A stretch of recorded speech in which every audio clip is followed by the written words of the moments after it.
crank up back to back. Oh, oh, just like that. I see a dub in my future stats. Oh, I know a place you can go. The doghouse outside my massive abode. It's lovely, it's cushy, and sometimes it's cold. Now sit and watch me get this gold. Oh,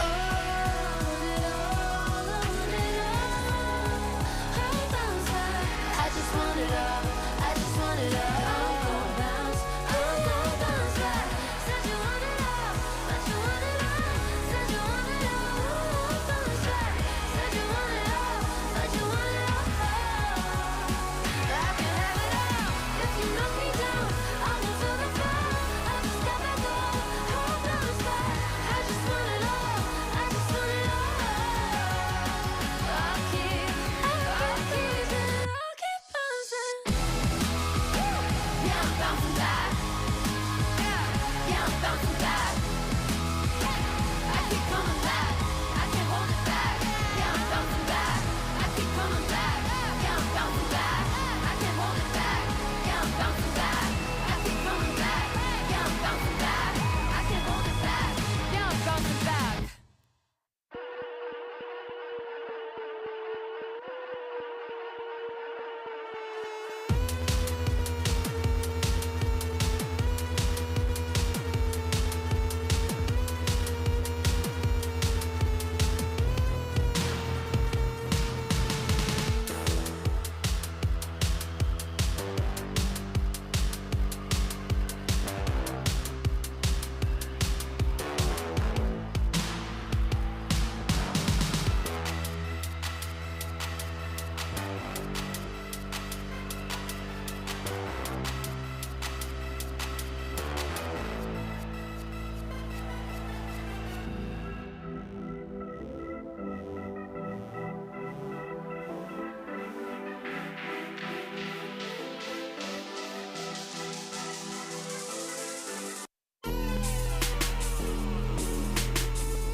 FNCS is the biggest tournament of the season. 100 players, 50 teams of 2, players all around the world. They all travel to one place to play on a stage in front of everyone. One weekend, one map, the last one standing wins the game, 12 games, and they crown the champion. That's how I'd explain it. No other game's doing it like Fortnite. The esports here is crazy.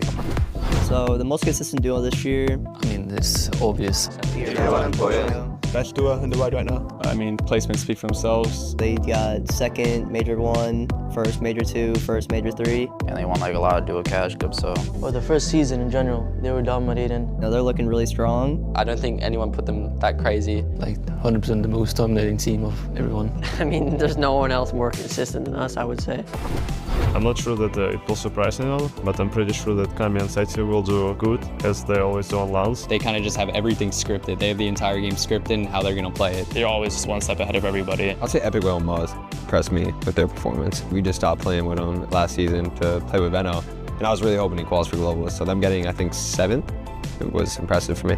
And then another team which is like also pretty underrated still is Batman Boog and Rapid. I think they're also kind of underrated. I just think they match really well together, and like they know how to play the meta. They're good like fighters and all that. Rapid's a super smart guy. They've been doing really well these last 2 seasons, and they've kind of proven to everyone they're like as good as the rest of us. They're on a come up this year. They're doing good. I think they can sneak in a top 3 here if they play their best. So one person that I've been watching that I would really love to incorporate some of their game into my own is Seti and Kami as a duo. Actually, every single land they come from more prepared than anyone. They have more strats up their sleeve. They just create new strategy and new metas on their own. Basically, everyone watches their games to see like what they're doing, and then they can learn from what they do to implement it into their own game. I say probably Acorn and Cold. I think Acorn, he has a really good understanding of the play style that I try to play as well. I think we both kind of do the same thing. I want to see how he thinks about some situations. And then Cold, I mean, he's just a good fighter. If I want to do good that's not us, probably be Kanata and Cooper. Good friends with them, and I think they have a really big shot. I think Srizi and Yapko, because Srizi can play with his duo. Also last year he couldn't play on the LAN. Mariuka Mirsash, because it's my friends. I hope Suzy does good as well. Like, he deserves it. I think he also deserves to play a good tournament here. I want Clays to get a top 3 for the first time in his career. I would want the Middle East teams to do good. Yeah, for me it's probably Region with the Janus Pixie, like all the Germans basically. Honestly, all the OC boys, I hope they do good. 100%. All my friends, you know, Kanata, Paper. I've been helping them out on the side, just trying to see them do good. You know, when I thrive, I want my boys to thrive too, type thing. So this is how it be.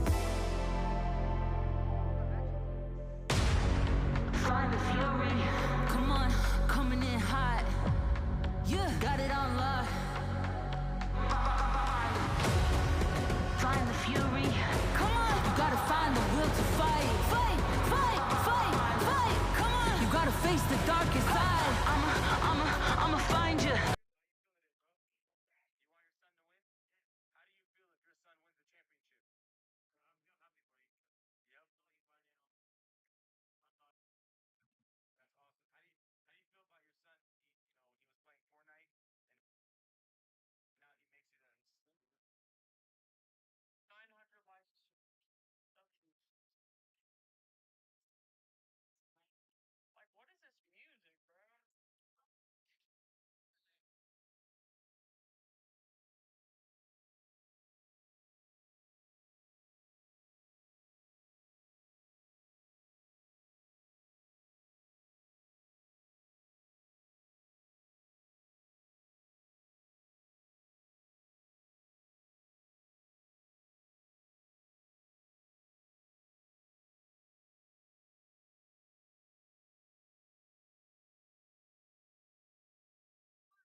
kind of funny.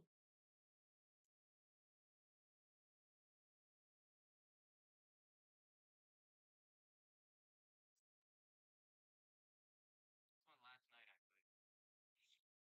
Did I get? Made this one last night, actually. Did I get? Sweet? That's what I'm saying. Everybody acts like sperm is like such a bad thing. Isn't it good? When punching somebody, go like that before you punch them. It will distract. Well, look at them. What the fuck? Hey, what are you thinking?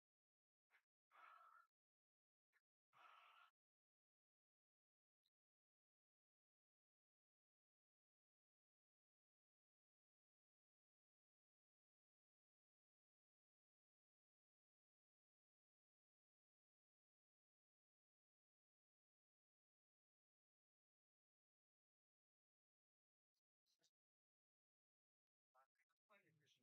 through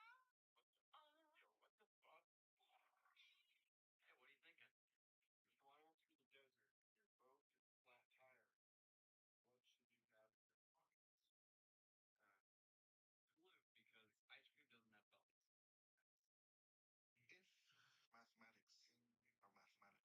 have bubbles. If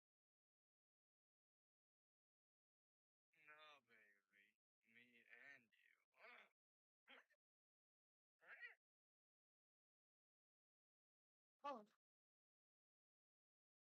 In my body, need to know you better ask somebody. Already, I consume the petty, it's plenty. I leave a penny for thoughts about how I'm living. Hey, turn up the track, going deep, I'm in the zone. You know I'm about to go, harder than hard to go. When the lights shine bright, that's my show. Burn up and see the glow, I'm gonna make it. No, it's a rap, got the match built like a pro. You know the legends go, harder than audio. When the lights shine bright, that's my show.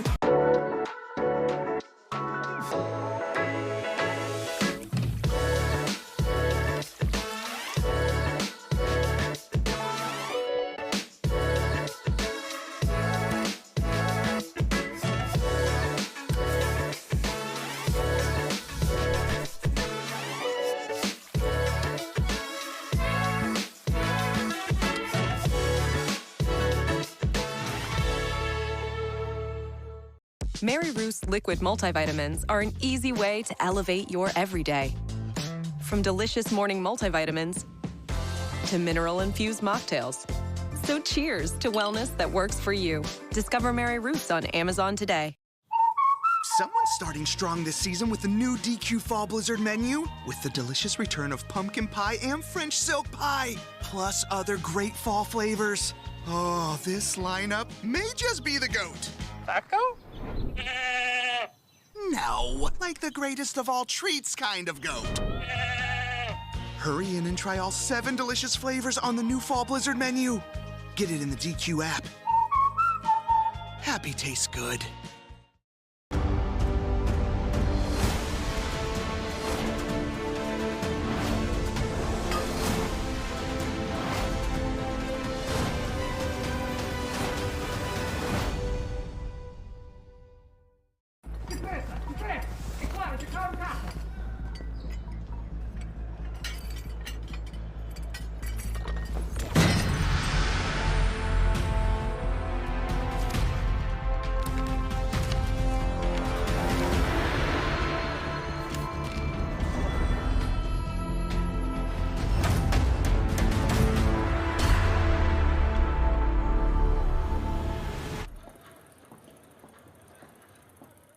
You know, people always ask me, Kevin, what does being the CEO of Cashbacking mean to you? It means cash back in every opportunity. Did you cash back on this? Like I wouldn't cash back. Cash backing by the basket, I see you. Oh, I dreamt you didn't cash back this flight. Oh, good. If you're buying it, flying it, or whining and dining it, then you gotta be cash backing. Come on now. Cash back on everything you buy with Chase Freedom Unlimited with no annual fee. How do you cash back? Chase, make more of what's yours. To help save for our home, we stopped going on trips and giving each other expensive gifts. We handmade them instead. That one took me 3 weeks. Getting pre-qualified for a home loan was easier. It only took like 3 minutes. Oh, yeah, it's just, yes. Yep. Put it on. On me? Yes. Oh. I'll put it on you. Okay.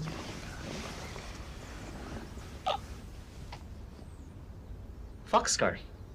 Mm-hmm.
If you miss, you gon' regret it. Before you crawl, know I'm running it all. I'm built up like a pharaoh, now they praying that I fall.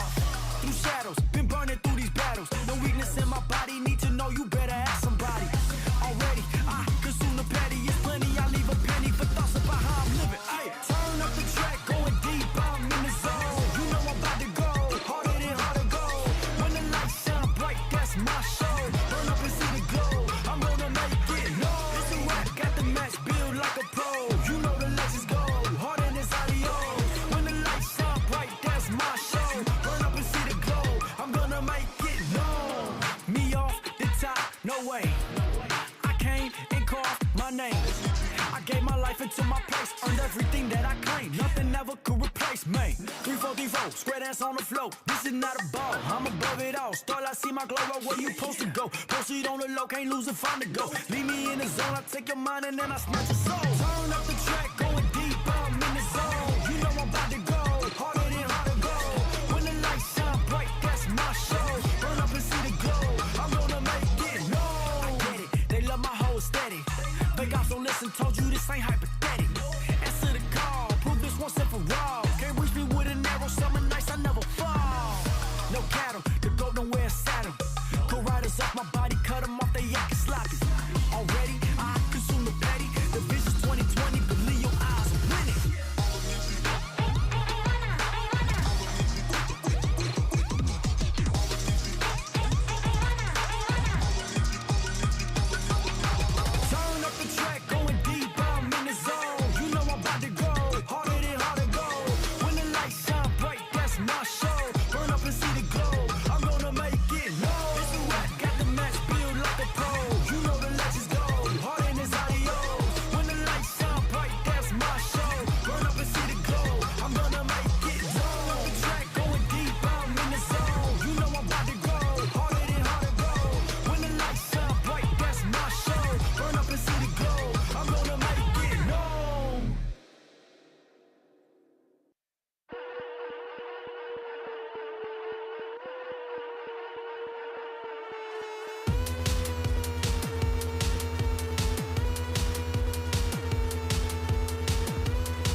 one of these people brushes with Colgate Total Plaque Pro Release. It dissolves and lifts away plaque for 2 times less gum-harming plaque. As for the other guy, Sarah, good luck. be dentist-ready with Colgate Total.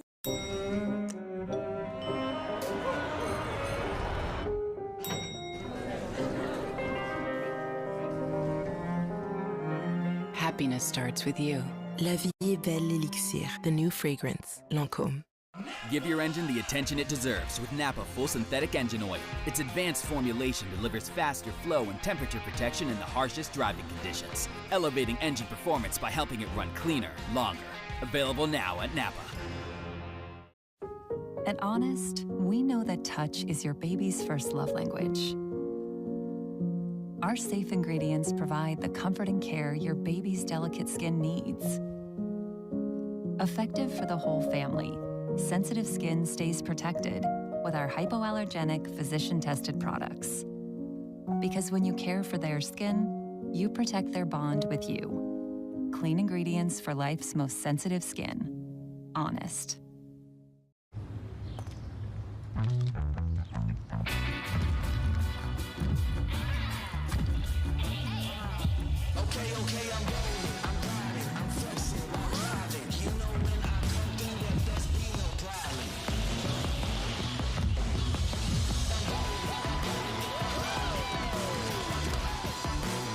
The union of fruity sweet gummy and tangy crunchy nerds. Nerds Gummy Clusters. Unleash your senses.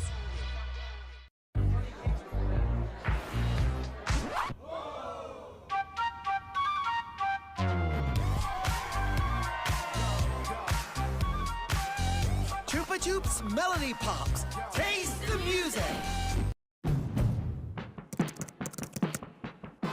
He gave it class-leading passenger space and the confidence of a nationwide dealer network. With the new Honda Prologue, we've made it easy to go electric. Visit your local Honda dealer and get a great offer today. And deep breath in. Did you know that people everywhere are recommending GoodRx? My doctor told me about GoodRx to help us save money on our meds. And my daughter told me about it. I take a lot of prescriptions. GoodRx helps me keep up.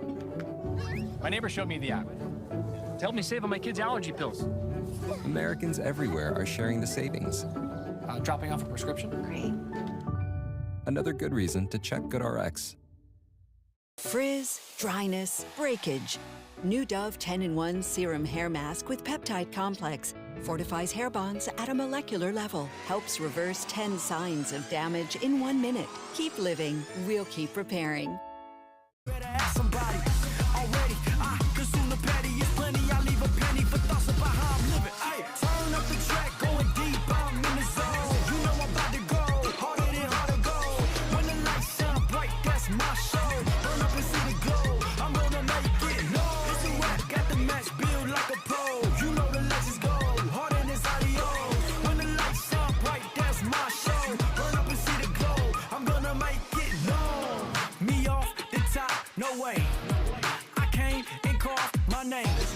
I gave my life into my place.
Alright, chat.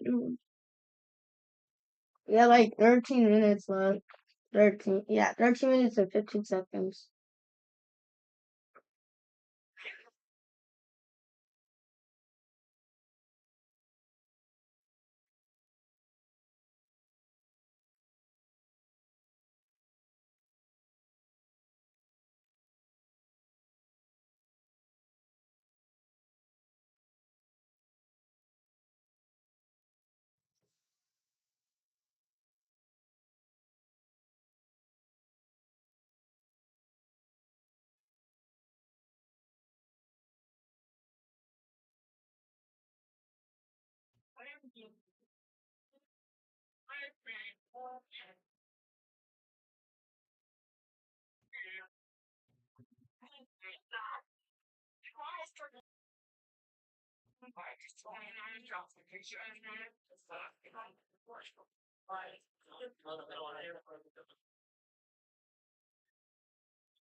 I don't want to press for like 22 out of 20.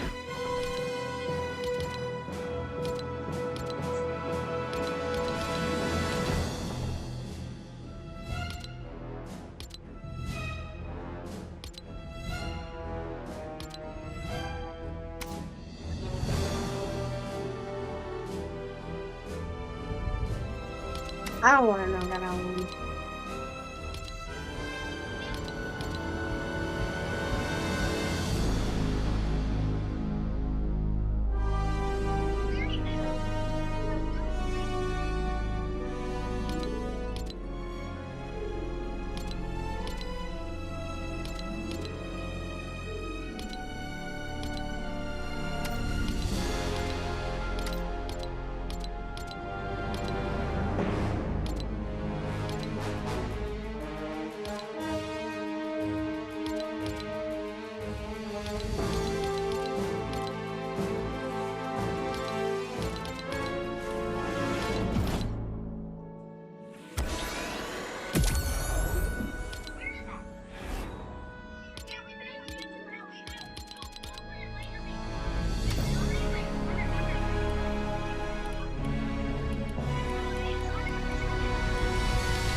I think for Venno, he didn't have a very good start in terms of EU's performance with Fulham.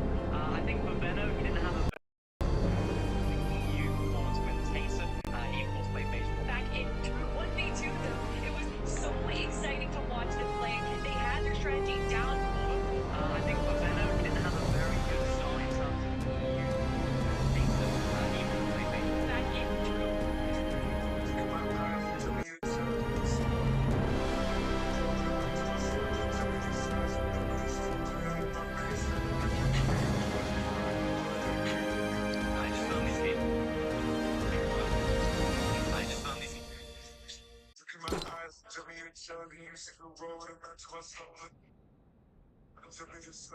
Oh, he's not winning.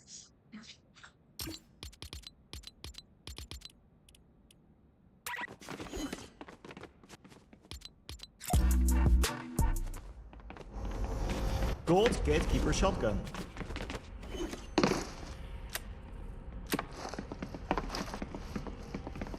Off. Off. Box fight loadout.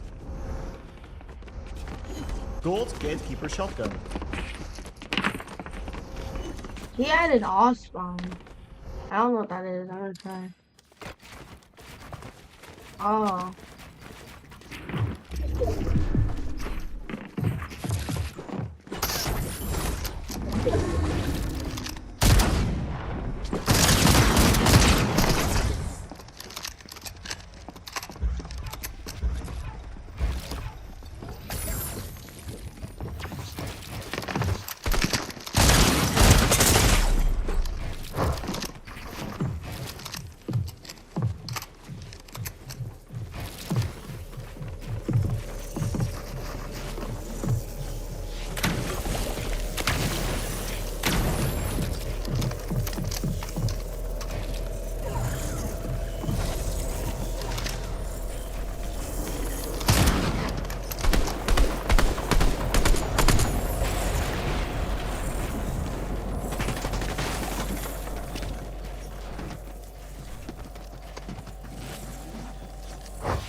I'm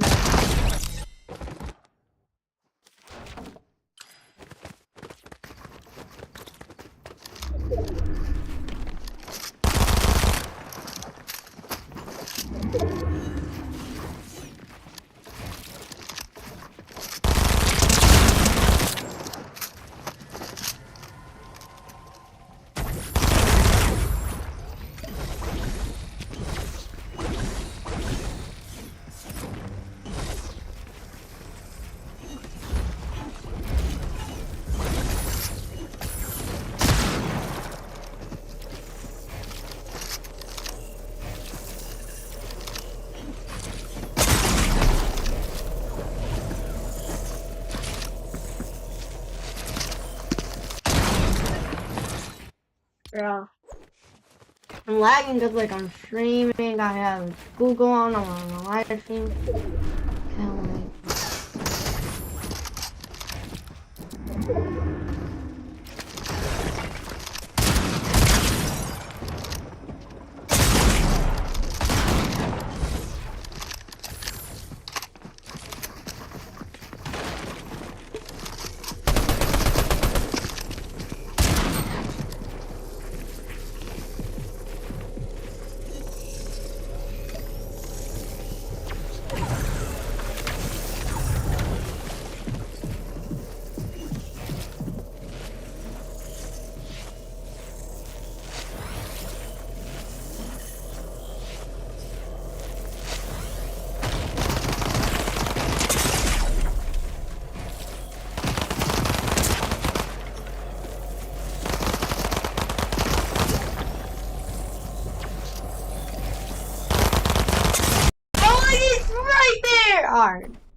lagging.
Yeah, it looks too big.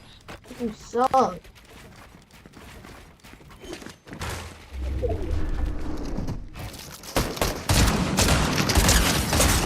Corner, look. If I wasn't lagging, I would be like 4-2 right now.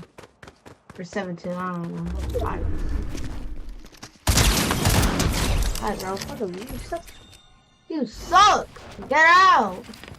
Bro, you know the best house one would be Peter?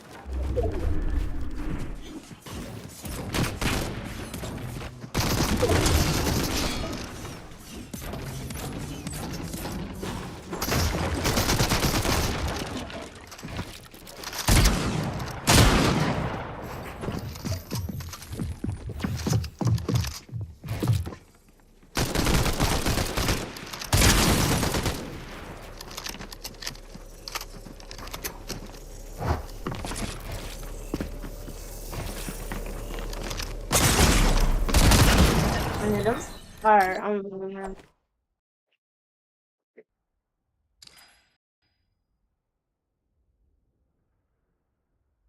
Alright, chat. Wait, chat. Don't leave the stream yet. Alright, here. For your patience, we really do appreciate it. After some technical difficulties appeared on stage, we resolved those issues, and now we'll be working to get our players back on stage and get into the action. So we look forward to seeing that with you. At the end of the day, we're here to see some Fortnite, and that's what we're going to see. As we prepare, though, as the players start to come in and whatnot, we're going to take a couple moments just to highlight just a few duos. Wanted to highlight here Reason and Vidil, a duo that we are very excited to see compete here on stage. There's some Reason fans out there. Yeah. A lot of them. Yeah, that's the joke. There's a lot of me included. I mean, there's a reason to like Reason, and when you look at the run that they've had this year, getting 7th, 4th, and 5th from Majors 1, 2, and 3 respectively. I mean, it's crazy talking about the consistency that all these duos have brought here today, and to see them being competing together. I am so excited to watch Reason and Vidil. Yeah, really interested to see how these guys can do. Of course, they're landing at the Doom's Castle towards the northeast side of the map. They have a couple of teams there as well, so they're not going to be uncontested there. But this is a team throughout the whole year have performed really well. As you mentioned it, Kelly, they had a really nice year with a 7th, 4th, and a 6th. Really, really consistent placements. And they're able just to find really solid games when it matters. They're able to get into that situation of endgame, finding eliminations. It just seems like whenever you look at the leaderboard at the end of a tournament, it's like, oh yeah, Reason and Vidil, they're in 5th. How did they get there? We haven't really seen too much of them, but they sneak their way up, and I hope they can do that this weekend. And you talk about them being contested, although the north side of Doom Castle, they're not necessarily contested. Yep. They kind of have that north side to themselves. They're going to have that siphon point to themselves. They do have 2 sets of duos that are contesting to the south and to the north, which honestly sounds like the perfect storm for them to third-party these other duos, especially that duo that's landing north of them, which there isn't much to go for there. Yeah. I can imagine Reason and Vidil focusing that duo to get some of those Storm Surge tags. Yeah, and I mentioned it earlier as well, Booga coming in from that west side, they could have to deal with that situation as well. I mean, that drop spot is it's such a big drop spot, so many different little nooks and crannies where you can sort of hide and try and sneak around. I think we expect to see a little bit more of elongated fights happening there from teams that are coming on in, and I love that. I mean, this is the star of the show right here. This Keeley, we've been looking at him. I love it. I love it. He's been doing some emos randomly. I don't know if he's doing it for anyone or he just naturally does them. He's just pulling out emos. He's doing it for everyone. He's doing it for everyone in the arena, this Peely right now. This Peely is giving us all the energy we have and hopefully the energy to the players as well. As you can see, they're starting to come back into the stage, get onto their setups, and as we get ready to get into game number 1. That's right. We are just so thankful for you guys, the fans. We really do appreciate your patience. We are sorry about that, but we'll be getting back into game very, very shortly. I wanted to also talk about Bryson Bolts. When the players came out and Bryson Bolts came out, the arena went kind of crazy, and it's a little unexpected because I don't want to say like, hey, there's duos here that don't have fans. It's just like sometimes the arena will be like, Bryson Bolts are like, rah! I'm like, yo, you guys are, what's going on? I'm down. I mean, they've had this interesting dialogue all year long where they're like, oh, who's the underdogs? A lot of people ask, and a lot of people say Bryson Bolts, but again, they aren't necessarily underdogs. In Major 2, they got 6th place. In Major 3, they got 8th place. And similar to what we saw from Batman Booga and Rapid, they got 8th place by only playing 11 out of 12 games. Who knows where they would have been if they had all 12 games? I remember last year Globals as well, Bryson Chubbs, they were a team that took us by surprise. Right. They did so well. I think they won a couple of games as well on the Grand Finals day. It was one of those where it's like, where did these guys come from? But that's what this global championship stage can do. It can put you on a little pedestal. It can be like, look at me, I am a professional, and I'm a very good professional player at that. And I think that's what I look at when I'm looking at this duo. This is a duo that have that experience of doing well, Bryce in particular. So I'm intrigued as to what they can do, particularly with their drop spot now. They're wanting that forecast tower. We broke it down earlier on. Vico and Flixie are trying to not let them have it, but they're more landing towards the forecast tower. So what we've seen, some teams like basing up on that hill, trying to stop Vico and Flixie trying to come over. I'm intrigued because we haven't seen Vico and Flixie have too many problems going for that. So I'm intrigued as to what they're going to bring. Yeah, it's a dump and house and split, and they kind of have this little lake where there's a crash plane. They get tons of metal from it, and then they get to go to that quick rotation over to the forecast tower. Honestly, it's a bit of an underrated split, and I understand why Bryson Bolts have been there all year long. That's what we need, right? Is another fight for another forecast tower. The observers are going to just be in just a handful of spots across the map. Is there a forecast tower? Yes. We're going to go hang out there. Another duo here to highlight is Janus. It's Pixie, another EU duo. And of course, I mean, Janus, I mean, come on, fans of Fortnite, if you've watched, you've been following, you know this guy's incredible. I mean, going all the way back to 2020, winning the solo invitational of Janus, and then Pixie having a great performance in the Globals last year with Cheatin'. Yeah, really great. I mean, that was a duo where we were like another one of those teams where these guys just came out of nowhere. It seemed like they'd been performing well going up to that, but now Pixie was one of those players that was kind of a hot commodity, if you like, going into this last major of the chapter, because he was performing very well. So many different players and so many different players in EU, very veteran players as well. We're looking at Pixie and thinking this could be potentially a good duo partner for me, an up-and-coming player, picked up now, of course, by Janus. Uncontested red line rig. Interested to see what they can do. I think this is another team where, yes, it says they're uncontested. If you're one of those teams, Kazi and Aspect, for example, maybe they might look to land on them, but the experience of Janus and, of course, Pixie being such an important player within this duo, they performed very well in Major number 3 where they got 8, so I'm interested to see what they can bring here. You bring up the fact that, like, you know, they kind of look out and go, hey, this is an opportunity, but that was kind of what this year of Fortnite was, right? Yeah. So much of the landscape changed after Global Championships last year, right? It was kind of like, yeah, we're kind of going back to LAN, we're kind of doing things, but once we got there, it was like, okay, this is different, right? Like, now that we're here, next year has to be different. And so many of these duos just looked across the board and were like, maybe I should pick up that duo, I should pick up this duo. Like, it's been a crazy year. I mean, I always say that there is only one thing you can predict in Fortnite, is that it is unpredictable, regardless of if that's the map changing, the meta changing, duos literally changing between qualifiers and semifinals. We really don't know what's going to happen until the games start.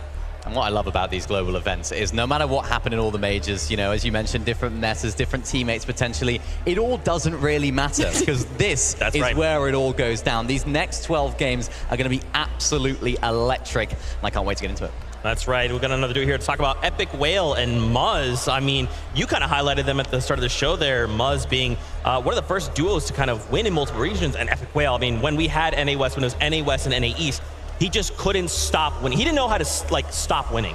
Yeah, it's funny because I was literally just talking about how duos will split up between qualifiers and semifinals, and I literally was referencing Muzz and Epic Whale right there. They actually had different duos getting into the qualifiers, and then once we hit the semifinals, because both of them did qualify, they were able to switch duos because there was a little caveat in the rules there, and obviously it worked out well in their favor, finally punching their ticket into the Global Championships, and beyond Epic Whale being, you know, the 5X, however many X's he has in his name, regardless of the back-to-back-to-back, regardless of the Gamers 8, looking back all the way to the World Cup where he got 3rd place, he has been doing it for so long. And then of course Muzz, the powerhouse from OCE, now representing North America. This is definitely a duo to look out for. I love watching Muzz play. He's such an impressive player to watch. Some of the things that he can do, the mechanical ability of Muzz is second to none. And I was speaking to him the other day in the hotel. I was saying, you know, you feeling confident? How's things with Epic Whale? He said, yeah, I'm absolutely confident in Epic Whale. It's all about me. Can I make sure that I'm going to play my best game?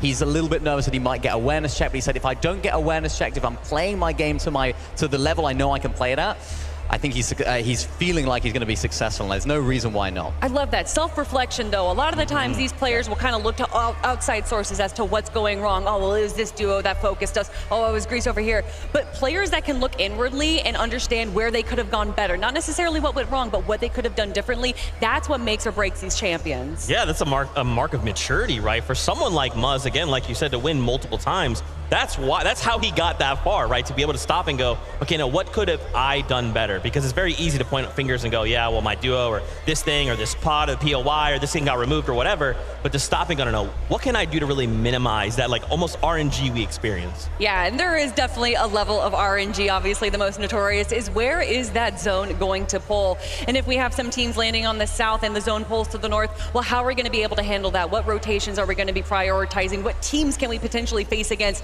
Being able to it's what these Fortnite players are able to do with how much goes into it is honestly uncomparable even to some of the other bigger esports out there. Yeah, it's absolutely crazy. I mean, you mentioned the zones, particularly now in the low to no mobility meta, particularly that sort of 8th zone, those later stage zones, maybe not in endgame, but it's those rotations where you have a maximum pull zone. It's those teams that have the forecast tower. It's those teams that have got their storm surge early. It's those teams that aren't trying to fight on the rotates. They're the teams that are going to try and put themselves in the best position and find the most success, but it's so difficult to do. It's so easy. It's so much easier said than done. Just be like, oh yeah, just go front side, go around teams, don't get shot, don't go into another team, don't box fight. But it's so difficult to do in practice because there's so many different things going on in your head. Oh, we need a bit of damage, let's hop in there. Maybe that's not the best decision to make. So the low mobility meta really shakes things up. I'm interested to see how the players can see how they do the affection of that, I should say. Yeah, I love that balance, right? Kind of striking, okay, we're starting the game, let's say we're uncontested, great.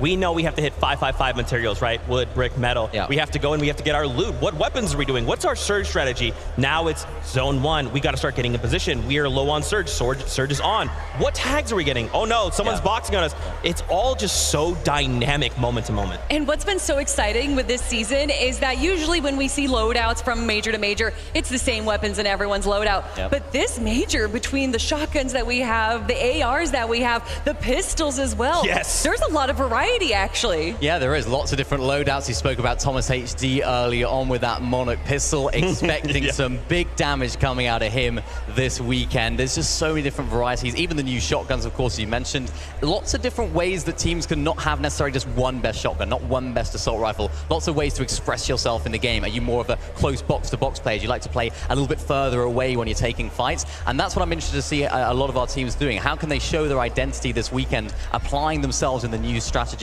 and the new season? Do you guys feel that, like, in that moment to moment, right? So let's say we're gonna have this surge strategy.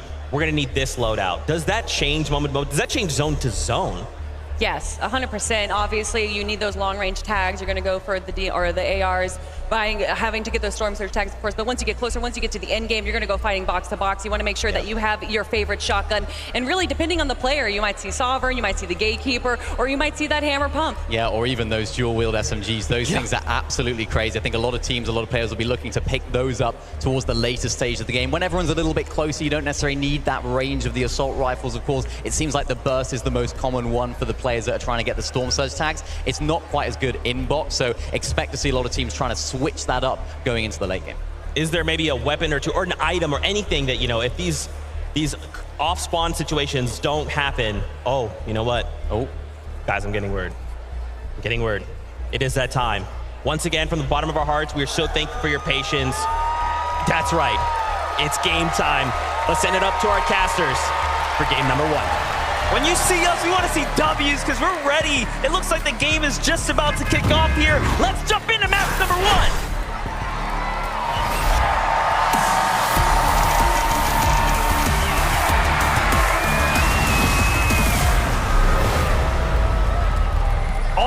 Fort Worth, here we have it. We are kicking things off here at the FNCS Global Championships. And of course, we know what is in store for us. Already getting a close-up pay-per-view of what's taking place here with Queasy and Thomas. And you have to keep in mind, Duke's Sphinx, not too far from this location here at Research Rock.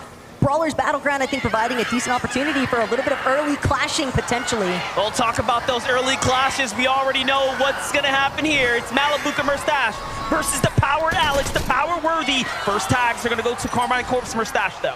Yeah, that was a big shot implemented there by Murstache. It's going to provide a lot of pressure as well, just enough for him to be able to group with Malibuca. They've already found a Flowberry Fizz. They're getting the shield online. Worthy and Alex know that they've got to be fast on these Avengers chests. Yeah, and this is not the only contested team, right? There are going to be other fights happening here. Play close attention to what's going to go down, though. Power Alex and Worthy do have a little bit of a disadvantage here, playing the low ground as the standoff starts to develop. Meanwhile, a quad contested drop spot for Peterbot and Pollo, who have control of their side, where Trashy and Threat seem to be in a little bit of a head-to-head. Well, hold that thought, though, because for a moment it seemed as if we were going to, potentially be dealing with Kazi and Aspect here, but I don't see them anywhere in sight, NDF. I think right now, Swizzy, Yapko, they're just trying to do what they can to prevent themselves from being the victims of Trashy and Threats currently, but also keep in mind what Peterbot was saying earlier on. That bot is always going to be ours. Emma Frost Medallion and that Mythic Striker Burst, that's everything that they're after, and he's already collected it. Wow, so Peterbot and Boyo already off to a great start here. Clearly, they have the advantage. Clearly, they even have the respect of the teams landing here not to step center foot into their location. It's only a matter of time, though. As soon as that reveal medallion actually procs, there's going to be 15 seconds that Swizzy, Yapko, Threats, Trashy, they're all going to be marked here at the raft. So escaping might not be the solution. They're going to have to fight their way out of this. We've seen the interviews. We've seen, Trashy and Threat's perspective on this. They already know that they're going to have a problem with Swizzy and Yapko, and that Peterbot and Pollo will just be waiting for their opportunity as the time continues to tick on. You can see they're doing just that, ready to possibly pounce here in the coming moments. But Vino and Clix, y'all, are here, and they are indeed contested.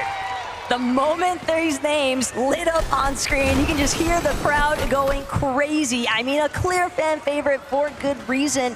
And I think the most incredible part about it is just listening to Clix talk about the fact, hey, we just found out a couple days ago, yeah, we are going to be contested. But for Damo and Resigns, you have to also factor in, this is familiarity for them. Sandy Steps has been their home as well. Yeah, and this is a lot of respect coming from both sides. Clix and Vino, of course, just feeling out the playing field right now, playing the outskirts, meaning that no team can, rotate from behind them, whereas Resigns and Damo are content with their side of the map. But Middle Eastern teams are on the set here. Haman and Cow Gamer now up against the likes of CZB and Nathan, who's underneath them. And CZB and Nathan, I think, definitely one of those teams that I think a lot of people would view as that potential underdog story. But the interesting aspect is knowing that they are going to be contested here at Grand Glacier. And what we're seeing a lot of right now, MDF, players that are just having these small, mild interruptions to their traditional loot paths, and what kind of dominoes effect that might have after the fact. And also, just look at how many players are alive. This is about as intense as it can get when there's this much money on the line, when you have this much time, right, to wait, sit, contemplate your strategy. What are you going to do when the call comes? You have to answer it. Chapentini here pushing the pressure, pushing the conversation right now. Ager's not looking good for him. He's going to be the first to fall, and that's one NA team down. Bit of a tragic start there for Rise and Agers, but their downfall is Teeny and Chaps Uprising. bound to be super happy with the elimination damage that they just secured there. Surge tags are always going to be so crucial. And in a lobby like this, MDF, we know that we have so many heavy power hitter teams.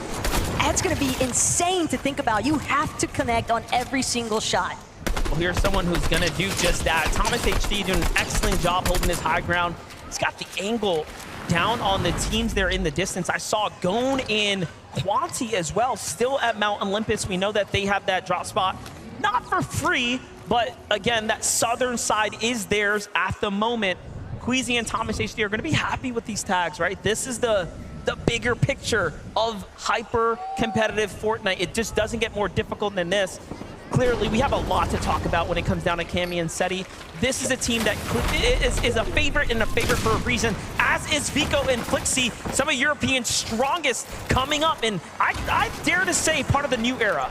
Sparks already started to fly though. Vico trying to see if he can get an overhead view onto Virgo and Shadow. A little bit of a wraparound. Virgo now trying to see if he can switch, but Shadow, he's left too exposed. Vico, Flixie, they take the opportunity. They try to collapse. A nice connection, but at the same time, Shadow still standing. Virgo knows it's time to bail. And they're going to force themselves into a disengage, but Flixie, he's not interested in that. Flixie wants more. Oh yeah, this is a storybook kind of conversation right here. This is something that we expect it to happen. If you're going to go up against the likes of Flixie and Vico's pathing, you just have to get out of the way or get ran down. And Virgo and Shadow are going to be another NA team to fall here to the hands of a European juggernaut. And, you know, this is, again, I have an inkling just to start for Flixie and Vico. Hey, there's a big reason why these guys have Reckless Railways uncontested. You do not want to have to deal with some of those up-close and personal box fights early on, but Paper, Victor V, they've also found themselves in a little bit of skirmish here. Clone, alongside Kremzu, trying to make sure, but they've got to be careful. Look at the stealth opportunity here. Gone and Quanti, absolute ninjas. They're getting really close here. A lot of danger lurking nearby, and Brazil, of course, known for what they're capable of when it comes down to jumping in and playing aggressive, and they do just that, but no, the ambush was unsuccessful. Paper, oh, so close, escapes by the skin of his teeth. Talking about Brazilian teams sneaking up. It's Persa and Ed, also on the prowl right now. Everybody just crouch walking up to all of the commotion that this box fight is bringing just outside northwest side of Mount Olympus here. And the most important aspect though, Paper, you gotta respect that 180 turnaround, throws up the middle wall, make sure to protect himself. But Persa, they've now found an opening, but it's gonna be cut short. Victor V, Paper, all these teams starting to congest here, and a surge base on top to boot. Here's what I'm thinking. I'm thinking Persa and Ed are recognizing we have to get in a fight. Like, whether we want to or not, Storm Surge is going to become an issue. And if you're unfamiliar what that means, when there's a certain amount of players alive, the game is going to force you to fight other teams. Damage will start to rain in the visual of lightning bolts and take you out the game if you're not being active. The real thorn in the side right now, though, for Victor V and Paper is it's evident that they want to get inside of that bunker. Clone and Kremzu, though, they are doing everything in their power to prevent anyone else. They might find themselves trapped at the bottom of it for a time being, though, because keep in mind, teams do like to hold whenever they find duos inside of that bunker. See Quanti and Gone also setting up, looking back inwards. Trying to see what's going to happen here. Meanwhile, Victor V and Paper really wearing the results of this drawn-out fight on their loadout right here. You can see ammunition starting to run low, builds even shorter than that. It's only going to be a matter of time before this starts to go super south, so if Paper and Victor V can't step up and finish this fight soon, it's not going to be good. Yeah, but at this point, they have to find closure. There's no opportunity to retreat. You are all in at this stage. They've invested too much time, and they know that they need more surge tag damage as well. Clone, Kremzu, more than content to sit this one out, though, because the weapon bunker is sounding, and they're going to have the advantage once it opens. Yeah, if they get to jump down there first and, of course, secure the goods, there's going to be a lot of loot that's going to be given out to Clone here shortly, but Paper and Victor V don't want that to happen. You can see how much more urgency, right, is put behind these shots now as they're trying to push in.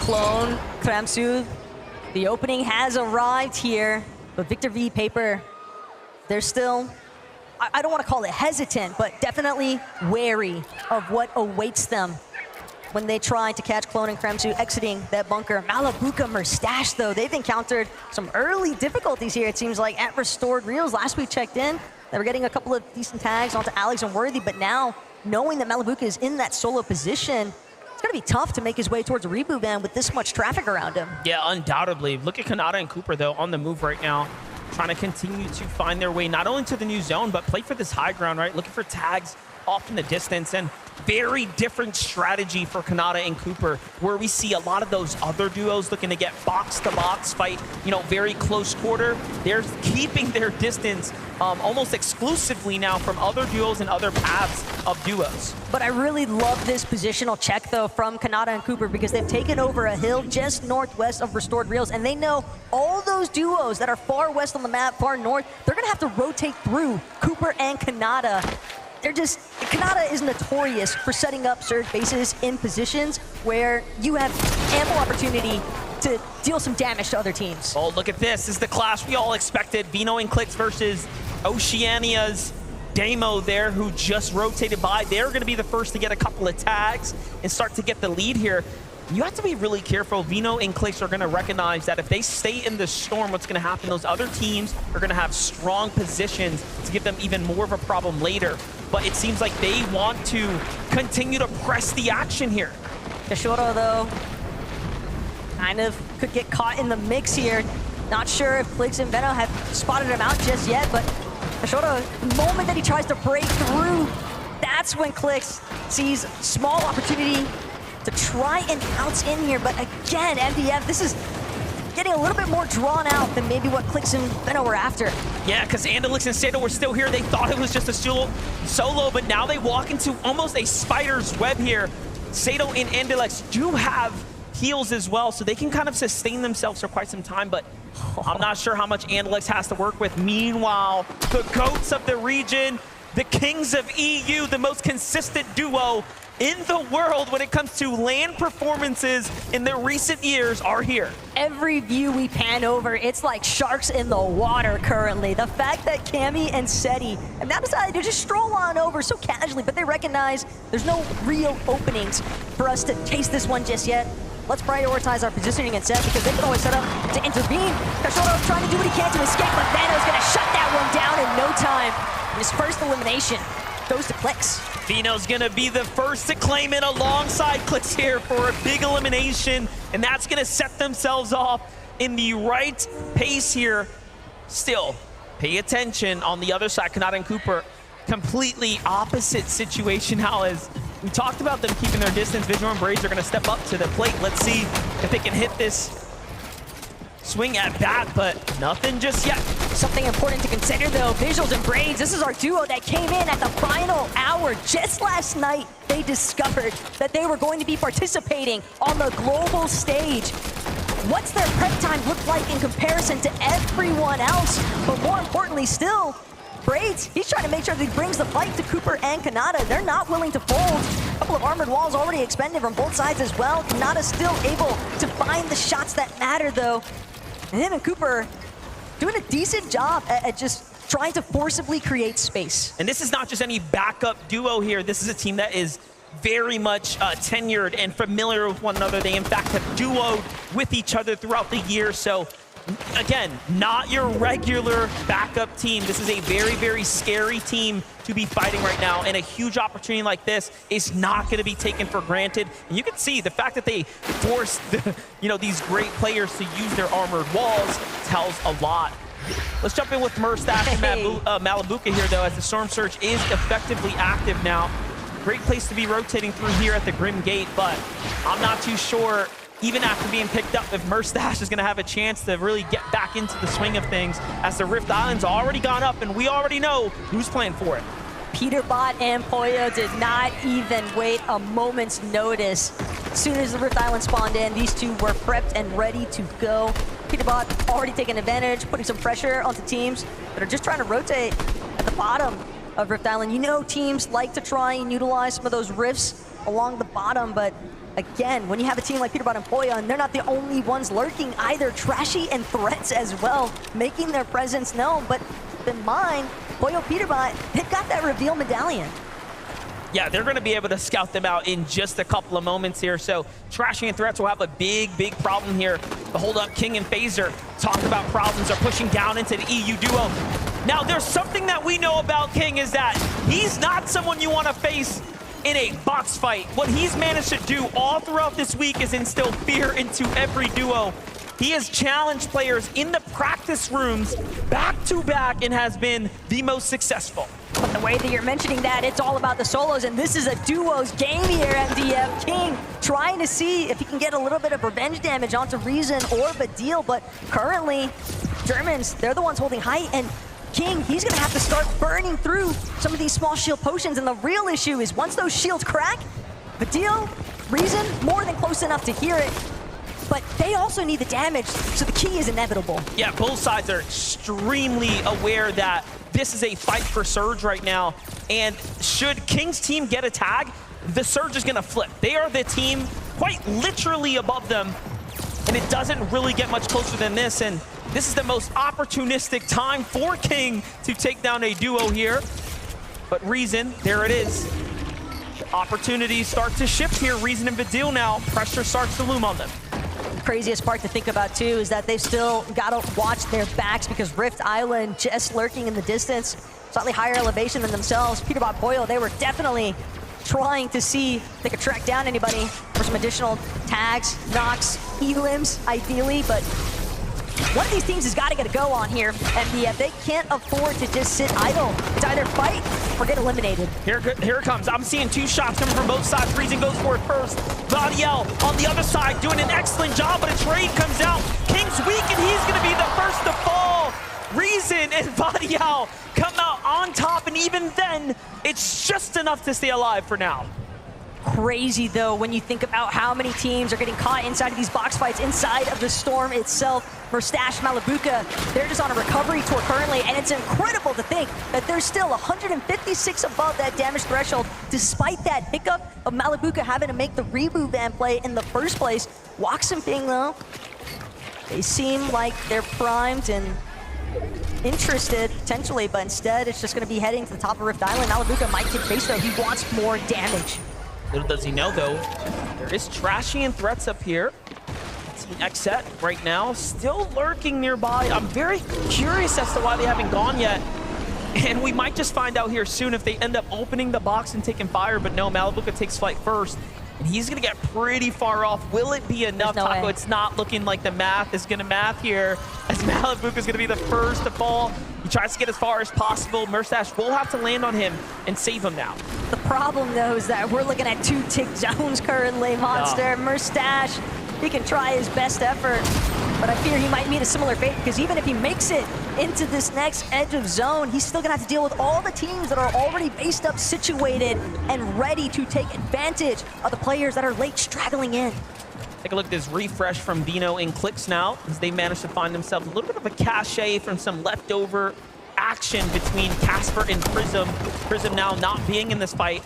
And still, you have OCE's Damo and Resigns almost on this warpath with them, continuing to be that thorn in their side, if you will, for lack of a better phrase. But back on over to the focus here as Clix is looking for action here. Those are his walls. It's Acorn, it's Cold on the other side. A very scary team to go against. In the warm-up games yesterday, in the scrims, right, in our practice lobbies, they pulled off a incredible 16 eliminations just to show the lobby what they're capable of. The real issue is just knowing that for Clix and Venno, Clix, he just needs some white heals. And you're not going to get that at this stage unless you're able to take down another team successfully. Merstash and Malabuka, though, have pulled off a miracle at this point. And it does seem, even though they're a little bit worse for wear, they're battered for sure, but they're still kicking, and that's all they need at this stage. They do have big shields as well to work with. That headshot that he picks up right there is going to make a huge difference there as far as their survivability is concerned. Major eliminations are happening, though, as we're covering the action here. One of those, it's Peterbot and Boyle staying active here. Down goes Cheap from the high ground there. And they are doing what we expect of them. Very healthy, extremely material capped, and now picking up points. That's a runaway train potentially starting to take form. Meanwhile, other teams like Cuddy and Kovacs just trying to see if they can find an angle. Yuma Rise under a little bit of duress here, but it's back to Clix. Veno trying to see if they can finagle their way out of this awkward position that they found themselves in, boxed up right next to Acorn and Cold. But again, Acorn Cold, they've got a decent amount of materials to work with. More importantly still, though, I think that they are certainly willing to jump into a fight if it calls for. Oh yeah, yesterday has absolutely proven that they can take on any team without a problem. Talk about good teams that are still standing right now, teams that we've been kind of following the story. Victor V and Paper. Paper a little worse for wear. Seems like a bad peek's gonna go ahead and put him on the backside of this engagement here. And Veno facing the struggles of taking a lot of damage here as well, and not being able to recover now as they don't have whites. Still has a couple of flow berries, but again, will that really be enough? Queasy, Thomas HD now starting to surface as well near their area. Ritual, though, takes some big tags, left that wall open just a moment too long. But Ritual, free, come on, coming out of Doomstad. They gotta be dealing with Epic Oil and Muzz early on. The fact that this dude already has 3 elims is rather impressive, but Malabuka as well, still holding his own. Shari's got a little bit of an angle peak advantage, so Malabuka's gonna look to try and see if he can find a more aggressive push from underneath. Meanwhile, Mustache, again, just trying to make sure he doesn't take another tick from the Storm, but it's too little too late. Just barely makes it in. At least Malabuka can go for the revive. You know, all things considering, he'll have more HP when he stands up than he did when he went down, so it's not all too bad here, but it is definitely time lost. The surge is active. They need to find a couple tags. Into the box they go. Back behind him is another duo as well, and if he doesn't hit this shot, he's going to be sent back to the lobby, and he hits the one that matters. Malabuka and Mustache are clawing their way out of this hole here, and unfortunately, it might not be enough here. It's so close. Malabuka is doing everything in his power, but I fear they have finally met their end. Zero business making it that far in the first place, though, but that is the kind of power that Malabuka and Mustache can bring. Well, here's a couple things to celebrate. Placement points has been reached. We are inside the top 25. Anyone alive now is going to start to be rewarded with more and more points. This is where things start to almost compound for you, so you want to stay up. Veno is down right now. Clix has a very important decision to make here. Do you save your best mate or let him get sent back to the lobby so you can just focus in now? Seems like he wants to go for the save. Armored Wall is going to be the saving grace here for a moment, though. Instead, Veno makes the call. Leave me. Continue to play the game here. Veno knew there was just way too much pressure coming from the other side of that wall. A fully intact duo, and that duo being Queasy and Thomas HD. There's just no realistic opportunity for Clix to bring that one back. But Queasy, he's actually looking a little hurt here. He might have been desperate at that point, and Clix finds himself in a similar situation. Only has small shield potions to rely on, 2 below. When it comes to the damage threshold, he's got to make a move, and he's got to do it now. But I don't think anybody's giving him an opening. Well, he's still inside the top 20 now. The more teams that fall, this would be excellent for Clix here. He just has to hold on a little bit longer, and he is doing just that. A little bit of a zone pull towards his side, more or less. But High Ground has Cammy and Seti looking from up above, and it has never looked better for this duo. Kadu and Cien having already been eliminated. And again, reconvening with Clix's oh my god POV, but Clix is just crazy with the movement. The fact that he managed to escape. Still alive. Still he's clutching. Almost a top 15 now, and he's inside the top 15. Could he make a top 10? It's so close, and down he goes to the hands of Peterbot. He takes him down. Peterbot is also a solo. It could have been anybody in this circumstance, but of course it had to be Peterbot. But take a look at the high ground, Chapentini. And they're looking for even more still. 5 eliminations already built up here, Monster. And they've got a really strong grasp on this high ground. What an incredible view for Chapentini. This is coming off the mountain here. Seti seems to have lost his teammate now. Has to do this on his own here, but still. Anything can happen, but Muzz and Epic Guerrero inside the box, inside the lane. He's throwing armored walls down. That's going to buy him a little bit of time. Excellent plays here from Seti. No time to play with this Storm, though. He just cannot afford it. Said he's doing everything he can to try and scale his way up this mountain face, but things are just gonna get all the more vicious the higher he climbs, the more pressure he might encounter. Muzz is gonna find himself into a sticky situation. Peterbot goes huge there though off the SETI. 8 eliminations now for Peterbot and Boyo here. Peterbot still going, nearly finding another one there. Just moments away now from a top 5 here. Can he do it as a solo? He's getting spotted out though. Armor wall comes down. Another weak player in front of him. Oh, he got tag. Never powered out.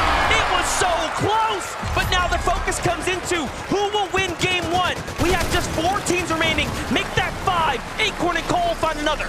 Duke simply too sabotage, losing his duo Sphinx there to Peterbot, but Acorn and Cole, the fact that they are still intact, 5 armored walls as well to work with here for Acorn. Chapentini, though, they're trying to see if they can look for an opportunity to collapse. Vico, Flixie off in the distance as well. The mid-ground starting to really pile up here.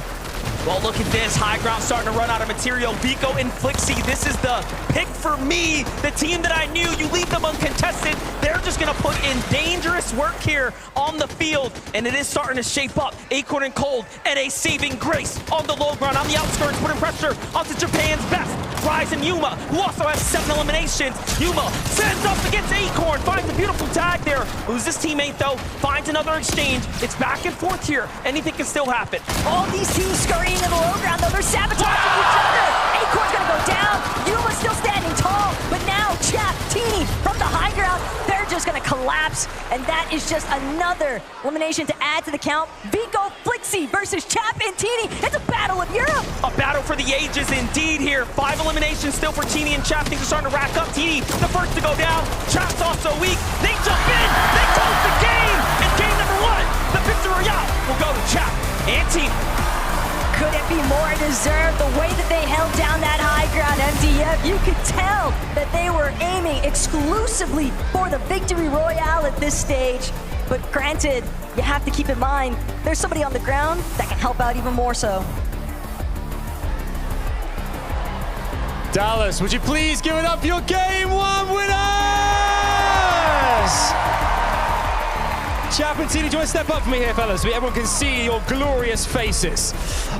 Let's kick things off here. What a great start. I mean, you guys, obviously, Game 1, a lot of pressure, bit of waiting around the beginning, but in front of these fans. To walk us through the end game, how did things pan out for you guys? Good. We're the best players, so it's easy. Best players, easy. I mean, I love the confidence there. For you as well there, I mean, your teammate here, you guys worked to get Vico and Flixie in the last seconds there. You had the high ground. Is that what really counted there? Of course, we're only playing for height, and that's how you win games. That's it. Coming into this competition, obviously a lot of expectations, things that might happen. Did things pan out in that first game as you thought they might, or was it very different? It was different. We took forecast, and then we just played out. Those forecast towers are playing very pivotal in this as well. How important are those in the rest of this competition with 11 games left to go? The most important thing, if you get that, you win the game. It's easy.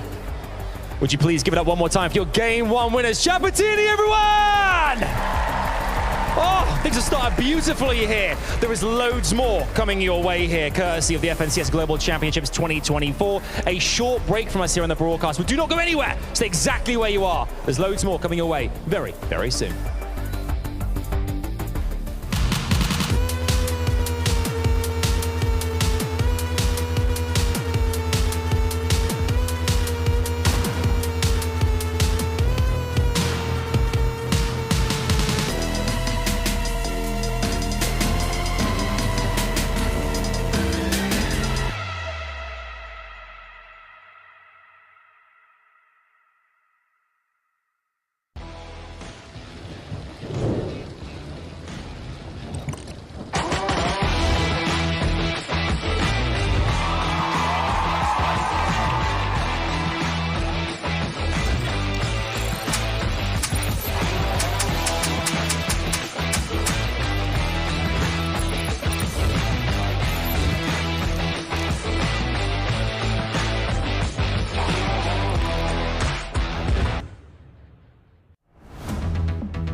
going on, everybody? Welcome back to the FNCS game number 1.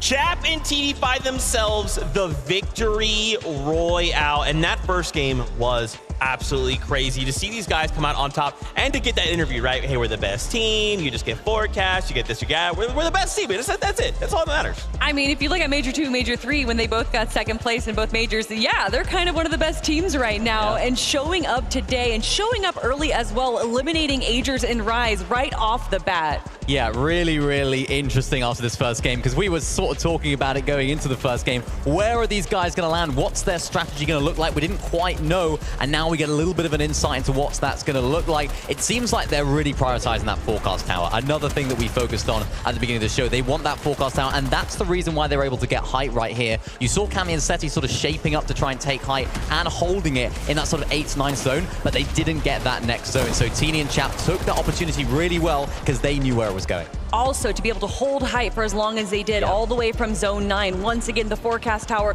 allowing them to know where to move that height and use and save up those much needed mats towards the end of the game there. Absolutely phenomenal. What a great way to start the competition. Just again, cold. They're just ice cold, chilling there. Yeah, we're the best. Not a big deal. Man, that is a statement game out of game number 1. But there was just so many things that transpired in game number 1. Just so many solo performances that all took place. I mean, we saw there for a moment, even Rise and Yuma making a top 3. 8 eliminations? That's terrifying. We can't let that happen.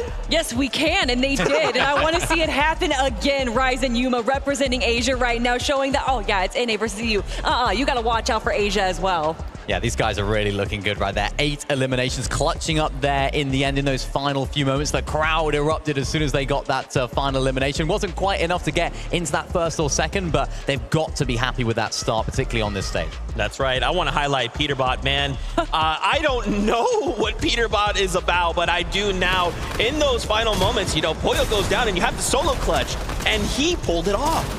And for Peterbot to take down Clix in game number 1, you know that there was definitely some emotions going high right there. But Peterbot, if he is down into a solo, I mean, he's honestly a duo as a single player. Yeah, exactly. I mean, both of these players have the ability to do this, solo clutches. And in big events like this, 12-game formats, these solo clutches are going to be so vital in getting these guys into a really nice position. I must say, this Burst Assault Rifle x Peterbot is a crazy combo. It shouldn't be allowed because he's so good with that. And then even towards these endgame situations, taking out Seti there at that final few moments just to keep himself going. Of course, too little, too late towards the end, but really, really great start from him. I mean, their strategy is just so clean from the start. Landing rep, getting the coin, getting the mythic AR, going over to the forecast tower, and then getting the Rift Island as well in that game, allowing them to just have a little bit of height, a little bit more mats, and more importantly, getting that mod weapon bench so that I saw Pollo kind of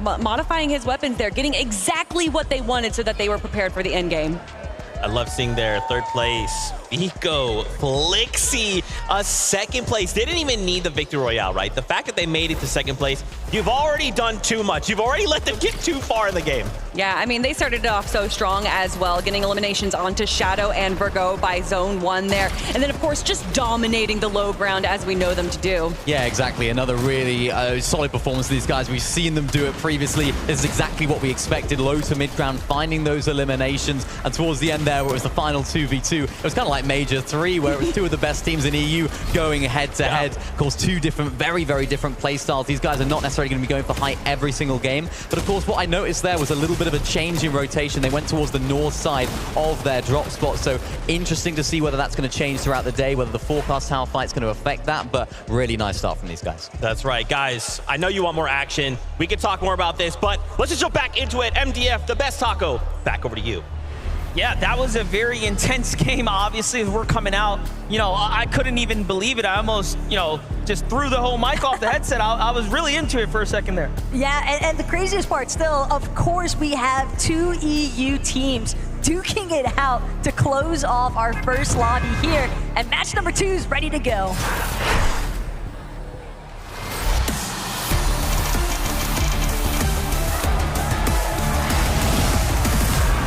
The battle bus has left the station. Match number 2 is here.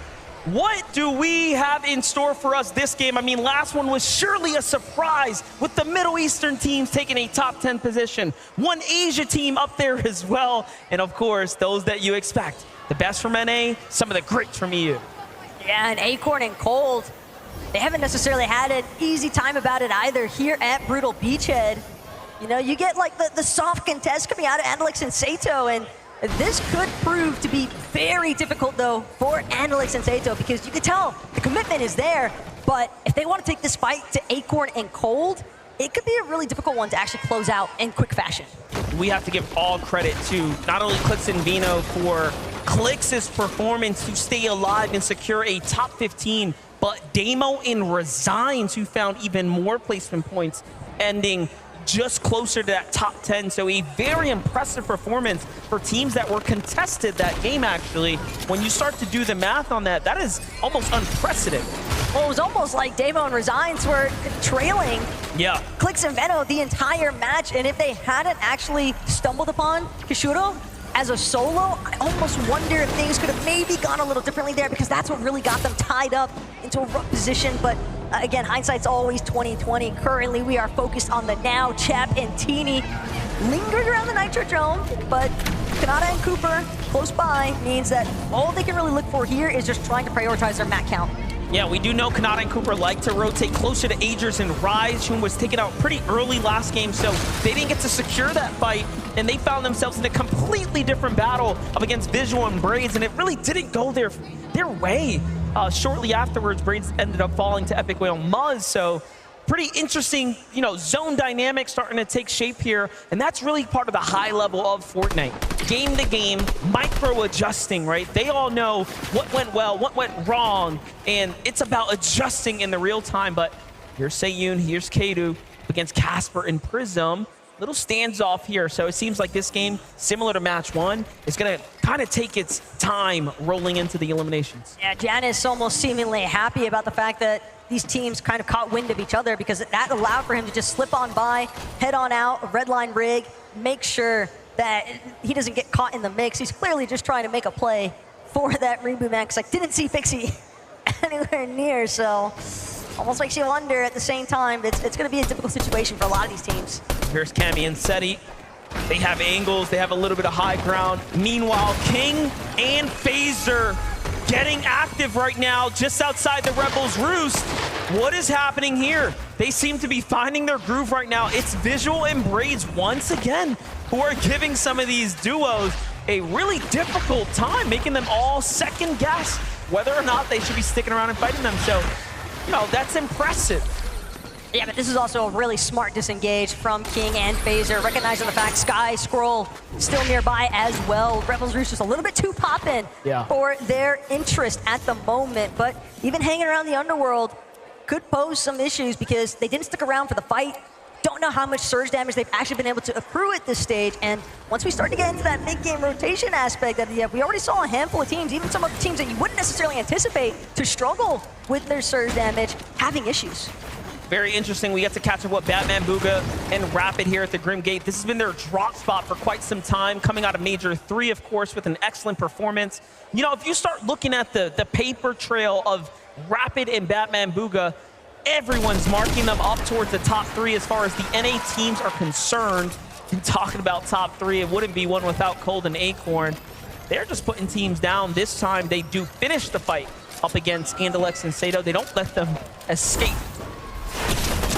But now something that Sato and Andalux are potentially going to have to start considering is if this keeps going in favor of Acorn and Cold, if they continue to take the fight to them, do you switch for day 2?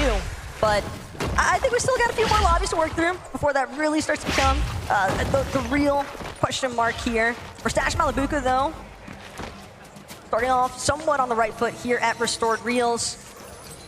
One elimination already. Curious if one of those is onto either Alex or Worthy. Yeah, something happened there, but Bolt and Bryce are at a fight right now. Little build-off happening here. This is a pretty intensive early game fight for, given the situation, a Zone 1 Sky base going on here. This is going to be a full-on reset if it doesn't end fast. It's up again, Vico and Clixie. You know, obviously, our second place coming out of game 1. very much fired up, very much confident. Bryce and Bolt are not going to fold here, though. The forecast tower, the weapons bunker that spawns nearby Dupenhazen, where Bolt and Bryce like to land. And this is something that, you know, they were willing to contest Reet and Ritual for when it was Reet and Ritual at Reckless Railway. So now Vico, Flixie haven't taken over that position. And it's funny because you asked Vico in the player lounge last night, hey, what do you think about the forecast tower? He's like, that's my forecast tower. You ask any of these players who are actually trying to contest, they'll always tell you the same thing. That's my forecast. And yet, Vico, Flixie, they find themselves stuck because Bryce and Bolt either need to get eliminated or forced out here. Whoever controls the NPC is going to win. It's pretty incredible. You got to talk with Vico. I got to talk with Bolts and Bolts' brother, and they had nothing but positive things to say and honestly confidence about the fact that this is their forecast tower, and he's here, and he believes that paired up with Bryce, they are a perfect combination. So very interesting to see that both teams very much feel like they're entitled to this drop. Vico and Flixie seem to be the first, of course, boots on the ground here. They're going to secure the card, which means they have everything that they need here to go ahead and be the one to get the first dibs. But Bolt comes in, takes down Flixie from up above. Whose tower is it? Vico might have that key card, but how long can he really hold on to it? He's trying to just get out of dodge at this point, creating as much space as possible. But you know Bolt and Bryce, now that they've isolated Vico by forcibly eliminating Flixie, they're going to chase him. They do not want to let him escape with that forecast key card. And this is not just an elimination. This is not just a player. That is someone who holds the keys to every single storm for the remainder of this game. It is worth so much more than just a set of points. Bolts and Bryce have to think long and hard, and they end up easing off for a second, but it's because Clone and Kramsu is waiting for them, and Bryce is going to be one of the first to fall now as he gets ambushed. This was almost like an unexpected gift. Clone and Kramsu were situated exclusively for the bunker, and yet when Vico tried to escape because he recognized the fact, hey, I've just got to play for the reboot. I just need to get Flixie back into this game. We'll deal with the forecast later. But Kramsu and Clone, dude, too slick with it. That was just dirty right there to get boxed up. But look, Bolts has the card, so he actually ends up finding Vico potentially here, or no? Vico dropped it when he was running. He ends up dropping it just so that he doesn't, you know, bring that heat with him. So very, very interesting turn of events here. But sure, you might have forecast secured, but at what cost? Because realistically, if I'm Kramsu, I'm not letting you escape. And that's the thing, Vico knew that there was no reason for him to continue trying to hold on. He did not have the materials to feasibly escape unless he gave up that key card. I actually love that we got to see him drop the key card as well, right? Just saying, hey, look, you can have it, man. My hands are in the air. White flag is waved. Go ahead, take it. And he plays for another day. That just really shows you what this tournament means, right? That's not an interaction you'll have in any regular game, right? There's just something so prestigious about the Fortnite Global Championship that even the players give respect to one another like that. It's incredible to watch. Wow, this is looking like a menacing situation building up currently, though. Clix, Veno, Acorn, Gold, Chap, Teeny, Gabby, Oh my Zeddy. gosh. I don't think we could ask for anything better at this stage, but fact of the matter is, all these teams are just fixated on one thing, and it's likely the weapons bunker. And you hear it. It's opening up right now, and Clix and Veno the first to fold as they recognize, hey, there are 4 teams here. This is not the greatest idea. They double back to the campfire. They'll get their chance at the bunker, right? They'll be able to pick up some scraps, get their attachments. But first, sit things out, let things settle. I like that flyby, though, Janus and Pixie, so it looks like Janus's rescue mission was a success. He was able to make his way towards a reboot van, but again, you have to start to wonder what kind of damage was he able to collect prior to losing Pixie. And now, Reckless Railway is heating up one more time because Vico doubled back, brought Flixie into it, but now Shadow and Virgo trying to see if they can pose a threat. Listen, Shadow, someone I've known for a long time. I've followed his career closely. He is a very, very scary player once he starts to get situated. Game 1 jitters are out of the way now. Him and Virgo have been nothing but successful as a duo here. But wait a second, Vico and Flixie, as we know, again, are EU's best right now. clearly some of the strongest fighters on the region. And then you have OCE's Dayanith and Tinka, right? Champions of OCE lurking nearby, seeing what's happening here. Trying to put OCE's stamp on it. But Vico and Flixie, I mean, we're talking about you major 3 winners at this stage, right? You've got to imagine the level of confidence. Even when you talk to either of them, they are just reeking of confidence, essentially, and for good measure, because Vico, Flixie, they've been successful, despite the fact that Vico was incredibly low on material count as well. He's still able to stave off Shadow and Virgo, and that is not an easy feat by any means.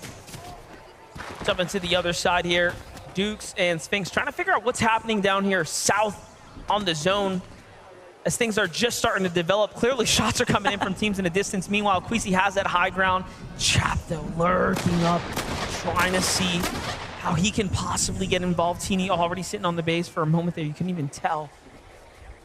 I don't even know if it's Queasy that's in danger nearly as much as what it might be Thomas HD when he tries to work his way back towards the surge base he has with Queasy. You can hear the Monarch pistol, shots flying out overhead. Thomas making his way back towards him, but he scouted it out. Managed to throw up a wall just in the nick of time. Queasy also on high alert now. But Chap, Teeny, they've made enough noise. Other teams in the distance actually trying to take side shots at them. Gotta respect Thomas HD's ability to not only see them and react faster than they can land a shot on him, but to also get up to high ground. Nothing too. Before it was too late. And look, they're gonna just go ahead and get off of there. They're like, wait, that team, they wanna fight? No, we don't need that. They give them the respect. They back off the restored reels. They play for center zone now. And this is a very, very good early rotate to go ahead and find a new position here, find some new real estate, if you will. Meanwhile, at the Grim Gate, we have another Rise in Yuma coming out of Asia, representing here last game. Phenomenal performance, ending up towards the top, 8 eliminations as well. This game off to a hot start with 2. Look, we look away, we blink for a second, and the double headshot onto Phaser. The lineup is just nasty.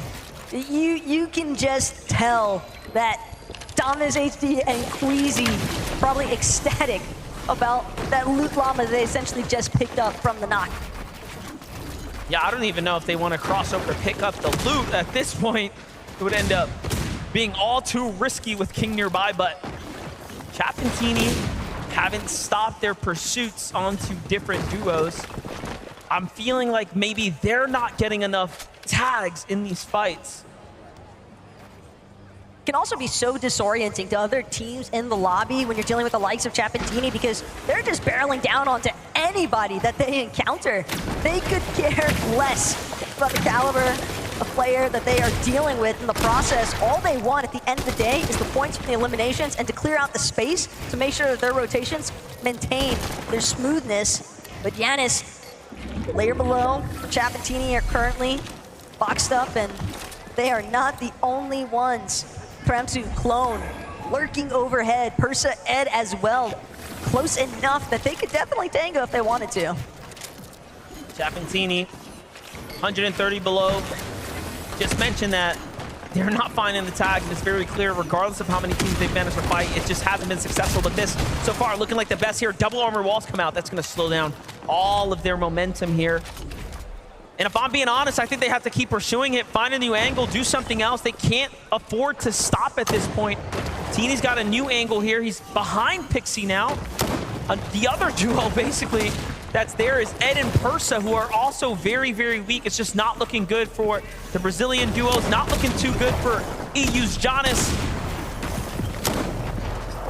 But every behind time. him, Chap's hurt. Back against the wall, he needs to find the one, and it's so close, but he's gonna be the first to fall.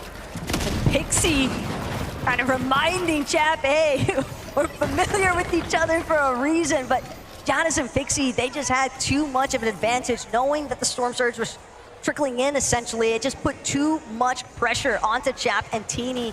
They were just taking recklessly aggressive fights, not methodically calculated ones. Reminder, Falcons, Teeny, and Chap were your first place team coming into match number 2. They are now down and out, effectively opening up the leaderboards for other teams to start to climb on up now.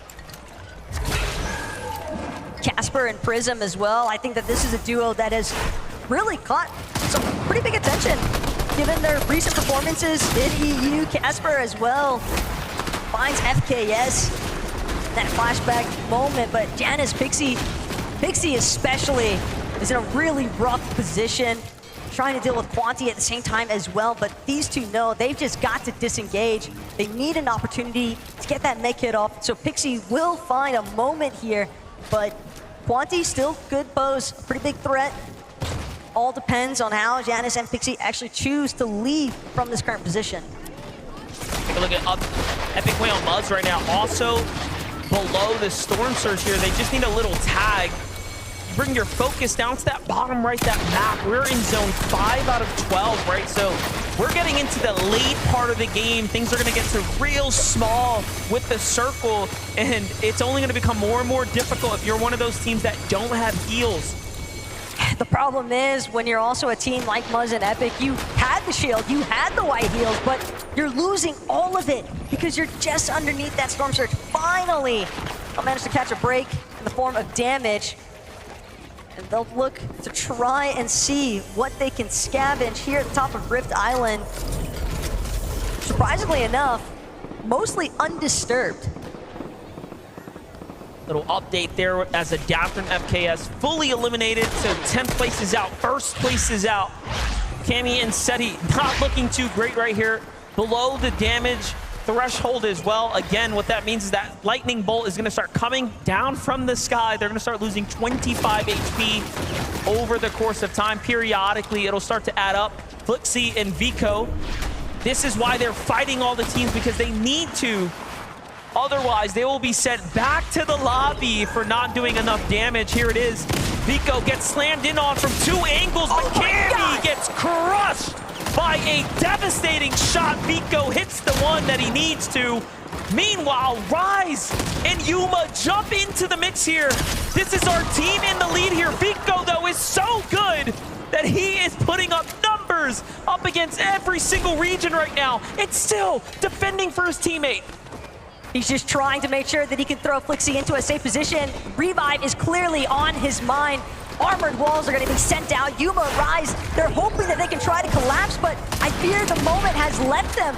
Vico doing so much when it mattered most to hold his ground, and sure enough, the revive is a success. Flixie has been brought back into this battle, and that's going to cause Rise and Yuma to reconsider whether they actually want to take this engagement. And that was our current first and second place teams basically to be going head to head. But let's jump in with Clone and Kramsu right now. Another team very, very desperate here to find a fight.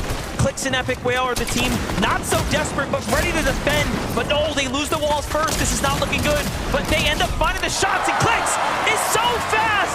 He hits one in, then the second before they can even notice what happened to them. Yeah, you know this guy's been taking some tips from Menno. I mean, he's been forming his own kind of master class at this stage. The edit in, caught by Vino there. The trap was delayed. So good. That's exactly the kind of bounce back too that you would hope for, especially when you consider game number 1 probably got a little bit more messy than what they'd initially intended. So moments like that can really captivate a lot of momentum for players on the big stage. You know, you make a great point. The first game was really difficult for them. They spend a little too much time inside the storm. So look, already micro adjustments starting to come in, but Muzz and Epic Whale here. Muzz is down, or sorry, Epic Whale's down. Muzz is by himself. He finds the tags that he needs, doubles back to save his teammate as the Storm Surge was doing damage. And Vidil and Reason are recognizing, wait a second, why did you stop pushing here? Something clearly went wrong. Muzz now has to back off. I don't even think he got to pick up his teammate in time. No, Epic Whale gets finished there. And the development now for Muzz is that he is left by himself with nothing to really work with. I mean, it's all but over for him at this point if Vidil and Reason want to push. At the same time, though, Muzz is definitely a bit of a solo mastermind. If anybody could look for a clutch opportunity, the real issue that I'm seeing right now, though, MDF, Baka, Pars, right behind where Muzz is currently fixated. And if he wants to press forward, Vidil and Reason on the other end of these walls, it's going to cost Muzz so much if he's able to escape this as far as his builds are concerned. He's already looking low on that material count. Yeah, you saw him look through the wall. I was like, wait, what's left there? Nothing. And I think that was a mistake because now Varial and Reason can tell, wait, he's still pretty close, and they definitely know he's a weakened solo. But hey, if Muzz can stay alive, he has the zone, he'll be okay for a little bit of time. Placement points are just moments away. Take a look from the other perspective, how the damage ended up racking up there. An excellent tag by Reason, and then the Surge finishes the job there in the end. So very, very close. Had, you know, they not had that problem, they definitely were the team ahead. But here's a team that hasn't really found their footing just yet. Peterbot and Boyo trying to figure it out in match number 2 right now. Well, you say that, but Peterbot was kind of on a rampage in our first lobby. But this time, obviously, hoping that he can do it alongside his duo, Pipoli, Kayota. They are met with an armored wall. The moment that they try to aggress onto Pars and Baka, can be forced to drop to the low ground, seeing they can try chop out these floors from underneath, but Pars, Baka, they recognize there's too much desperation from this duo. We don't need to take any sort of risky peeks. We're just gonna stay them back. They kind of have to though, but no, Mapoli goes up to the box by himself.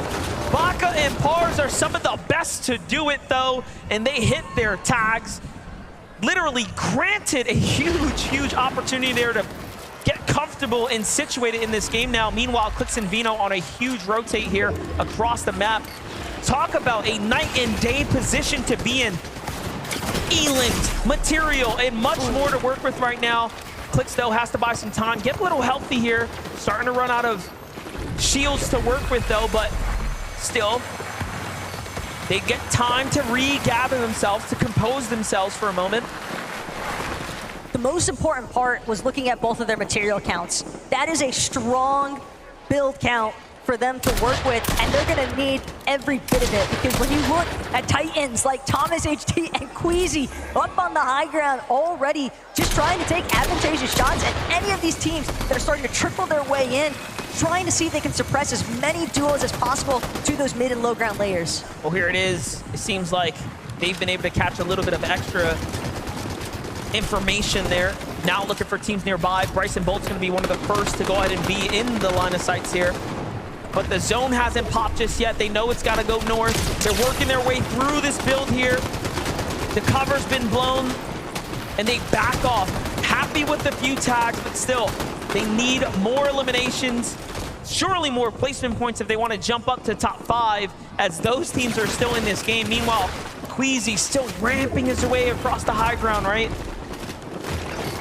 And that's for sure. Queasy, Thomas, they're going to try to hold on to hype for as long as possible. Ideally, the entire game, if possible, like what we saw at Chapatini in the last match. But Acorn Cold, very efficient, found a slight inside rotate despite so much congestion having pooled in the real center of that last zone. But everybody's got to get a move on now. Poyo, Peterbot just doing what they can to stay ahead of the pack.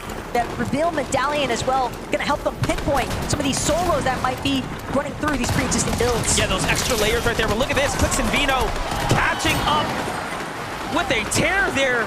Peterbot and Boyo find Yuma as well, effectively taking down some of that immediate competition, right? You want to start dropping those players that are up at the top of the standings if you want to jump over them. It's not going to be easy. It's going to be very, very hard to do, but they are doing just that. Meanwhile, the wider shot tells us the whole story. There's an indestructible bridge separating the high ground layers from the lows.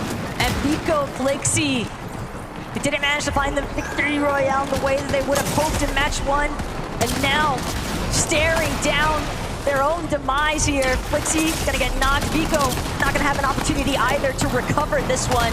Just too much pre-existing pressure. But Peterbot could go massive here. Acorn's gonna get caught out, and Peterbot gets the shutdown. Oh, but someone comes from behind, and down goes Peterbot. Just like that, it's Cold to the rescue basically here, making up for lost time there. And at the end of the day, the real winner here is Cold. He gets more placement points. He gets to heal out now and kind of wait this one out. Meanwhile, Clix is still alive here, working his way through the game. Queasy and Thomas make their way up to the Rift Island. They are looking better than ever. There is so much material to farm back up here as well. It's looking next to impossible for anybody to try and effectively challenge for high MDF, but we see great things happen. Clix, on the other hand, alongside of Benno, they're gonna fall back to back. Trulex and Chicho now seeing if they can try and finagle their way into that top leaderboard placements, but Deal's gonna be the next one they knock. Reason forced to play this one out as a solo. Game 2 already looking kind of crazy. Reason takes down Mustache there, and he gets to secure the medkit. That's a Cypher huge medallion. pick up right there. The medallion as well to give him that little bit of extra push here. And look at that.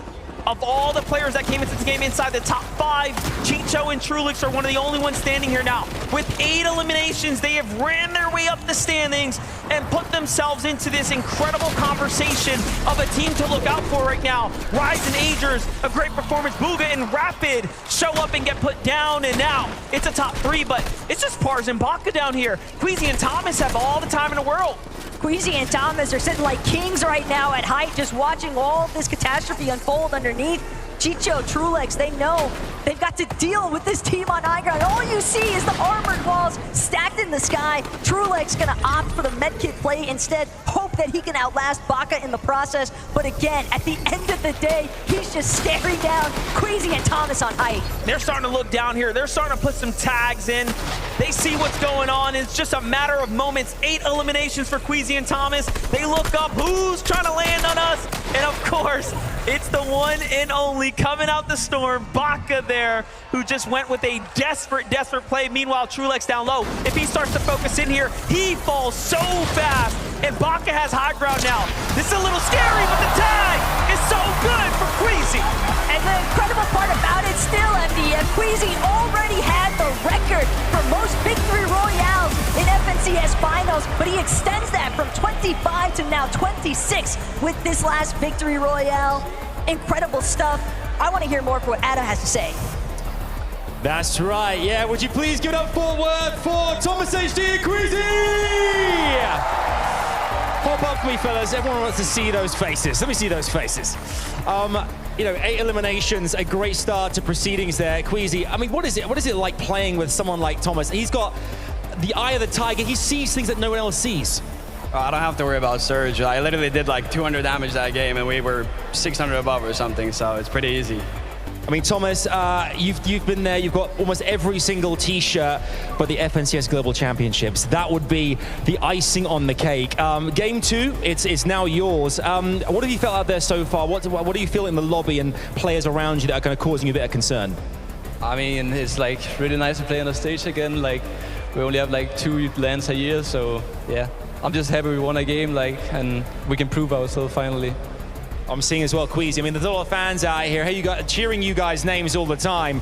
Let them hear Fort Worth, Queasy and Thomas HD. Let them hear you. Come on. Right. How does it feel to compete as well in front of an audience like this as well? Obviously, there's 10 games left, but are you embracing every second of this alongside your partner? Yeah, 100%. I mean, I got some important people in the audience that told me that I should go hide and not die, and that's what I did, and we won the game. Okay, I'd love to see it. And one more time, would you please, Fort Worth, give it up for your Game 2 winners, Thomas and Queasy! Doesn't that feel good? Doesn't that feel good here in the Raw? You guys have been amazing. You guys at home as well have been fantastic. A quick break from us again here on the main show, but do not go anywhere. There's loads more coming away. 4 more games today. Don't go anywhere.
At Swell, we're inspired to bring style innovation, and joy to your everyday. Whether it's all-day hydration, smarter meal prep, fresh lunch on the go, or date night, Swell has you covered.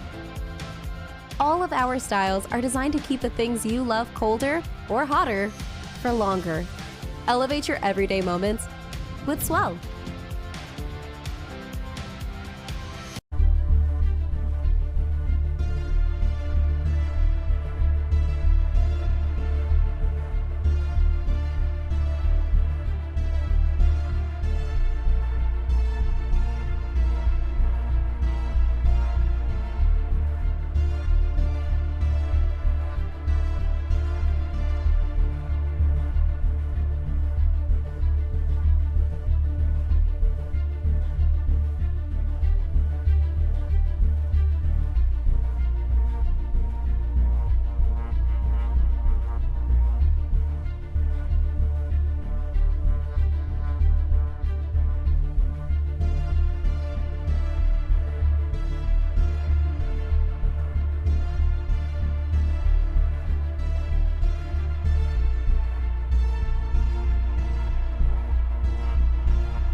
Welcome back, everyone, to the FNCS Global Championship. We just wrapped up game number 2. Queasy Thomas HD get themselves the victory royale. And on top of that, 10 eliminations.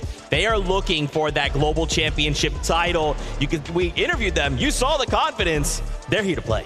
Well, Zeke, you went ahead and said on top of that. What about being on top of the lobby, Levin? I mean, Queasy, typical.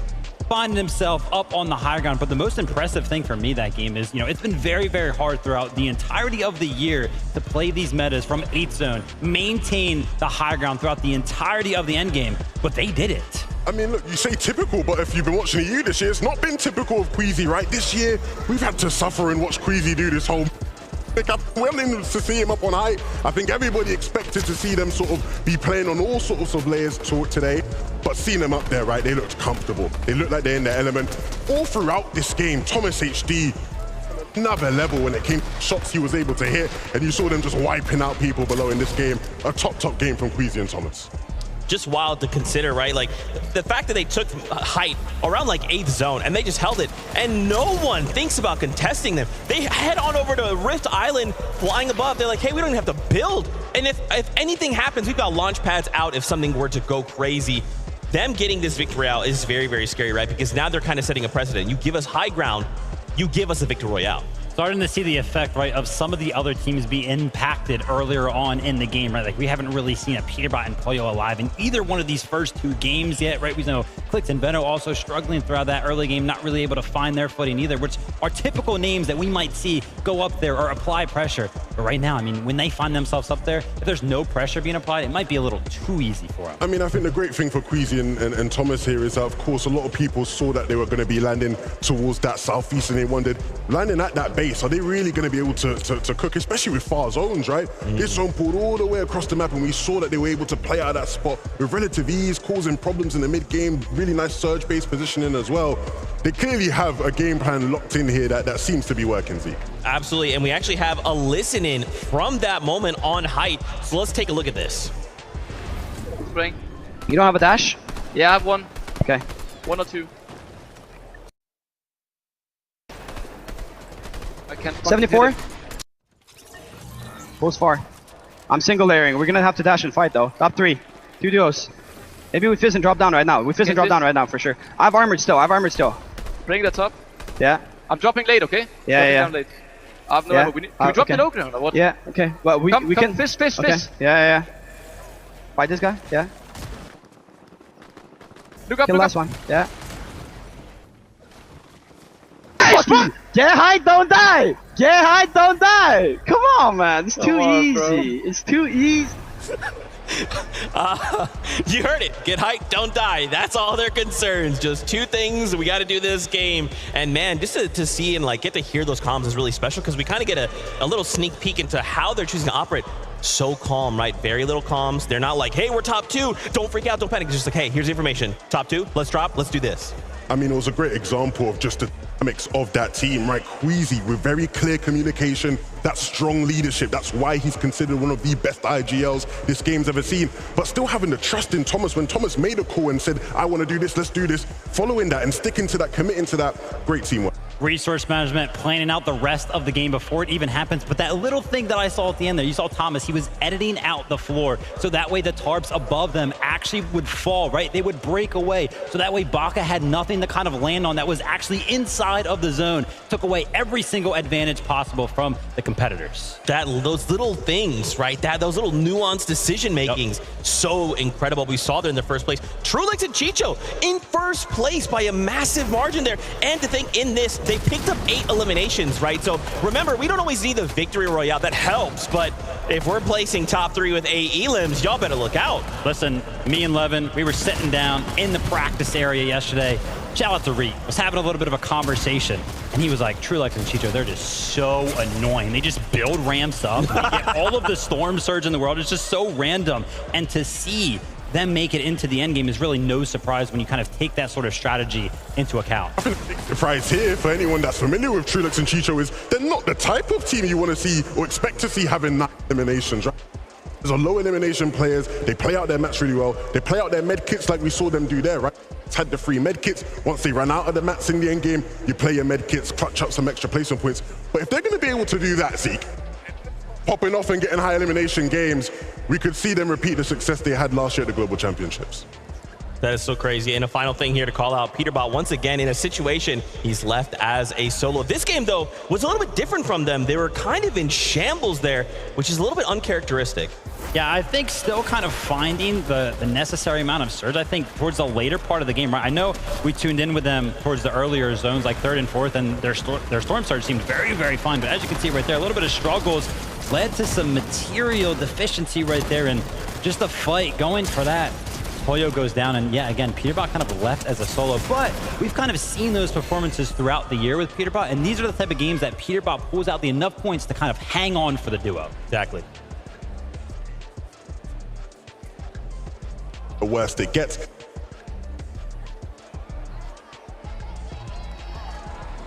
Right. Exactly. You love to see it. Guys, we want to talk more, but we're getting right back into the action. There's more Battle Bus action to go. So this is game number 3. Casters, up to you. Thank you guys so much. And yeah, MDF, we are approaching the halfway point here in day 1. But what's even crazier to consider is still, sure, it's match 3, but tomorrow, 6 more games to work with and a 1.5 times point multiplier. Yeah, that's right. And that's where teams start to hit the drawing board. I mean, Vino has expressed this before to us in his interviews. Day 2 is always the hardest, especially for players like him that focus so heavily into that day 1 prep. So this foundation that has to get built here and now is extremely important. Let's jump on the Battle Bus one more time.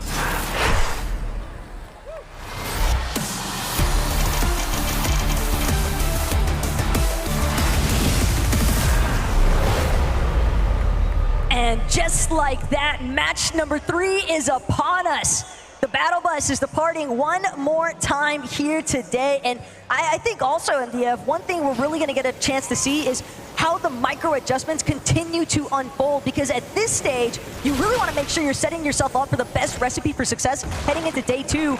But this halfway mark could really be the telling tale. Yeah, and we're kind of jumping back to match 1 vibes right here. CalGamer, Haman versus CZB and Nathan. They won the first fight. Kind of fizzled out the second. This one now is all up to Cal right here. Cal finds the first tag and no duo in sight yet. Kind of runs off to a safe spot. Very smart position to put him in. Meanwhile, Nathan has more time to go ahead and start healing up, but no material. We all know Fortnite's a game of builds and attrition, and if you have the mats, you usually have the fight in the bag. CalGamer comes on top for the Middle East. That is a big clutch opportunity there for CalGamer, because him and Haman definitely need to start rebuilding a little bit more in terms of that leaderboard. But again, they're not the only ones with that vision in mind. Merstash, Malabuka, Restored Reels one more time.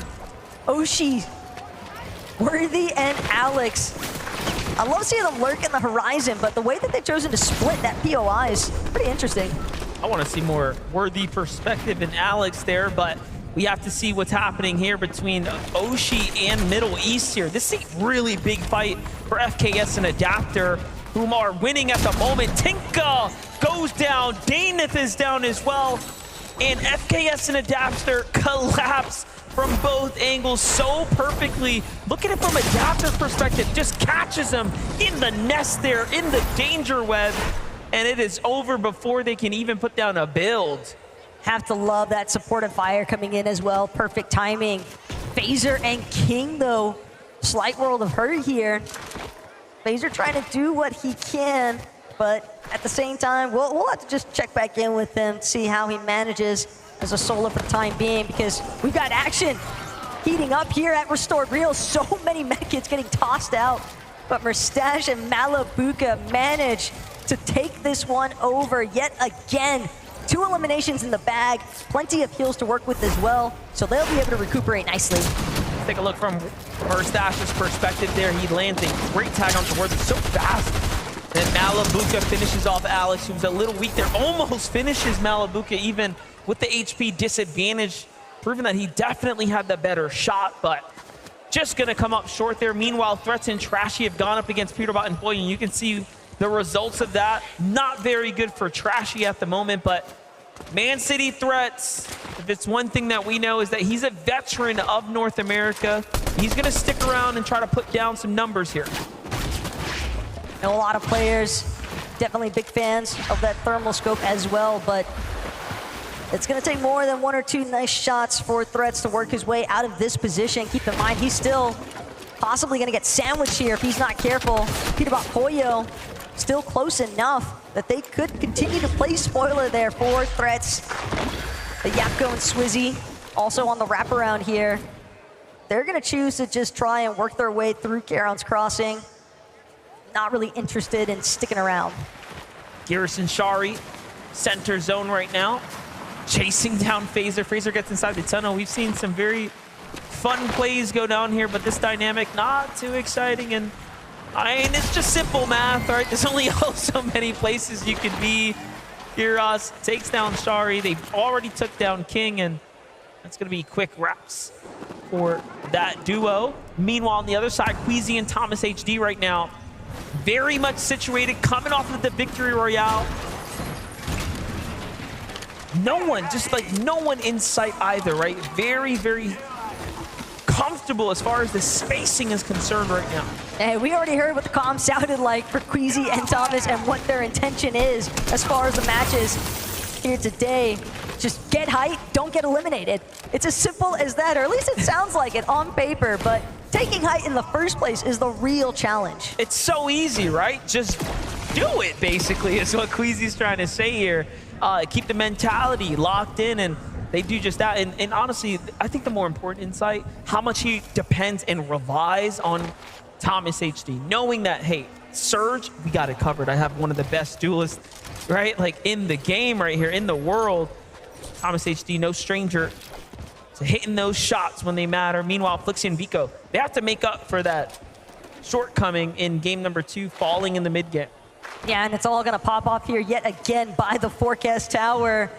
One that's situated in between Reckless Railway, Mount Olympus, and realistically, Bryce Bolts, you have to keep in mind, Ipanaz in their backyard, and that's exactly what they're after. They find Job and Michael trying to just sneak around the low ground, but it's not gonna work this time as Bolts and Bryce find their first elimination. That's a nice amount of surge damage as well, so they can afford now to stay engaged in this fight for the Forecast Tower in comparison to maybe Vico, Flixie, depending on what their surge tags might look like.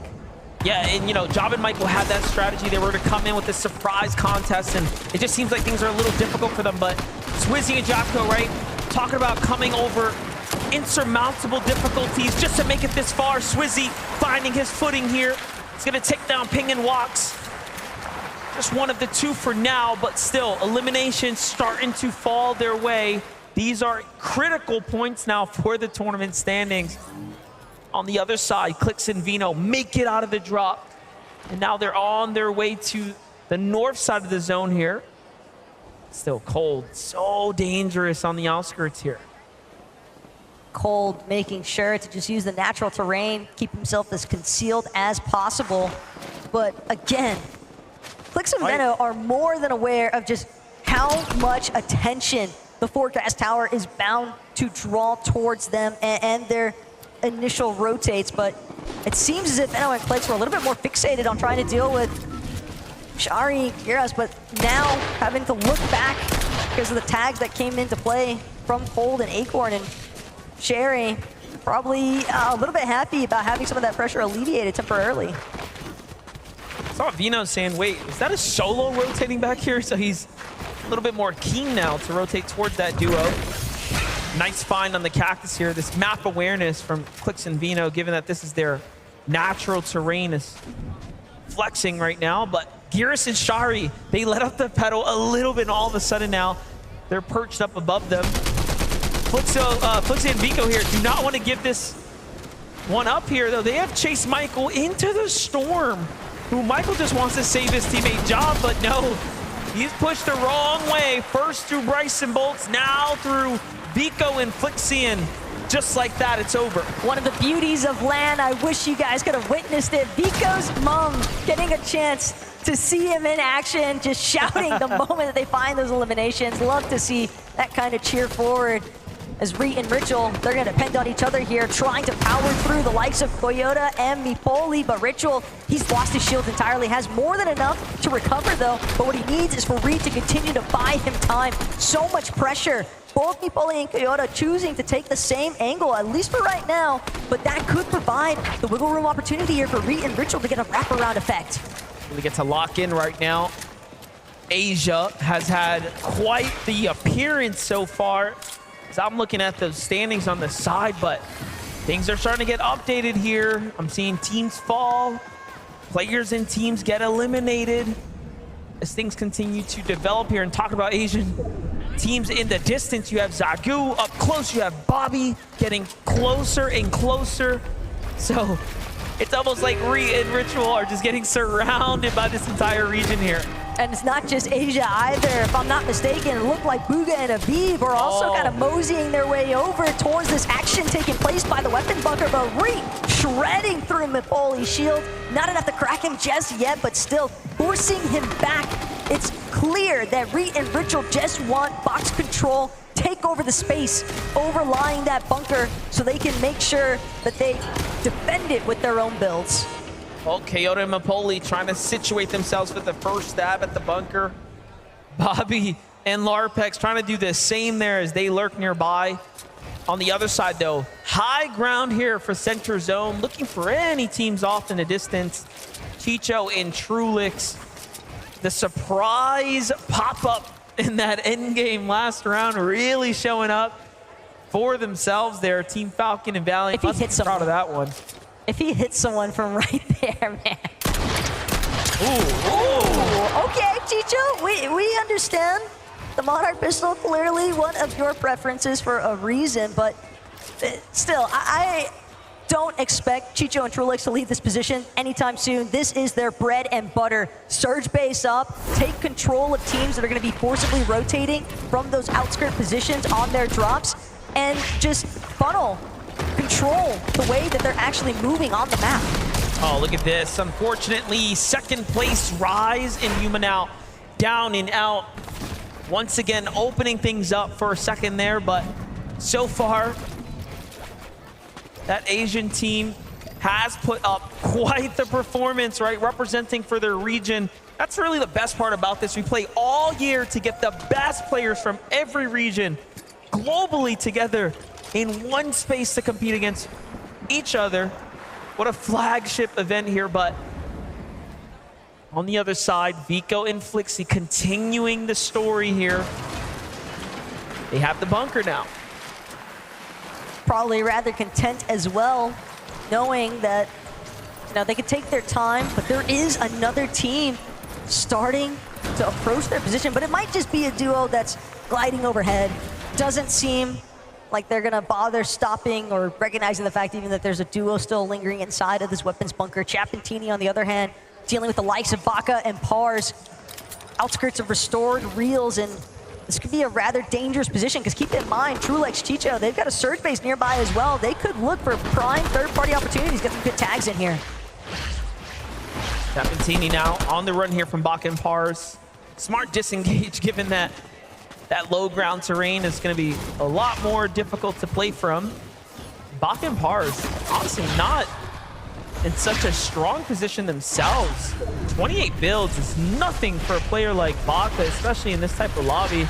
He really has to start to, piecemeal something together, or their end game is it's going to crumble. It's going to crumble fast. Part of the problem for Baka and Pars, though, is that landing by the ship at station, their intent is to try and make a play for one of the forecast towers. We've seen them throughout the majors in the regular seasons, right? And they've tried to consistently make plays for forecast, but they've got to deal with the likes of Peterbot, Poyo, who are also making rotates, and it can be difficult for Baka and Pars as well to just maintain their map position because they have so many teams kind of surrounding them, looking to cut them off at every position. Although it's only game 3, I do want to hit the VODs and see what's going on with Batman, Booga, and Rapid there, as they haven't quite really popped off up to the expectations. But hold up, Rift Island now officially secured by Baka and Pars. This is honestly a very, very good pickup here if they, of course, can get the loot, but an elimination would be even better. Teeny gets hurt in the process here. Chap secures the high position here in defense for his teammate. Singles out Baka. Baka down to just wood builds. They need to get some of the outskirts here. And already Chapentini secure the center of course, what will be the cache, right? All the loot that's going to go in and spawn out of that. The capture point could be a really big advantage here for Chapentini as well.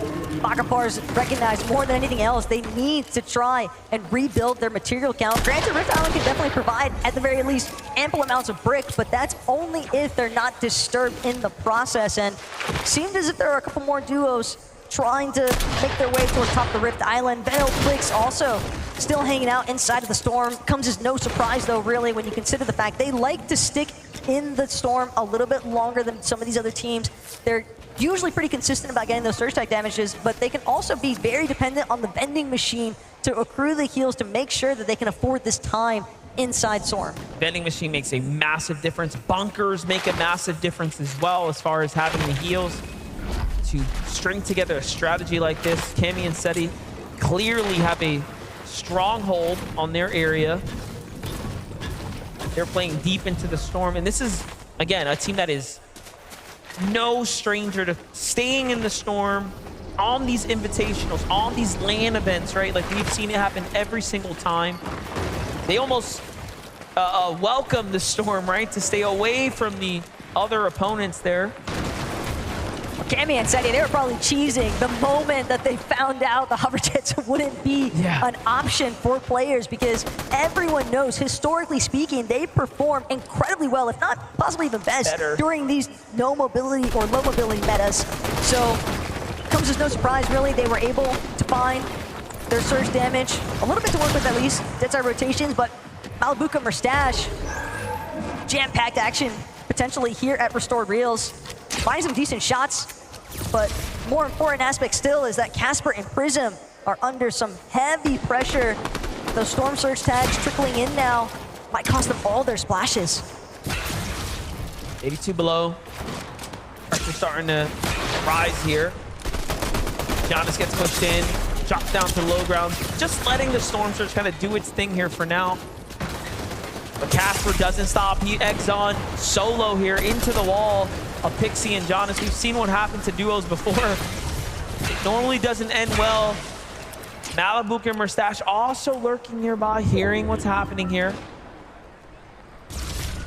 And again, you can technically out-sustain the damage that's dealt, but 25 a tick, not to mention the other teams taking notes, shooting at you as well. Shield crack has gone out. That might be the go sign here for Giannis and Pixie. They recognize the fact, though, this duo looking a little bit too desperate for him. Mustache Malabuka instead gonna strike from behind. Casper, Prism, they were so fixated on Giannis and Pixie, they had no idea the real threat that awaited directly behind them. Yeah, now Murstache and Malibuca have nothing to worry about. They have so much damage. The refresh is there. They're going to be fully focused in on likely getting to the new line of the Storm here shortly.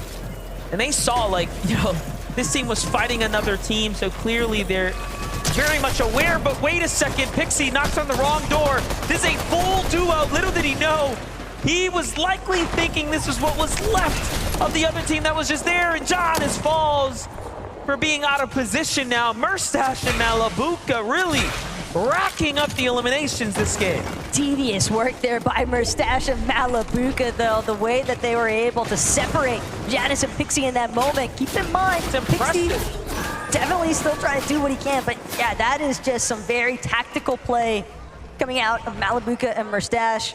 Their chemistry definitely aligned. Pixie still trying to do what he can, but Malibuca and Murstache, they know it's a solo hidden somewhere amongst the rubble of these pre-existing builds. Pixie trying to hope that he can maintain a little bit better position, but he's just getting shredded. The builds are not going to withstand all the shots coming in. Malibuca Murstache with yet another elimination. 807 damage above as well. They can take their sweet time now on the rotates. And you see it from Murstache's perspective onto Casper. Say, huge shot there in the replay. Very well executed. Well, that's going to set themselves up for success. They have nothing to worry about other than get to Storm now. For Vino and Clix, a little bit of a different story here. Still a successful game nonetheless. 2 elims, plenty of material to work with, especially in Clix's reservoir here.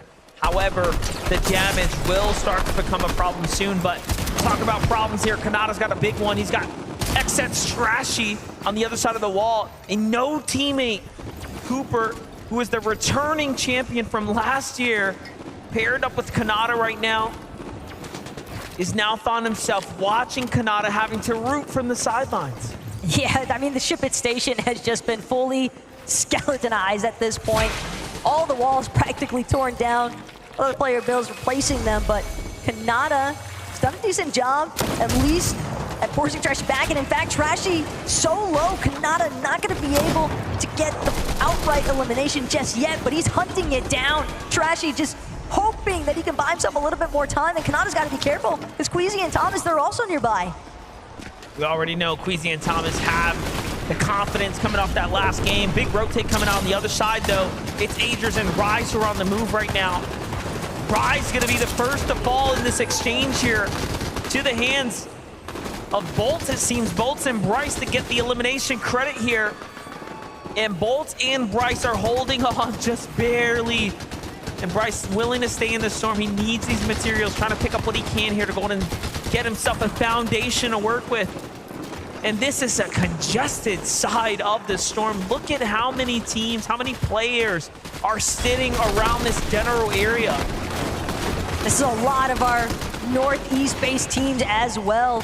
And Bryce, at least with that refresh on the material count, he's going to be able to at least dictate which direction he wants to head next. Might be able to protect himself on the disengage as well. Agers, though, might not find himself in a similar fashion. Still, the armored wall will at least prompt a forcible disengage for the time being. Everyone recognizing the fact they've got to scale over this hillside as they approach the raft. Well, time to make a decision. Agers goes for the fight. And now he's in the Storm, but a tag is going to set him off here. The clock is ticking here. Just a couple moments left, and he jumps onto Muzz and Epic Whale. Tries to go for the axe through the wall, but instead delivers the loot to the hands of Muzz and Epic Whale, who really needed that, but the Storm ends up doing the rest there on this back edge.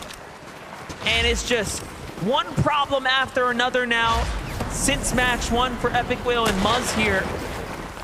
It's going to be difficult to ask Epic to do much more at this point, given the situation. Epic just hoping that he can survive, but that dream is shut down instantaneously. Just down from a distance, and not much left to do except sit and wait for match number 4 to begin. Trulex, on the other hand, though, no Chicho again. Some of our teams that are just trying to lead, unfortunately finding themselves in these compromised positions. If Trulex goes down now, MDF, that's going to be a heavy hit to placement points. Yeah, definitely will set them back, given that they set themselves up with such a strong position now after that first game. Obviously coming in with a little bit of a lead, but how long can that lead last when you have people like Peterbot and Pollo putting sights on you? And looking at that update there, Cold and Acorn are down. Yuma and Rise are also down. This match 3, almost a defining moment for some teams here that had a real chance to break away, but as all things balance here, it's almost like we're brought down to reality. So Trulex, really the only player now in the lobby that has a 30-point gap, but for how much longer? He's just trying to stay as concealed as possible and hopefully connect. An elimination, really? Yet again, Dukes now forced to play this one out as a solo. His box gonna get collapsed upon. Pico though loses Flixie. Another one of our teams in the top 5 wiped out. That is actually going to be very, very important for everyone who's on the bubble now, looking to jump up into that top 5 spot. And even better for the likes of Peterbot and Pollo, who are very much there. Thomas, HD, and Queasy, who have been running their way up the standings here.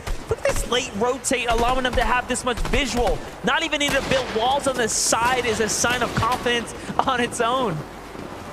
Look at this Thomas now. He was just taking shots at the lobby leader. He's still got his sights set onto Trulex. Might have even identified him as a solo, but they're going to find themselves chopped. Malabuka, Merstash now trying to make their approach towards Queasy and Thomas. Meanwhile, Peterbot, Pollo, they're currently sitting inside of top 3, 3rd place to be specific, and they're going to instantaneously take over the hill.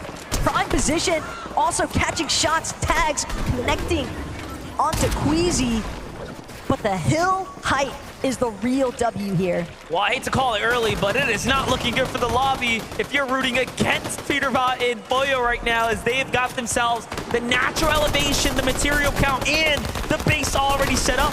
Meanwhile, Queasy finds himself in a bad rotate there, taken down. No elims earned this game. No chance that Thomas can survive there if he doesn't fight his way up. He doesn't even have mats here, the shield bubble, the saving grace, but also the flare to the lobby. Hey, I'm over here. There's only so much that Thomas can do from this current position. And first, he's got to break through Yapko and Swizzy, throws out the shield bubble. It's his last hope at this point, hoping that there isn't a duo underneath him, but unfortunately, he won't even get a chance to reconsider where he wants to go next. Peterbot and Pollo more than content to take the shutdown. And they're the team up top, looking down on the rest of the lobby here. Other NA players still here, Reet and Ritual. But you have EU's Huddy on the front side with Kovacs there.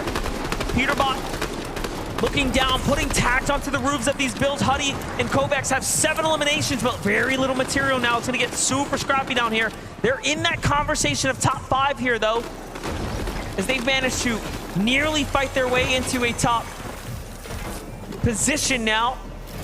But things are slowing down. Everyone really thinking about what the next move's gonna be, what's best for their situation here in the tournament. Merstash, Malabuka look up, they say no. Peterbot and Pollo are still there.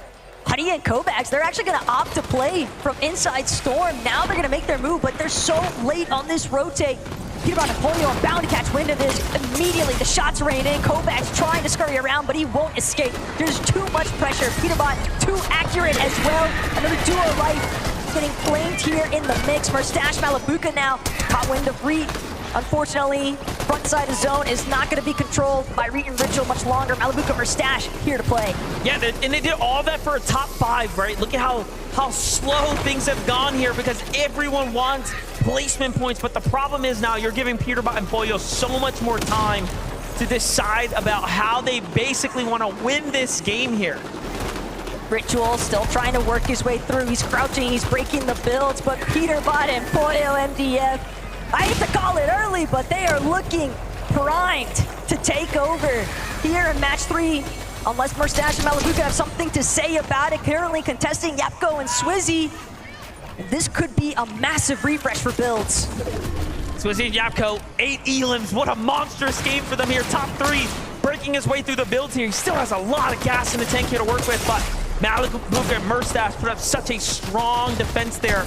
A great tag onto Merstash to want to set things up, but he steps in now. It's time to throw it all down. It's all or nothing. Right hand peek here for Merstash is going to work well. Peterbot and Pollo jumps down from the high ground to go ahead and get in the mix. One of those goes to them. Merstash is down. Malabuka's down. 2v2. All they got to do now is find the last shot, and Pollo, hungrier than ever, is going to get one. They just need the second now. Peterbot, Pollo, they're tracking him down. Swizzy staring just a layer above. Poyo's gonna fall though. This could be massive. Swizzy could actually take it, but Peterbot trying to shut that dream down. Peterbot, oh my God, is all he needs. Swizzy takes it home. Peterbot and Poyo get taken down to the hands of Swizzy. Phenomenal job there in the end. Just when you thought it was over, just when you thought he didn't have a chance, they clutched it up. They pulled through. I have to put a little bit more respect onto Swizzy's name here. Keep in mind, he's a powerhouse player coming out of EU, but Adam, close on sight. Thank you so much. Give it up for your Game 3 winners! Swizzy, wow. That was that one-on-one.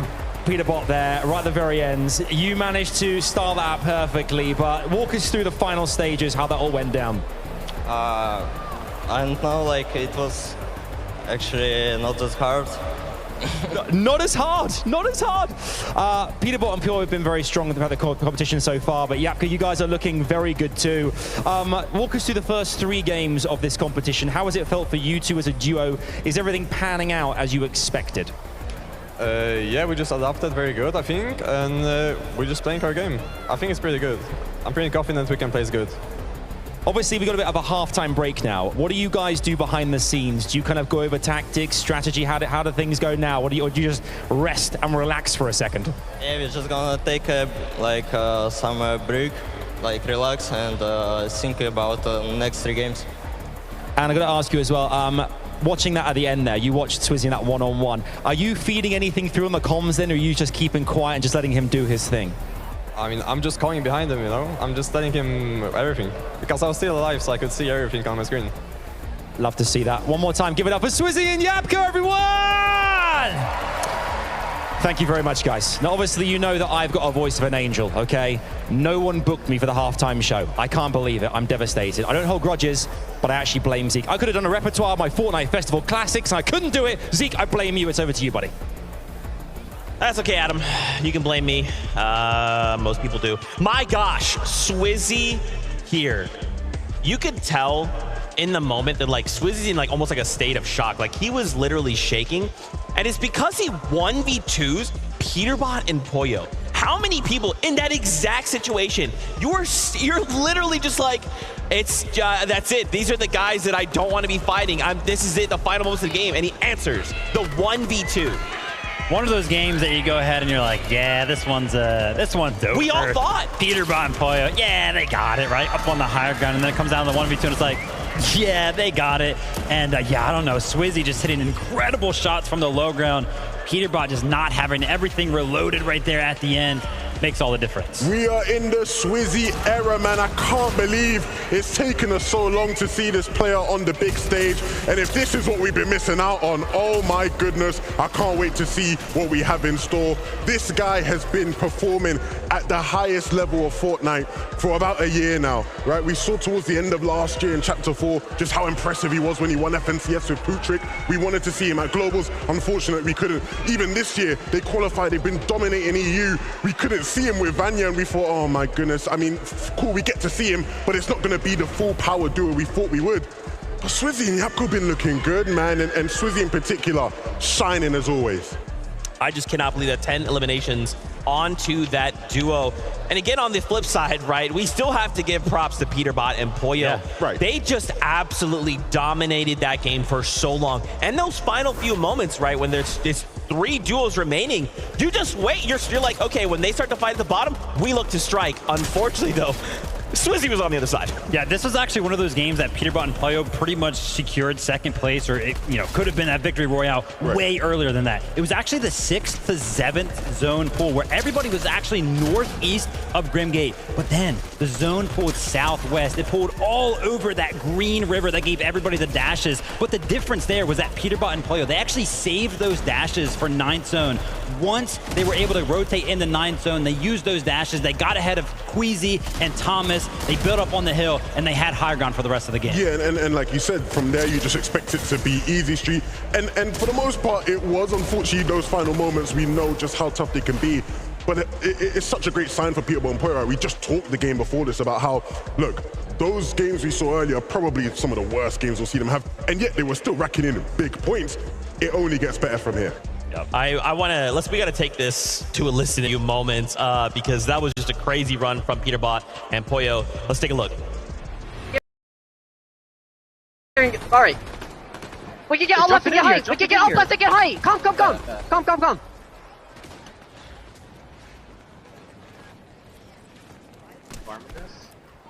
35. They're looking. 30. Look here. No bills. Yeah. I got it. We're good. 13 alive, by the way. Everyone's stacked. I think everyone's stacked. You know what I'm saying? I'm going. Yeah. Just look at the team's frame. I'm looking. Duo. They drop. It's this team right here. This 60, no bills. 360 wood. Give me coin. Yeah. Give me coin. No. Right here. He's reloading. Guys.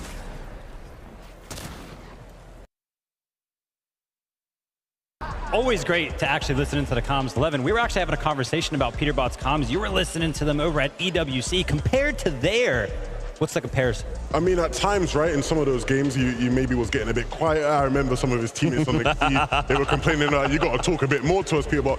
The communication, much more in his element here on this big stage. Nice. I love to see there in those final few moments as well. In that situation where they made that beautiful little rotate up the hill, right? At that point, second place through, they're gone. And now they're thinking, okay, we have an opportunity here. We can really look to pull away. And again, just kind of telling the lobby, we are on height. You're not going to get to play the game. But when we're ready, we'll go ahead and pick you all off at the bottom. Absolutely. And I mean, look, they're in first place. No surprises there. I think it's interesting how even with their success, if we're going to be critical here, I think we're seeing the effects of the whole Raft situation where they're not getting that whole POI to themselves. It feels like in some of the NAF and CSs this year, they would have gotten a POI like that all to themselves and been able to run with it, have cap loot. But the lack of loot, you'd argue, means, again, he doesn't have as much ammo. He can't spray as much towards that back end. When he runs out of shotgun ammo, he can't switch to his AUG, right, and use that. Small, fine margins, but it's, causing a difference here. But if they're going to stay in first place, I mean, he's not going to be too bothered at the end of the day. I mean, I'm happy you actually brought up the point of the Wrap because that game we actually saw something a little bit different. First two games was very, very passive. No elims were kind of happening over there. But this game, Peterbot actually picked up Trashy very, very early on. So that could be the adaptation that they're kind of looking for to make sure they just get that extra little bit of an edge coming out of the Wrath. And Cammy, right? They also find another impact over on Cammy to just disrupt them and their plans. So just crazy. Malibuca Mustache as well, third in that last game. Dude, I don't know. Like, think back to game one. Malibuca Mustache just had this horrible game. They're just shambles the entire time. They're going down in zone. They're picking each other up. And now they come out swinging third place with just an unbelievable performance. Well, Malibuca and Mustache, that game number 3 right there, they actually took it to Alex Noir. They elammed them very, very early on. But they didn't leave their POI. They did not leave reels at all, right? It was remained in the zone. And I think they picked up like 3 more eliminations from the POI alone, just picking up stragglers, picking up rotators. So awesome to see that they're very, very familiar around that POI, so much so that they can find elims even later on in the game. I mean, when you look at Comp Fortnite this year, Vivid, it's been a matter of surge basing here and there. Yeah. That is not Malibuca and Mustache's game, right? They want to go into places where people are going to rotate into them and they want to fight people. And they did that so expertly here. And it felt like a vintage game for them, even towards the end game, right? Just causing havoc on lower layers is what they were always known for doing. And so it's great to see them in their element here on LAN. I wanted to call out their 6th place Chap and Teeny. We see them just go up a few points there. They managed to fight that Rift Island, fight for that Rift Island and claim it. But we did not see them in that end game, right? Think back, they won game number 1, and then it's kind of, they're not necessarily stalling out, but there's something that is kind of keeping them from hitting these final few end games. What's going on? What do you think? Well, maybe it's the giant surprise of them not landing where we were kind of expecting them to land. They're actually landing over at the Nitro Dome, right? Which, very, very like them to kind of just randomly land somewhere. And maybe we're kind of seeing the effects of that, right? Maybe now that players around them have kind of adapted to how those rotations are kind of being made by them. They're like, oh, so this team's going to be doing this now. We're obviously not going to allow them to do that or something like that. But I'm sure there's adaptations being made by some of these players. Absolutely. I wrote down a whole long list of like effects of them switching up their drop and the team's effects. Before we get to that though, right? Them landing on Nitrodrome, some added context. It was the spot they landed at, right? Last season, right? When they were playing. And when you actually look at where they were deciding to land, they never really committed to a spot, right? At one point, they wanted to go Reckless and they were going to go towards the Underworld. And it's funny, I spoke to Kanada and Cooper a couple days ago, and they were like, for sure those guys are going to go Nitro Drone. They knew, they were like 100% those guys aren't committing to whatever they're saying they're going to commit to. They're going to land on us. And I guess they were very prepared for it. But even then, man, Trapattini is the kind of thing you expected them to do, right? Have some sort of switch up in game plan. I love that the casters going into that game called out micro adjustments, right? Game to game, we're just thinking these little nuanced things. How do we get the upper hand on all of these duos? And of course, now being the halfway point, it is more important than ever to do so. Yeah, and I'm happy that you actually brought up that halfway point, right? And quote unquote adaptations, because now that we are actually in that halfway mark, the players are off the stage. Right. They're actually behind the scenes right now. And right now they have the opportunity to not only talk amongst themselves, right? Kind of get refreshed, kind of reboot back up into the competition, but the opportunity to also talk to their coaches who are hopefully seeing things that they are not. Yeah, I mean, we were talking to some of the coaches that are here, right? We were talking to Sven and Razari, right? Those guys coach a bunch of the players here, a bunch of the top teams here. And there are some top teams, I think, who have maybe had a quiet first 3 games. So there's going to be plenty to talk about behind the scenes. That's right. Well, you heard it here. The players are currently on a halfway point break. So what we're going to do is we're going to step away. When we return, though, game number 4 from the FNCS Global Championship.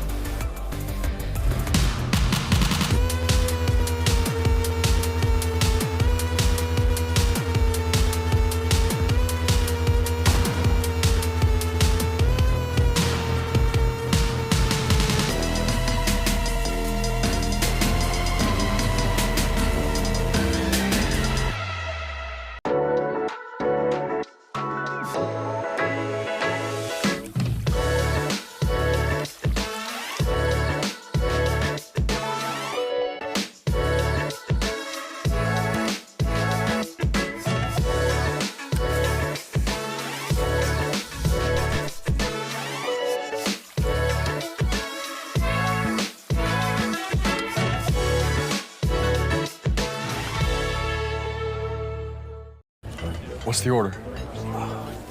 50-cent boneless wings. 50-cent boneless wings on 2. Ready? Break. Hey, bro. 50-cent boneless wings only at Applebee's. After you work out, you can feel worn out. Reach for Core Power and rise to a whole new level of recovery. Protein to build muscle, electrolytes to help hydrate, so you can power on. Champion your recovery with Core Power.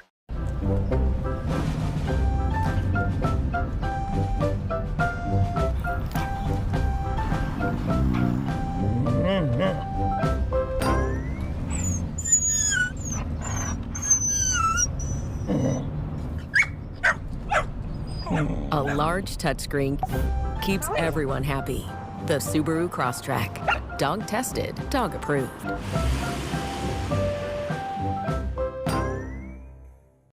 Shave it, Dove it. New Dove Advanced Care. Replenishes skin after every shave. From Spray One. For the ultimate post-shaving care, try new Dove Advanced Care Antiperspirant. You were sick, delusional. This is a very disturbed individual. He's not sick. He's perfect. You're Joker. Rated R. Dyson's new robot vacuum is the most powerful. It's extending side duct, sucking up dust right to the edge and into corners. With a pioneering high-speed motor, a full-size carbon fiber brush bar, and a panoramic 360-degree camera that sees all around it, systematically mapping its path. Only a Dyson works like a Dyson. The most powerful robot vacuum. Buy direct from the people who made it. Oh, whose is this?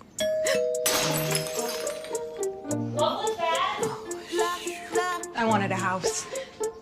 She did too. Pizza. What did you break? I knew I couldn't do it on my own. Food's here. Right. So we thought, why not go all in together? Okay. That's when buying a home together got real. That was my good vase, wasn't it?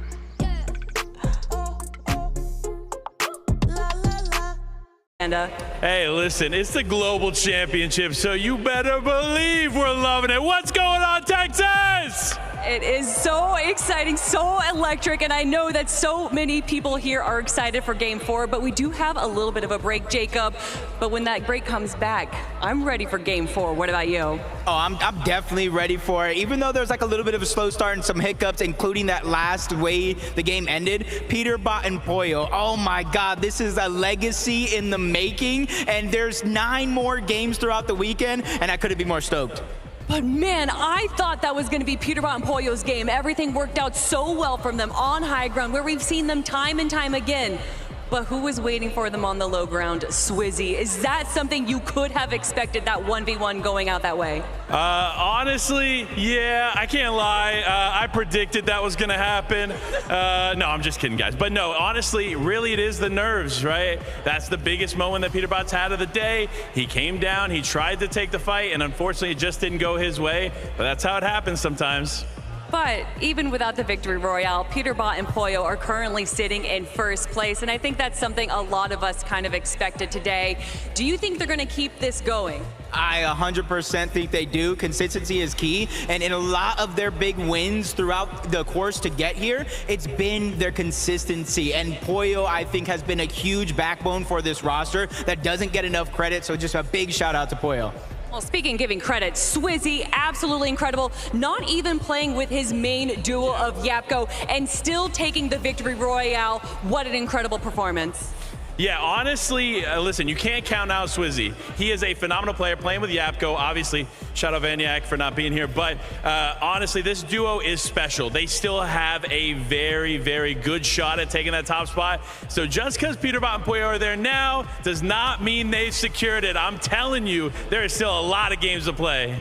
Guys, I am so grateful for you to chat for me real quick. And before I let you go and go back to the desk, where can people find you? What do you have planned for the rest of the weekend? Oh, listen, we got a ton of great stuff going on this weekend. Make sure to check out Life with Panda, Life W Panda on all socials. Jacob and I are hosting a post-Global Championship live stream, so make sure you tune in. I can't wait. And of course, the lovely Kelly Link. I'll let you send it off. Oh my goodness, thank you. But real quick, Jacob, where can people find you? I know as far as watch party goes, you are constantly streaming FNCS watch parties. Where can people find you? On Twitter and Twitch, you can go to Jacob MVPR, because I'm the most valuable Puerto Rican in this place. Thank you guys so much, and let's head back to the desk. No, Jacob, what? Yeah. That's Jacob. Dude, I love Jacob PR, bro. I'm honestly thankful he's not here, because if he was, he'd be so tall. Anyway, thank you so much to Life with Panda, Jacob PR. We love you guys. And I like that Panda kind of called out one thing specifically. There's still like a lot of games left to go. Keep in mind, we still have 3 today, 6 tomorrow, but under that 1.5 times multiplier. We're already seeing games go crazy. Things kind of unfold, maybe not in ways we expected. What have you guys been seeing and that maybe excites you about the last 3 games? Why don't we go ahead and start with the early game here, Levin, right? There's big questions around, well, pretty much almost every single spot on the map. Yeah. But I think Brutal Beachhead was a big question mark. How was Acorn and Cold and Andalex and Sato going to go? And right now, you know, game number 1 is a little bit passive. Games 2 and 3, though, Acorn and Cold have come out with 2 eliminations each one of those games. Yeah, and that's huge, man. I mean, Acorn and Cold, if they weren't uncontested, would have been a favorite to win, right? So seeing how they did there was going to be crucial. That's right. I actually just got word. We have an interview lined up. Adam Savage is standing by with our duo in the first place. Adam, what you got for us? Well, I've currently got with me the leaders of our competition right now. Peterbot and Pollo join me here in the player lounge. Fellas, it has been an unbelievable start of proceedings. Peterbot, 23 eliminations. Looking 23, I think so. Both you guys so far, yeah. Leading it. He was like, just me? 23, so. But he expects that. He expects 23 straight up after bat. What's that? I gotta have 17. My AR aim right now is looking crazy. Like 16 or 17. Okay. Well, I mean, whatever happens, it's looking strong, and you're very much in the lead here. Pollo, walk us through the first kind of like couple of exchanges on the forecast towers first and foremost. You guys got it one time so far. Does that kind of does it concern you at all? Is that a real issue, or are you guys just kind of like heading through whatever happens regardless? No, I think the first game, like, we were getting held by a team, Baka Pars. They were sitting in like a bush. But after that, like after we were able to get to the forecast, we were fine. No one contested or anything. The next 2 games, we weren't able to get it because they didn't spawn. what we saw as well, like the zone shifting left, right, and center for you guys. How's it felt in those first 3 games, adapting as well? I mean, we saw that you're going to be a lot of players going to challenge you guys. You saw an elimination feed, Clix in that first game as well. That must have felt real good too. Yeah, I mean, it's not like it felt good. It was just like I was like, so he got eliminated, and basically, I just got like 5 eliminations in one zone, and then like the win, like that are expected to win, and yeah, I mean, I don't know. Talk me through that exchange as well. There was Swizzy right at the very end of that last game there. Does those kind of moments get under your skin at all? Do you kind of feel those? Or you just going to move on to the next thing? No, we got a 12 elimination second, so it really doesn't matter to me. We're in first by 40 points or something. You look, looking good. Poyo, I've got to ask you as well. We heard the crowd as well going wild. Obviously, you guys. Peterbot gets, I think, home court advantage to a degree. How does it feel for you as well? We're playing alongside Peterbot when you kind of hear the hype around from the fans here in the stadium and at home too. I mean, it's amazing. It brings me up as well, like with Peter's fans. I mean, it affects me too. Yeah. Well, you guys have had an unbelievable year thus far. Will they make it another win under their belts? We're 3 games in, and so far it's looking very, very good for Peterbot and Poyo. For now, it's back to the desk. These guys getting back to their seats. Game 4 is imminent. I think one of my favorite things about Peterbot, I'm going to say something and let me get the whole thought out, okay? I love that, obviously, they're amazing. They play so well. And I love that Peterbot talks so much because Poyo is like an amazing player. And he's just like, yeah, Peterbot, you just talk for the team. I'm just going to sit way over here, talk for the team. Yeah, things are great, and they're amazing. I'm good. Okay, bye. That's one of my favorite things about them. Is that crazy? Am I crazy? No, I mean, but I think it really, really works for them, right? And that's what you kind of need when it comes down to duo dynamic, right? Somebody's a little bit more vocal. Maybe that's how it kind of goes in-game as well. I mean, yeah, I think when you look at the dynamic of that team, anybody that plays with Peterbot is going to have to put their ego to the side. I mean, that guy's got enough ego for all 3 of us on the desk here. He could talk for days, that young lad. But I mean, look, he's a top player and he backs up his talk with performances in game. And it was interesting there, how Adam sort of asked him, like, do you sort of let losing that 2v1 affect you? And I think it's good that it doesn't, right? And he talks about how it doesn't matter, we're still at the top of the leaderboard. I mean, I think it's that sort of mentality to just keep going, even when things don't quite go right, is the key to why they're so successful. Yeah, I mean, saying, look, 12 elimination, Victor Royale, or second place, it isn't the Victor Royale. Now, if tomorrow, 1.5 times, you definitely want that Victor Royale. Those points are going to matter. But, bro, 12 eliminations and a second place, that's still a ton of points. Right. And as he called out, he eliminates the second through 5th teams. At that point, you're like, cool, I'm just creating a gap for me and Poyo. Yeah, instantly looking towards the positives of the situations, not necessarily the negatives, which is really, really good. Now, we were kind of talking about something prior to the break, right? We were like, okay, now they have the opportunity to go ahead and converse amongst themselves with coaches, everything like that. What can we kind of expect going into game number 4 to maybe change, if anything at all? I mean, one thing I think I noticed throughout the first couple games already was there was a bunch of teams actually switching up their spots. I felt like we were seeing a bunch of different people in areas of the map in early game where they just shouldn't have been. Like King and FaZe were all the way in like the southeast of the map. I think Michael and Job was somewhere there as well. At one point we're like, I thought you guys were landing all the way on the other side. So clearly there's been big switch ups already, and I think we'll probably see a couple more. Absolutely. You guys have kind of started talking about Acorn and Cold. I kind of wanted to circle back to that conversation. The duo, how are they performing? Are they performing the way, I guess, you kind of, in your mind, envision they would on LAN? Yeah, no, I think Acorn and Cold definitely are going to find themselves within the top 10. I actually predicted that they were going to be in first place at the end of day number 1. Right now, after 3 games, Peterbot's got quite a lead, so I don't know if that's going to happen, but I think they're performing very, very well, handling the all-spawn situation perfectly. Yeah, clearly. I mean, I think most people who know me know I'm a big Cold fan, and I'm a massive Acorn fan as well, and I really do back these guys to do well in every given situation. I think we know with 1.5x points, we saw them in Major 3 and NA not having the best day 1, but with the 1.5x, the comeback that they had to place as well as they did, they're always going to be in the competition. No matter how far down the leaderboard these guys are, until we get to maybe game 11 tomorrow, right? They're going to be in this competition, and when you have that ability, that's a real big strength. That's right. We've seen their off-spawn situation. We actually have a list in from this last one, so we'll see how this goes. They're ahead of us, by the way. Are they? I see their squad. Should we swerve? We swerve? I mean, yeah, but I can go far. Swerving. They're down in this middle here. Okay. I'm like lurking around, okay? 100. 61 or 60 another. Just take our time. Take our time. Take a minute. Take a minute. Yeah. Right here. 34. Don't be tough. He got 3 builds. He has no mess. Cracked him. He has no mess left. I'm on his 81. Come on, let's You're go, him. baby.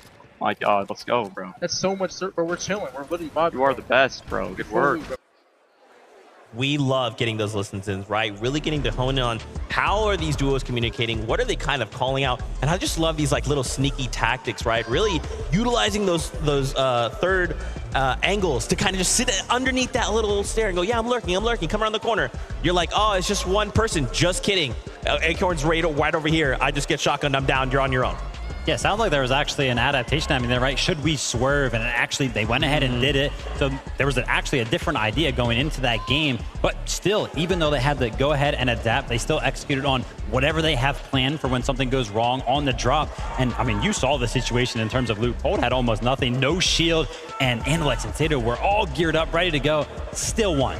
Right, that was one of the things I actually spoke to Sven about, right? Their coach. He talked about the prep they've been putting into off-spawn situations. I think they got a really bad reputation for off-spawns after what we saw in season 2 of this year, where they got bossed at Grim Gate by Peter Bottom Pollo. We'll sweep that under the rag, right? Pretend that never happened. Right. And I think they've come into the Global Championships much more prepared, better ideas, different options, right? And they feel comfortable regardless of which option they have to take. That's right. Our players are making their way back onto the stage right now. We are preparing to kick off game number 4 of the competition. As we continue to kind of talk about this micro adjustments, Levin, you called out something before we went to break here recently. The fact that Chapentini, they kind of, the single decision they made sent ripples throughout the game. I'm really interested to kind of tap into that and how to kind of discuss how one decision could kind of change a whole game. Can you talk me through that? Absolutely. I think you see instantly as we kick off game 1, the effect on one of the teams nearby to the Nitrodrome. Rise and Ages, right? They get taken out, wiped out by Chapentini of Spawn. They're a team where you look at their game plan, things were so set in stone, so clear for them. That would have been a big shock for them. Again, that ruins their momentum in the start of the competition. Yeah. You look at Chapentini, they're a team that wants to have good loot. They're a hungry team. What they're going to do? They're going to play for that bunker towards the windmill south of Nitrodrome. Who else in the lobby likes to play for that bunker? Clix and Venom, right? So they went there in, I think it was game 2, and Chapentini is sitting on it, right? Again, now that affects their game plan. They go into the end game with a bit less loot than they probably would have had Chapentini not switched things up. So all the teams around them that don't even land at Nitrodrome are affected by the fact that Chapentini have chosen to land there. Yeah, and sometimes those are kind of like the instant effects, right? The loot, the bunker, those type of positions. But these zones so far have actually been pulling up slightly to the north. And whenever that happens, teams like Clix and Venom, they actually spend so much time out in the storm. And that strategy is actually used by a bunch of teams here. But when you add in that extra team, right, as kind of adding like, or acting as like a blockade for some of those rotations, it can really throw all of those team strategies off, because when you are actually sitting in the storm taking all of that damage, sometimes those rotations are actually down to perfection, and those little adjustments like new teams landing in the area can make all the difference. And I think too, when we kind of remind ourselves of previous majors, I feel like in those situations, a lot of the duos are kind of like a big ego, right? It's like, I'm losing the situation, I've got to commit, and then we're eliminated, now we're waiting a game. I think all the way back to even Vico, right? The fact that his duo goes down, he's got card in hand, and his options are, I go for forecast, I just run away with the card, or I drop it. And that's not even something I would have even thought of, but he does it. And so those little decisions, once again, really rippling through the game, so interesting to me. Yeah, that's one of those fights that keeps happening consistently, right? Vico, Flixie versus Bryce and Bolts, so much so that now it's a consistent thing that's happening. Other teams are like, whoa, this is happening over here. Let's get involved. I mean, the big difference there, right? You know, for Vico and Flixie here versus on EU, they would have just rolled the teams who were landing. Yeah. Right? That's what happened when you... point where at Major 3, teams weren't even landing on the forecast. They were just getting it for free. Here, Bryce and Bolts aren't going to be pushed over. They've dealt with Reet and Ritual. They've dealt with top teams there before. They are going to fight, and they will be successful at times. So how do Vico and Flixie adjust to that in their game plan? Is it just like such an easy decision, right? Like, because you're saying on EU, we look at Vico Flixie, we go, just that's fine. Forecast is yours, but everyone here on this land, they're just like, nah, we're gonna let you have it. It's just a combination of two regions, right? Like you mentioned, I really like that point actually, as both of these teams have experience fighting teams over at the Forecast Tower, right? And typically, if you're on your own region, you're just kind of fighting one team, you're winning. But now it's two players or two teams that are kind of used to winning, used to fighting, meeting on the international stage. Ooh, the breakdown, crazy, but it is that time. Once again, we are ready for more action. Game number 4 is upon us. Casters, take it away. We're a quarter of the way into this 2-day competition. Let's not forget, this is just the start now. Yeah, and I mean, with the way that things have been going, it is just absurd to think, MDF, that Vivid Shirt is still holding strong, at least for the time being, because Peterbot and Pollo have technically put NA on top. And they're doing it. They're putting up the performance. It's a pretty EU-heavy top 10. We always expect that, though, right? More teams, more chances. But let's see it for match number 4.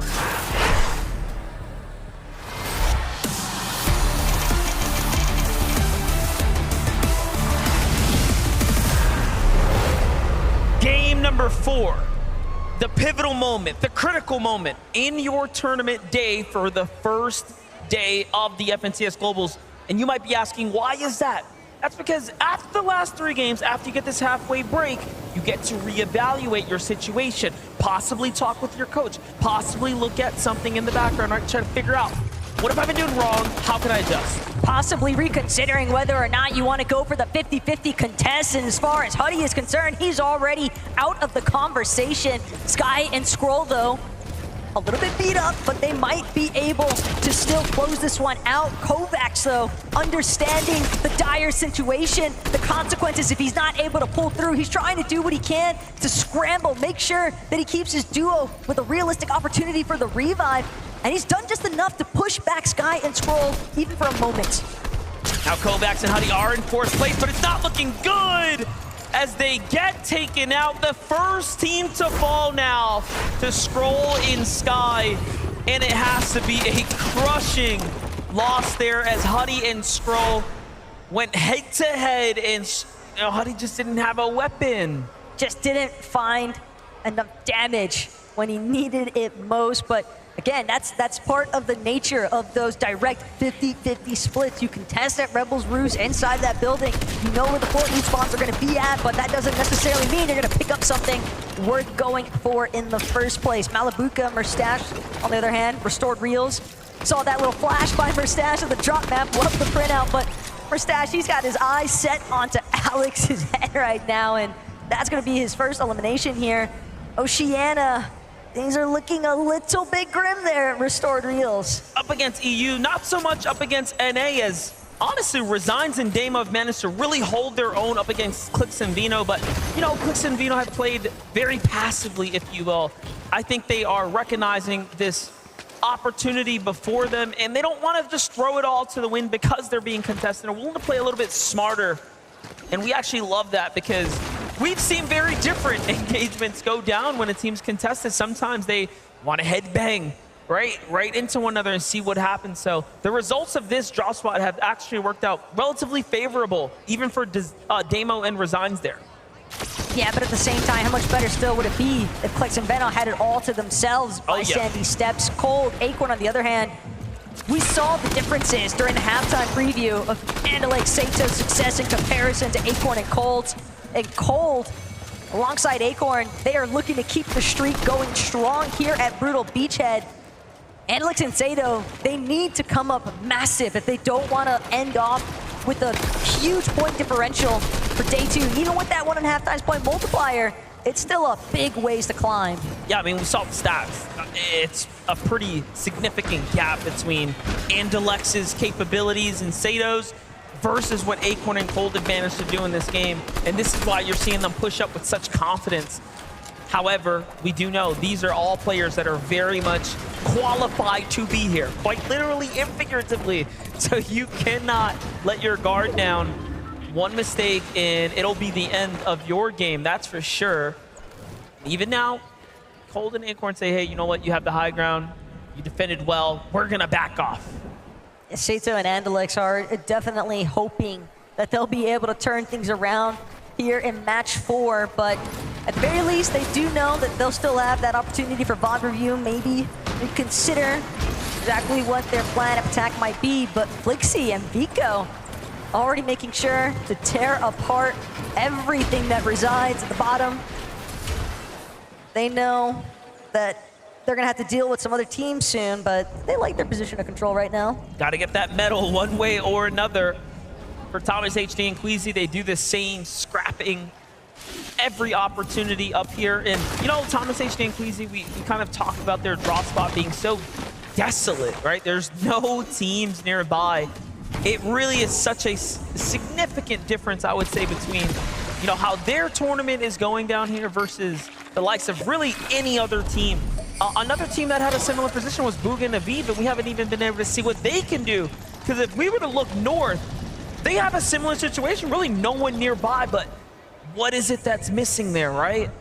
Yeah, they kind of have to forge their own path, create their own engagements, essentially, and hope that teams are willing to even bother with fighting back, because so many different circumstances now. We've seen teams just immediately go on the retreat, go on the defensive, not necessarily looking to be as aggressive, and that has definitely resulted in some teams struggling with their surge. But Peterbot Pollo, reveal medallion as well. Plenty of ammunition as well inside of that Striker Burst assault rifle, so Peterbot Pollo hoping to secure this forecast tower for themselves. See what happened there, though? They stepped to that forecast tower. Vino and Clix is like, oh, time to go. So we saw in the interview, Peterbot was willing to call out Clix and Vino and say, I dare you to come meet me, but we all know it's probably not a good idea. Rise and Yuma, however, from second place, they fall down 5 placements after last game because of an early game fight. This time, after weighing even what happened there, they feel like it was worth it, and they're coming back into another pretty battle here. But for Yuma and Rise, already running relatively thin as far as their material count is concerned. And it seems like Yuma would at least prefer to disengage for the time being, but a shot from overhead. Swizzy in the distance, but Thinking Walks still behind. Yuma and Rise might find themselves unintentionally pincered here. Slurptrek gonna buy them a little bit more time though. They'll at least be able to box up, hope for some safety net to come into play, but at least with the shield refresh, now they're hoping to maybe take that fight, because at the very least, they need the Siphon materials. Yeah, they'll need to get the damage. They'll need to get active here. Muzz and Epic Whale on the move right now. What we've noticed about this team is those mid games. Really, really, really tough positions to be in, as they found themselves in just a jam, it really feels like, from time to time. But if they can just overcome that, see what they did right in game 1 and mirror that performance, we'll see them jumping right back up into the conversation in no time. And something else that's important to know, you have to keep in mind, Muzz and Epic Whale, they're kind of landing at that same drop as Reet and Ritual over by Doomstot, except Reet and Ritual, they are fully in control of the Mysterio, and they like to collect that Mythic Sovereign shotgun. That's the most important aspect for those two by Doomstot. So for Muzz and Epic Whale, I think at times they may have considered, do we want to challenge for that Mysterio bot and take over the goods that Reet and Ritual have essentially been hoarding all to themselves, but at the same time, that's not going to be an easy accomplishment. It seems as though Reet and Ritual got the advantage there. It's not looking good right now. Teeny is here, Chop is here, and they take down Murstache and Malabuka, but not before Chop gets finished there.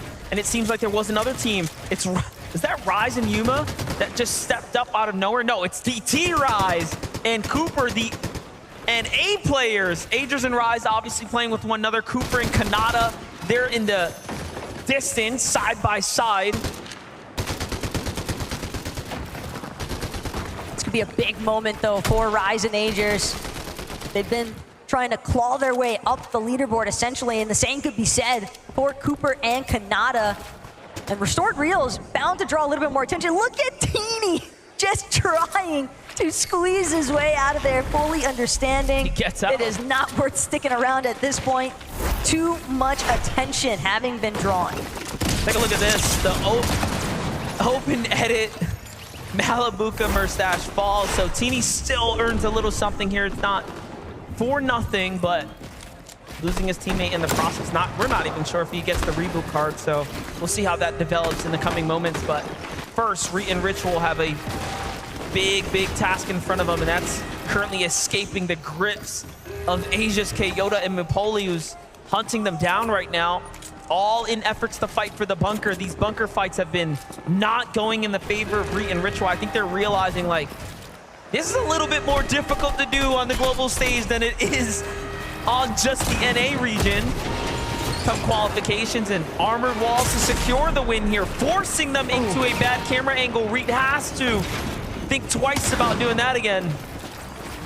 Reed just trying to make sure that he can actually escape, recognizing the fact Juice not worth the squeeze at this moment. Sharam, Zagu though, seemingly in control of the weapons bunker for the time being. Zagu already at the bottom of it. He's gonna make his way over to that weapons mod bench as well.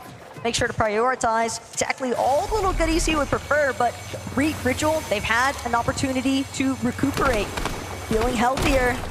They're ready to re-engage with Sharam and Zagu, but they have to be careful. Reed fully understanding he can't just recklessly spin corners. Ritual looking for an angle here. Armor Wall's gonna put a full-on stop to that and force to the outskirts here. Another wall comes down. Zagu and Sharam are really tempting them now, baiting them into these terrible peaks, and they're winning every single trade here. The one downside, though, is that they're running halfway now on armored walls as they've used half of the reservoir, but they own the bunker. Who cares at this point, right? This is a full-on refresh opportunity now. Slightly better situation, at least, for Sharam and Zagu and Reet and Ritual. They've spotted out our material count. It's entirely too low. We weren't able to capitalize on finding an elimination or two, so now they have to fixate on just rebuilding their material count in the first place, and that as well is bound to cause a little bit of trickle effect damage towards Reet and Ritual's game plan long term, because they're missing out on surge tag damage time. Speaking about Aviv and Bugha, they've taken now Reason, now looking to see if they can claim Vadil here, just aside the Doom's courtyard. It's a big rotate in, Vadil left by himself. Everyone decides to back off. Very interesting that two duos shown up, and the two duos are like, wait, there's someone else here. So very unaware of what's happening at the moment. For that reason, they give the respect, and I'm sure Vadil's trying to wrap his head around, where did everyone go? That's a different level of paranoia altogether. I mean, no one, at least inside of those boxes, and yet Vadil still crouching around, still trying to stay as tucked away as possible. Can't really fault him, though, when you factor in the caliber of player that all of these teams are essentially stacked up against. Yeah, there's good reason to be concerned about which wall you face next, but Vico, Flixie, back into the thick of it. Seems like they've got a slight overhead advantage. Right side peak, though, not going to be there just yet for Vico. Flixie instead, different approach altogether. He's on the same level as Ed and Persa, just putting immediate pressure onto the walls in front. Any team that can pop off today and finish inside the top 10 will have a real fighter's chance to run away with things tomorrow. Tomorrow's a 1.5x day, so setting up your foundation is so critical to your success. Vico gets just punished by Persa's shot there. Little reset now as Ed tries to get the heals here. They're fully back up into the swing of things. Definitely a bit of a sucker punch as well for Vico when you really think about it, because the way that he was charging in there, it seemed like he had zero concern that anybody was going to be able to piece him up in that moment. Nearly meant his own downfall for it, but Persa, Ed, oh my God, they're actually finding the smallest angle, tearing up the toes there from Vico and Flixie. Very, very important tags. That's going to set them up with a very solid damage lead now. Off they go. Meanwhile, Reet looks like he's continuing to get active, but look, 4th place is out, 5th place is out. The standings now starting to gap away. Thomas HD and company, Trulips and company are the closest two, but our 1st place lead, Peterbot and Pollo here, set up for the Rift Island. They continue to fight for it. It's like you see it spawn and you know, all right, who's gonna be there? It's this team right here. Nah, for me, it's the fact that Peterbot just lit King up, trying to rip by the side of Rift Island there. And Peterbot, we heard it direct when he was doing that interview with Adam Savage. My aim is on another level right now, and that might be the most perfect example imaginable. He is definitely looking like a bit of a menace there now, with the height leverage as well from the top of Rift Island. Other teams have really got to be wary of exactly how they're choosing to rotate, and I think that this is a prime opportunity as well for Peterbot and Pollo to essentially control the flow of the lobby.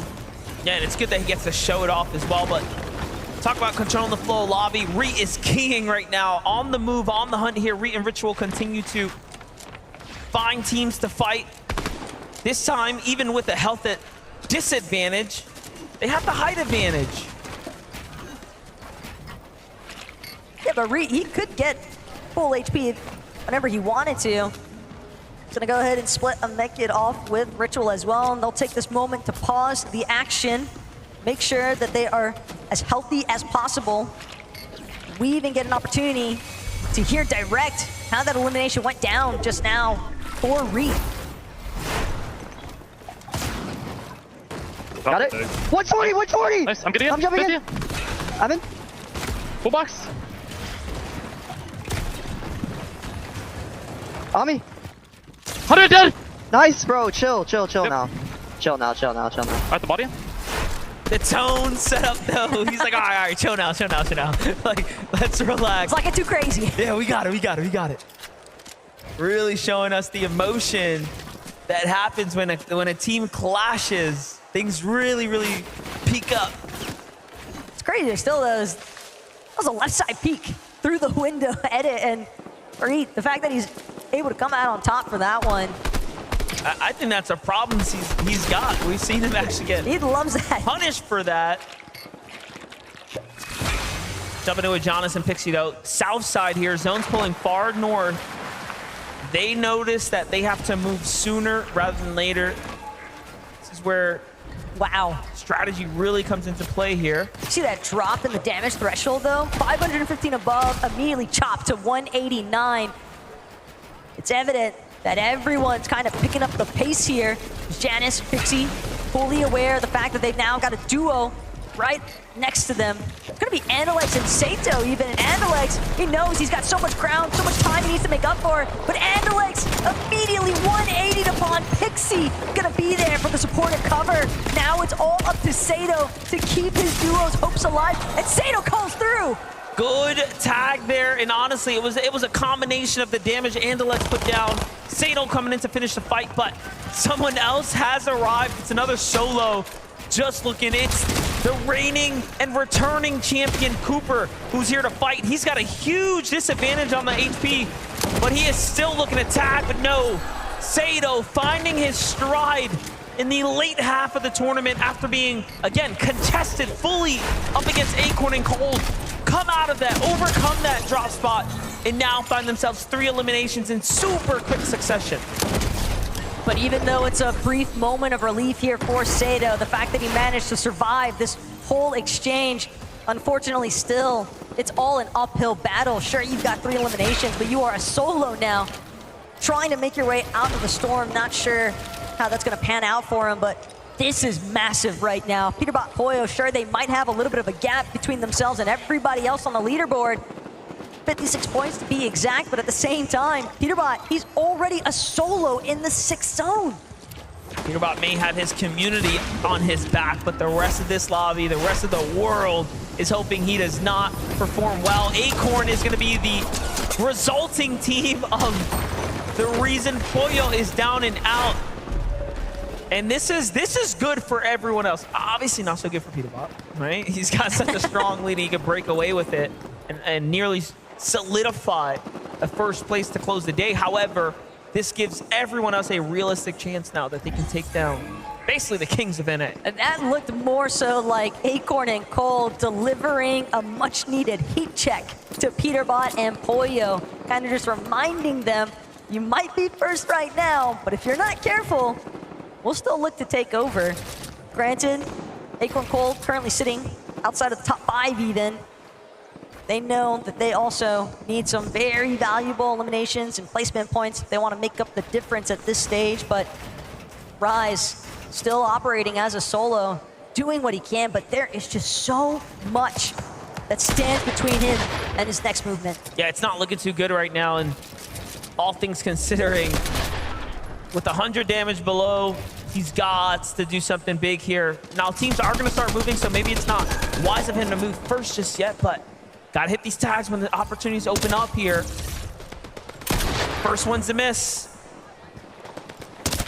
No second reveals itself, so now he has to push his way in. He sees Crisp here.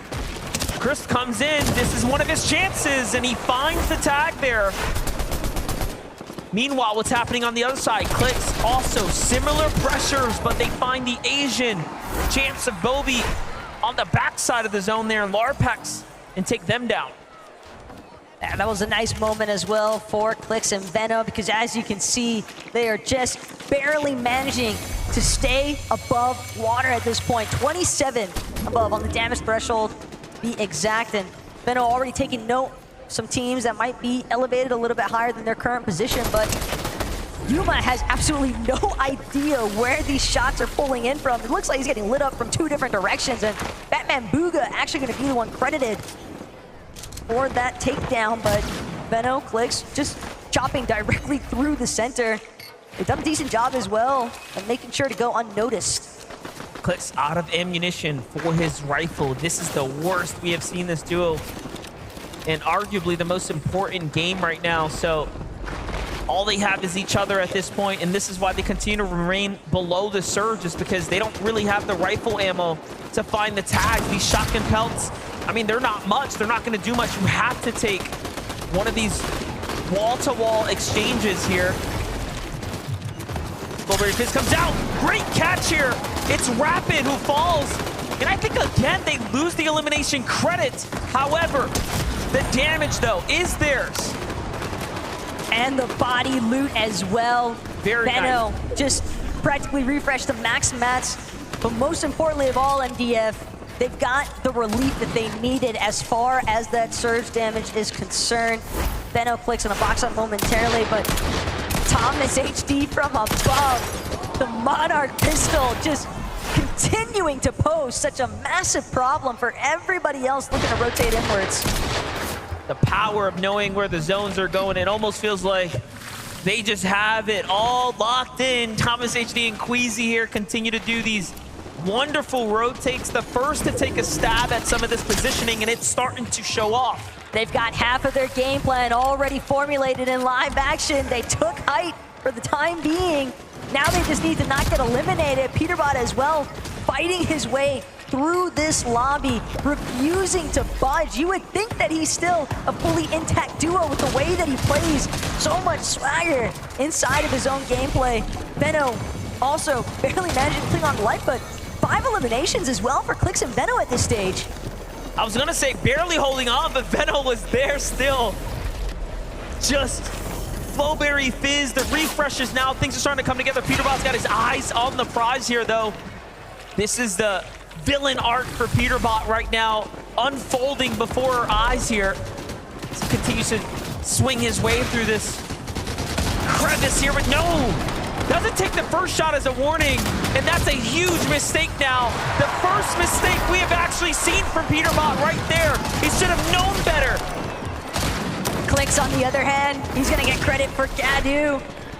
CM might still be kicking somewhere, but at least for right now, Clix, Veno, they're managing to find the refreshes when they need them most. Flixie and Vika, though, they've taken note of the team across the way from their current position. They're looking to try and get the chop from secondary height. Flixie, in fact, even hoping that he continues to build up. He's trying to cut off Queasy, and he finds him falling straight to the ground.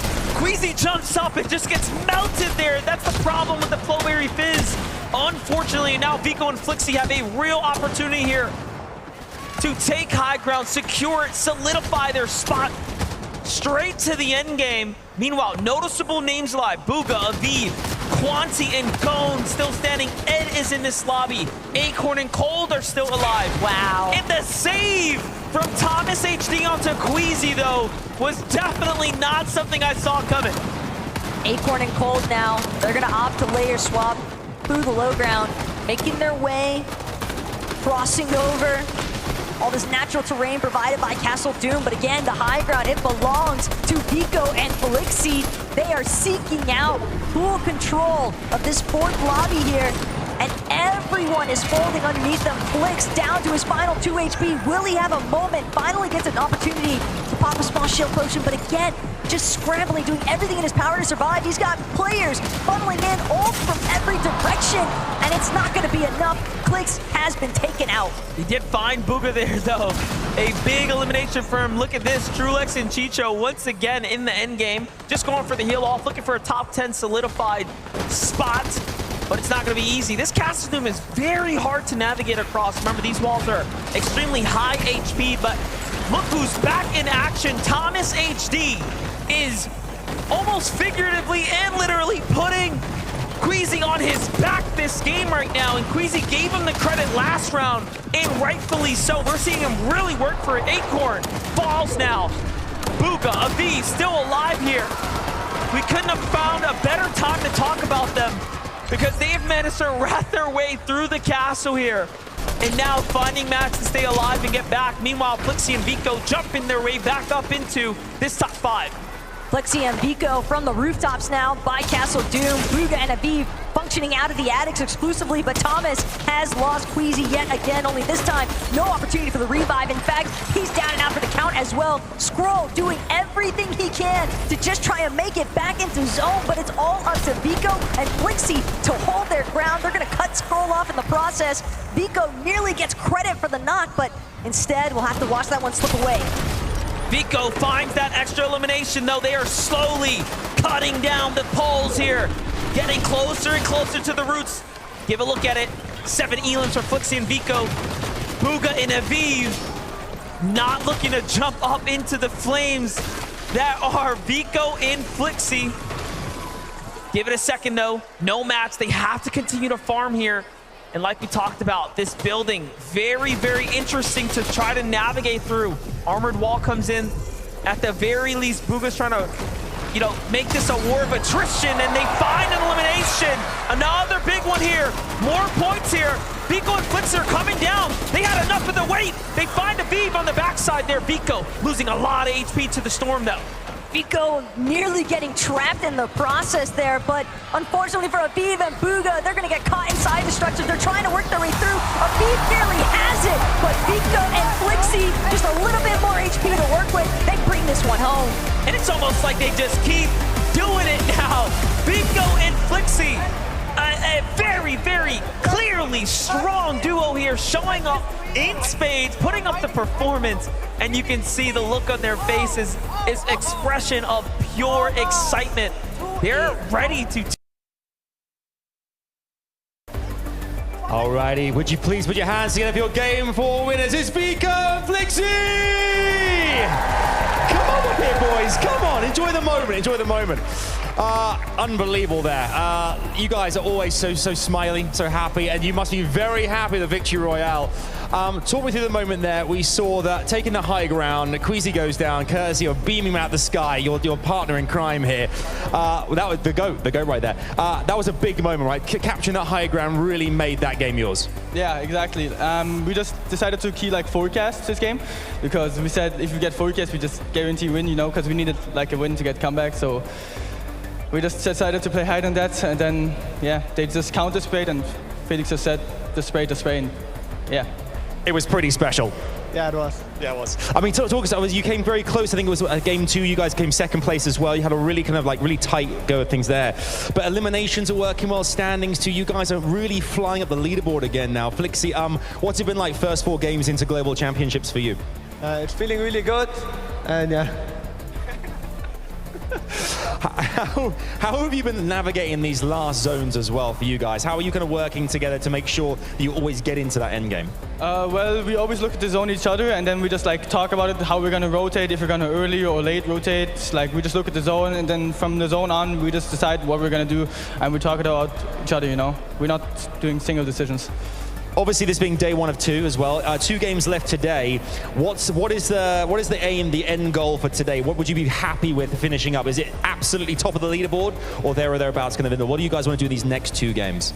I think if you're top 5 after the first day, you can easily win because it's 1.5 point, but I want to be first after first day. Okay, and I've got to ask you, Vico, I know you like being out in front of a crowd here, you and Flixie. How does it feel to be out here in Fort Worth enjoying? In fact, make some noise for Vico and Flixie, everyone, please. How does that feel when you got the crowd behind you as well? It feels great. I couldn't be more happy about it. It's just I feel the need to perform better, You just got a Victory Royale. Exactly, but this guy. Better. I can always do better, This is it. They can always do better. They're striving for the very top. One more time, please give it up for Vico and Flixie. Game 4 winners there. We're going to take a very short break. 2 games left today on this day 1 of FNCS Global Championships. Do not go anywhere. We'll see you in just a second's time.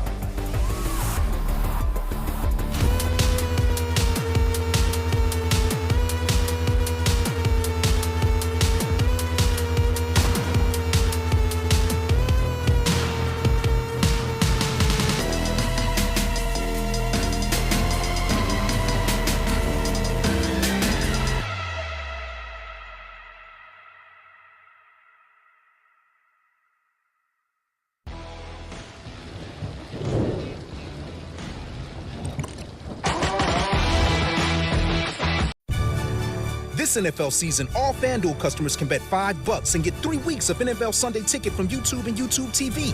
So if you've got a hunch, you can watch it come to life live, like a vibe hunch. I don't like the way the quarterback is warming up. I don't like the way the running back is warming up. I definitely don't like the way the punter is warming up. Put your hunch to the test this season with FanDuel. All customers bet $5 and get a 3-week free trial of NFL Sunday Ticket from YouTube and YouTube TV. Plus, new customers bet $5 and get 200 in bonus bets guaranteed. 21 plus and present in New York. New customer offer. First online real money wager only. $5 deposit required. Bonus issued is non-withdrawable bonus bets expiring 7 days after receipt. See terms at FanDuel.com/sportsbook. For help with a gambling problem, call 1-877-8-HOPE-NY or text HOPE-NY 467-369. NFL Sunday Ticket offer from YouTube and YouTube TV ends 9/22/24. After 3-week free trial, the full price of NFL Sunday Ticket will be automatically charged seasonally. Cancel anytime. No refunds. Terms, restrictions, and embargoes apply. YouTube TV base plan required to watch YouTube TV. Redemption requires a Google account and current form of payment. When booking with other vacation rental apps sounds like this. This place doesn't look like the pictures. Is there a door behind all those spiders? It's time to try one that sounds more like a vacation. This is perfect. Relax, you booked a Vrbo.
Welcome back to the FNCS live from Dickies Arena. Every time we get that countdown, everyone in here starts to count down, and that's how we know. It's like, oh, time to focus back up. We are back in it. Now, after game number 4, Vico and Flixie pick up a victory royale. Guys, that was just a crazy game that for like a moment I really believed was Thomas HD and Queasy's game. Then they just said, nah, Heights ours. Exactly that, right? Me and Levin were like, oh yeah, this 8th zone position from Queasy and Thomas. They had the entirety of that hill/mountain kind of covered. It was like, wow, they have so much terrain covered, and that's going to grant you free high ground for the rest of the game. Flixie, though, gets ahead of the moving zone. Queasy jumps just a little too high with that Flowberry Fizz activated, stuck in no man's land all the way up there in the sky, and what a great bit of shots from Flixie to kind of secure the high ground for them. Yeah, unfortunately, probably not the best there from Queasy, right? Obviously, they start getting sprayed, so you know there's a team applying pressure on you. You fizz just in case you get chopped, but then you ain't got to jump, man. You jump and they instantly beam you, punished right there. Is it one of those things where that last game where they had the high ground, right? They didn't really get pressed for it. This game, they are getting pressed for it, right? Did they kind of like forget that that can kind of happen? I'm not sure if they forget. I think it was one of those ones where you maybe just slip up in the moment, right? It's a very minor mistake. Unfortunate to get caught out by it. But from there, right, when Vico and Flixie went on to take the game, the crowd in here, they were rooting for one team and one team only to win that one, right? Everybody wanted Bugha to win. You could feel everybody was getting ramped up every time Bugha was on the screen. But Vico and Flixie ruined that party, and you know, they've been ruining a lot of parties for people this year. These guys have been setting the lobbies on fire that they've been in, and it's good to see them get a win here. Crazy as well, they call out that forecast, right? Just allowing them to kind of have knowledge of where we're going next. That's just one less thing we have to think about. Now all we have to do, ruin your game plan, Bugha. Nice try, man. I know where you're going. I'm gonna make sure you get boxed out. And then of course on the other side, right, you're looking at Bugha and it's like, I have to navigate this building. I'm running on fumes, and these guys are just sitting up there waiting for me to come around this corner. Yeah, the castle was playing a big part of that. But yeah, me and Levin were like, wait, they're at a forecast tower, and it's not the one over by the railway. Right, so some adaptations, right? Maybe that's what we kind of can see from that halftime coach cooking something up. I mean, yeah, that was a big shock to me. We've all been discussing where they're going to fight Brights and Bolts for the forecast near Reckless Railways. They said, forget that forecast. We're going to head over to, you know, Reels and fight over at the Reels. I mean, They took down, I think, Malibuca Musashi in that game, right, which is a team that's been fighting for that a lot as well. They really made waves in that game, and if they're going to keep on just going for whichever bunker they see fit, I mean, those teams are going to have to really struggle to get a grip on the game. And we see, because of that game, now 1 point behind Peterbot and Pollo, right? And just think, on the flip side, for a moment at the very beginning of the game, we tuned into Peterbot, and you called out something specific. Wow, 600 above Surge. Yeah. This is kind of crazy. But then it all falls apart for Pollo, right? And then Peterbot's put in that situation. He has to solo clutch. And he does put on points, and he's kind of keeping them just at bay. But now these guys are neck and neck. I mean, what a crazy thing, right? That game was going so well. They were just max. The Storm Surge is going well. I myself have no idea where Acorn and Cold came from. The decisions to just land on a duo right there is an incredible one by Acorn and Cold. Worked out for them. They picked up Pollo right there, and 5th place for that duo, actually. Yeah, not too bad at all. I mean, I'm looking at those two teams at the top, and the parallels, my mind instantly goes to the sort of narrative people were building earlier this year. Peterbot and Pollo dominated. You know, everybody was looking at, is this the new formula to have two amazing fraggers with each other? When Vico and Flixie joined forces, everyone said, are they trying to replicate that dynamic? Are they the EU, you know, Peterbot and Pollo? Even, you know, Vico's acknowledged those comparisons himself. He said, hey, look, we still got a bit more to do to get to that level. But right now at the Global Championships here, 1 point between them, they're clearly at that level, it seems. Just a crazy situation to look at. And of course, I wanted to highlight Bugha taking it there to placement, right? They only did manage to pick up the 2 eliminations, but they take it to that 2nd place. That's a bunch of placement points. Something about Bugha, right? And this usually happens on a seasonal basis where it's like the start of a new season is usually kind of slow for him when it comes down to tournaments and everything like that. But then whenever it comes down to the actual FNCS, which of course happens towards the end of the season, he always picks it up, I swear.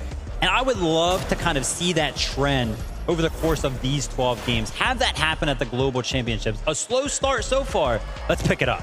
I mean, again, really unlucky at the end there, right? With the way the zones pulled through Castle Doom. Yeah. I think my biggest critique of Bugha over the last sort of year or so has been, he's really great at just being able to get his team into the top 10 consistently, right? But when it comes to win condition, putting his team in a position to actually win the games, sometimes it's felt a bit lackluster. In that game, though, it was excellent, right? The way they came low. And again, if it wasn't for a bit of unlucky zone pulling, they might have a chance to actually really win that game from Vico and Flixie. So really impressive from Bugha. Absolutely. Guys, I want to talk so much more, but we got to get back into the action. Game number 5 is upon us. So, Monster D-Face, the best taco. Take it away. Yeah, I gotta say, I think that went totally different than what I expected. Obviously, given that Peterbot and Pollo fell early, now we have 4 teams in the race that are really close. What really got me, though, Monster, was hearing the way that the Dickies Arena just erupted the moment that Peterbot actually went down and Peterbot and Pollo were full-on eliminated. It's crazy to think that they're actually trying to battle against all the odds here. Yeah, like I said before, it's everyone against everyone here. Match 5 is ready.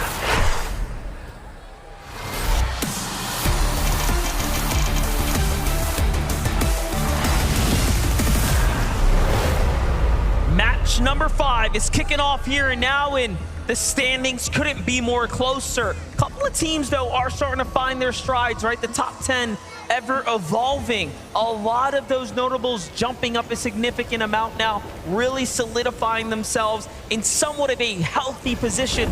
Even if all things end now, the amount of points that teams like Acorn and Colt and above have earned is looking pretty good. A little bit more respect here coming out of Huddy and Kovacs, though. Sky Scroll, they're actually going to take over the 2nd floor here at the mansion at Rebels Roost.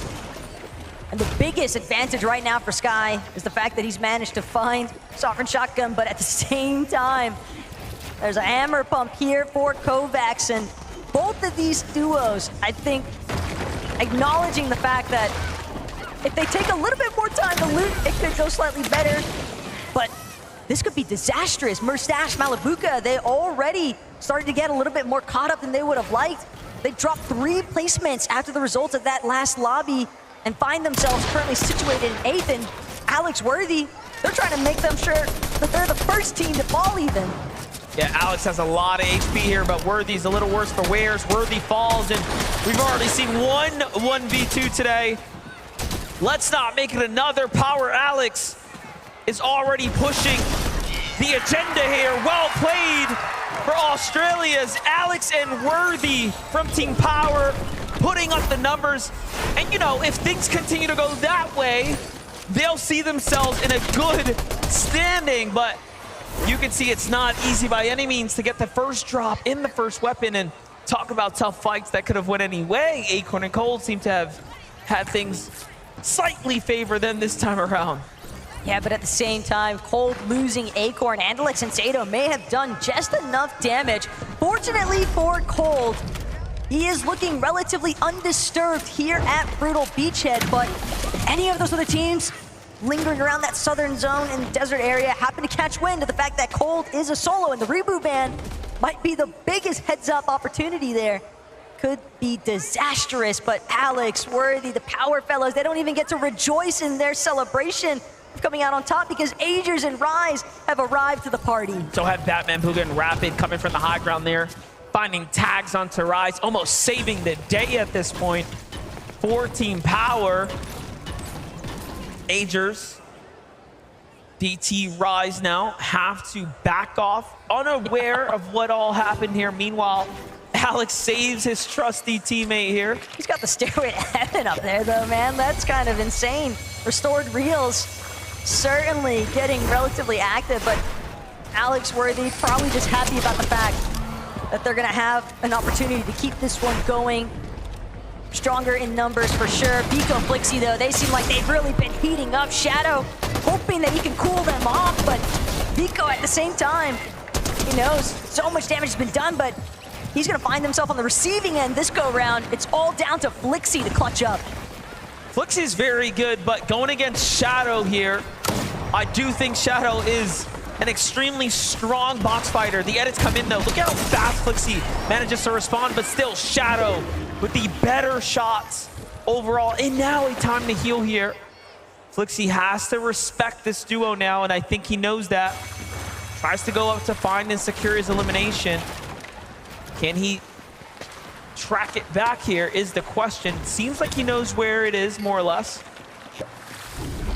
At the very least, I think Flixie wants to ensure that whether or not he wins his exchange between himself and Shadow. In fact, Virgo had all the goodies that Flixie could have possibly wanted. It was a med kit that came out of the body loot. So pressure is on now for Shadow. Very high likelihood that Virgo was able to communicate. He got my med kit. And so that means that Shadow has got to act fast if he wants to prevent Flixie from reaching 200 HP again. He also gets the material, right, which Shadow only has 2 mats of now.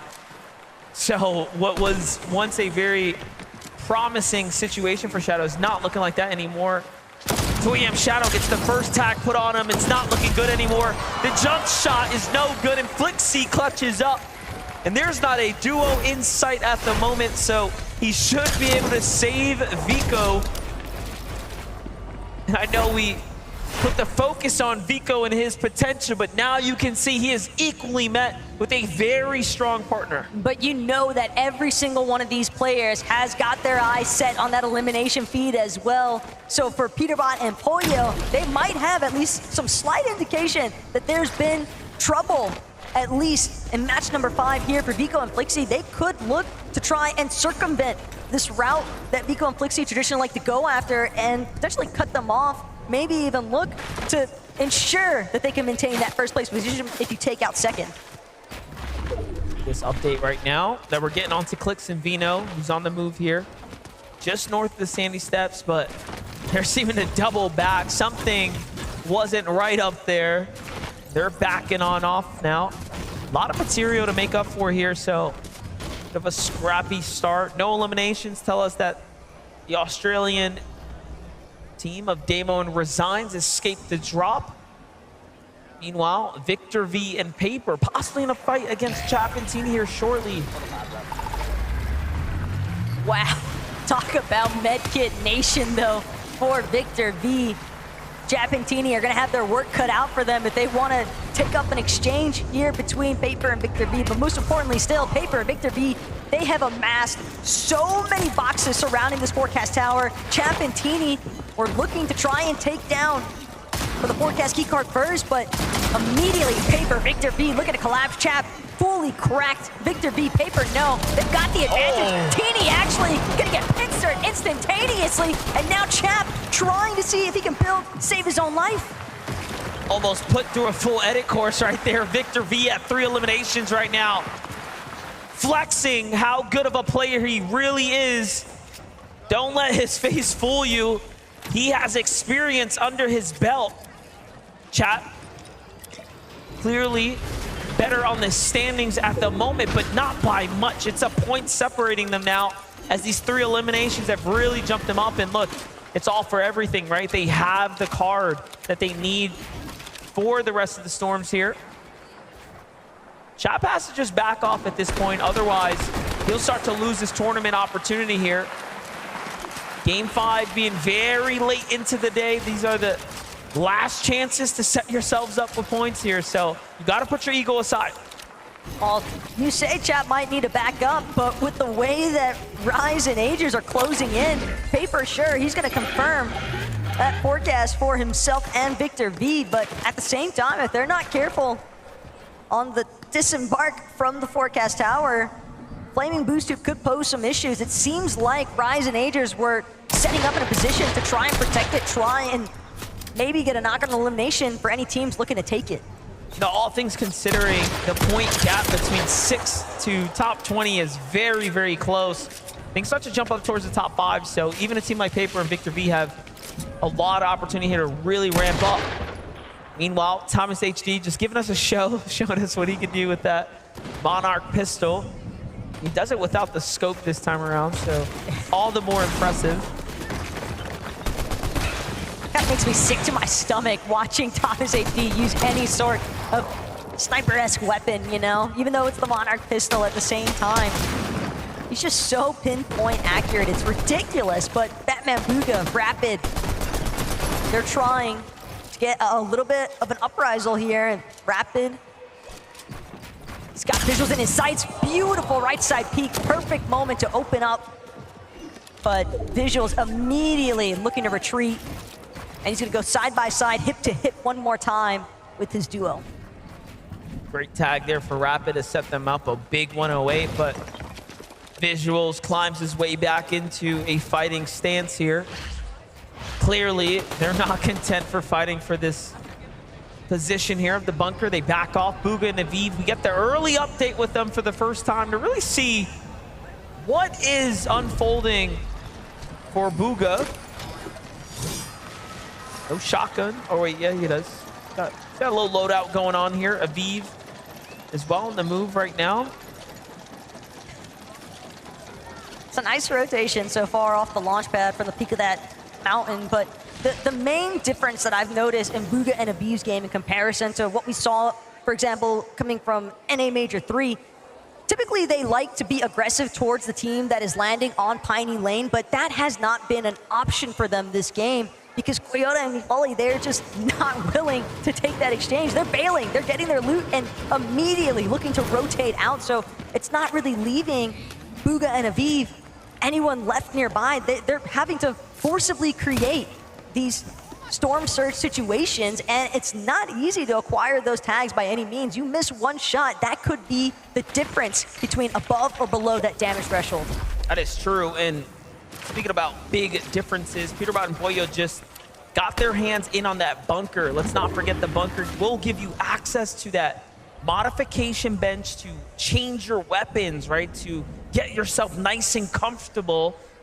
And now that they have that, they'll likely be looking for the Rift Island to go ahead and take a fight.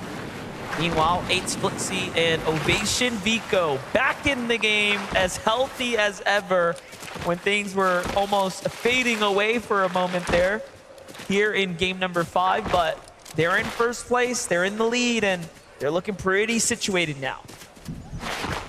And they're going straight back to home base. Little do they know, though, King Phaser could be a very problematic circumstance, depending on the approach there for Vico and Flixie, but still inside, deep the storm. Muzz and Epic Whale.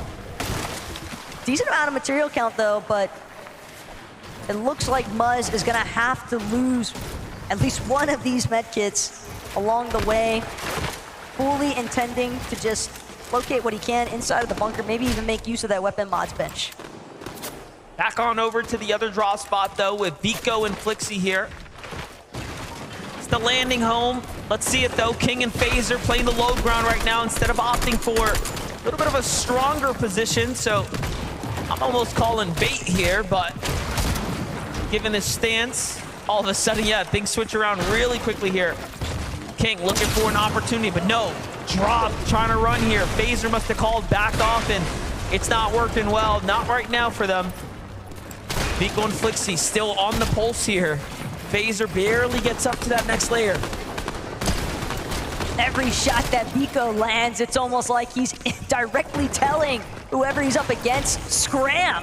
But at the same time, where can King and FaZe actually run to? They are trapped. Vico and Flixie know Reckless Railways like the back of their hands. And sure, I'm aware that King and FaZe, they're bound to have good knowledge as well of the POI, but to the same extent as Flixie and Vico, one of the main takeaways that I got from last night listening to Vico in the player room was him saying, nobody plays Reckless Railways right. We are the only ones that understand this POI, and when somebody is that confident in their knowledge, that's a serious threat. Yeah, you saw he had every angle. He knew where to cut them off, basically within the building, the structure, and they knew better than to push into the railway itself, given all the cover that's there. So happy with the damage. Meanwhile, Clix and Vino, though, on the move here. Again, no strangers to the storm here. We saw them double back after going north to try to find some tags. Now they're looping their way, again, south and then into the new zone. Everything's starting to piece together. Meanwhile, the standings, one of our top 10 teams are down. Just for that update there, Malibuca and Merstash is that team. Look at this, though. Swizzy, Jackto, from a dub into a fight here, landing on Visuals and Braids now. Looking for the big shot, didn't quite get the maximum damage, but still gets to finish off Visuals there. And all that material, they are right back into it. The most important part as well for Swizzy and Yapko is that time to elimination was so fast. It's not going to give a real opportunity for, say, somebody like Yuma in the distance to actually have a chance to play catch-up, look to third-party opportunity, because it appears as though Yuma might even be in that solo situation, and when that's the case, you're always hoping that you can kind of just stumble upon an engagement already taking place, maybe get some shots in that might allow you an opportunity to go for a little bit of siphon materials, a knock, an elimination, points, placements is really what everybody is after right now. Thomas HD and Queasy, damage numbers looking phenomenal right now. I don't think there's anyone beating them in the game here at this given moment. Moving around though. This is the Mount Olympus, right? Home of Quanti and Gone. Should very likely be up top somewhere. Look at this. You got Janice here. You have Kramsu. A lot of the Brazilian teams there. Persa and Ed. A little bit of a giggle because if the one surge base wasn't enough, Trulix and Chicho have evolved yet again into maintaining two separate surge bases even. Meanwhile, Aviv Bugha tangled up a little bit here right now with Swizzy, but we've seen Swizzy perform already once today, MTF. You know, 1 versus 2, and this time he's still got his duo with them, but most importantly still, Aviv Bugha, they're trying to do what they can to break through some of these builds, but they're just gonna find themselves cut off. They're not able to actually cross the gap just yet because Bugha also needed ample opportunity to make sure that he could regenerate his shields off of what heals they have left, but that's gonna be more than enough room for Yapko and Swizzy to just full on disengage. Bugha and Aviv don't chase either, they just let them go, so it's telling. It shows us that they want another one of those end games. They need another one of those end games, and they can't toss it away. It's a chance for them to go ahead and do just that, but they do need more damage, but talk about that. It seems like Swizzy rotates right into Bryce and Bolt, so not too much longer do they fall, but Peterbot and Pollo, the Rift Island, we already know. They hit the mod bench, they're set up, and then straight to the Rift Island every single time here. And now Shari is solo. Storm Surge going to be giving them a big, big problem here in the coming moments. The worst part is knowing that it's Peterbot and Pollo. Every time that reveal medallion goes off, it's every 50 seconds, by the way. And again, teams are marked, players are marked for 15 seconds after the fact. That is so much information, and in the hands of somebody like Peterbot and Pollo, it can be devastating for the rest of the lobby, but Cherry He's managed to find an isolation moment. Worthy trying to do what he can, but the Storm might take him out as is. Instead, Sherry diverts his attention to another Oshi player, and he is going to find Damo in the mix.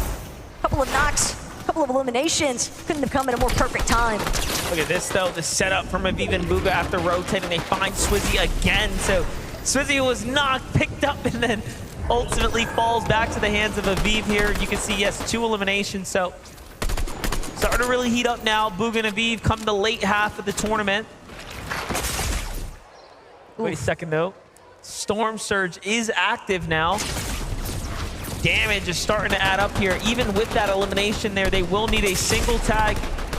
These are the chances, and when you miss them, it does end up catching up to you. Down goes Bugha to the Surge. The next tag will take down Aviv, and you know it's over.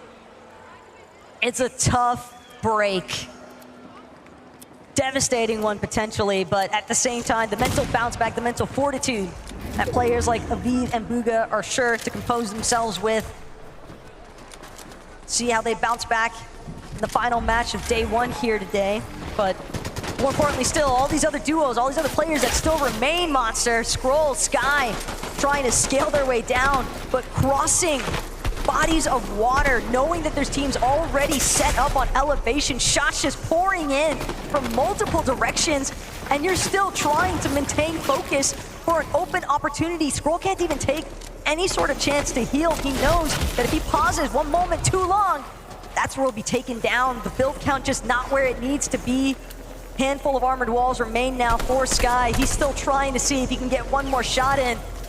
Any sort of a break at this point, but essentially MDF, it looks like they're about to fall just outside the placement point zone. Yeah, he's got Batman Bugha coming right at him as well.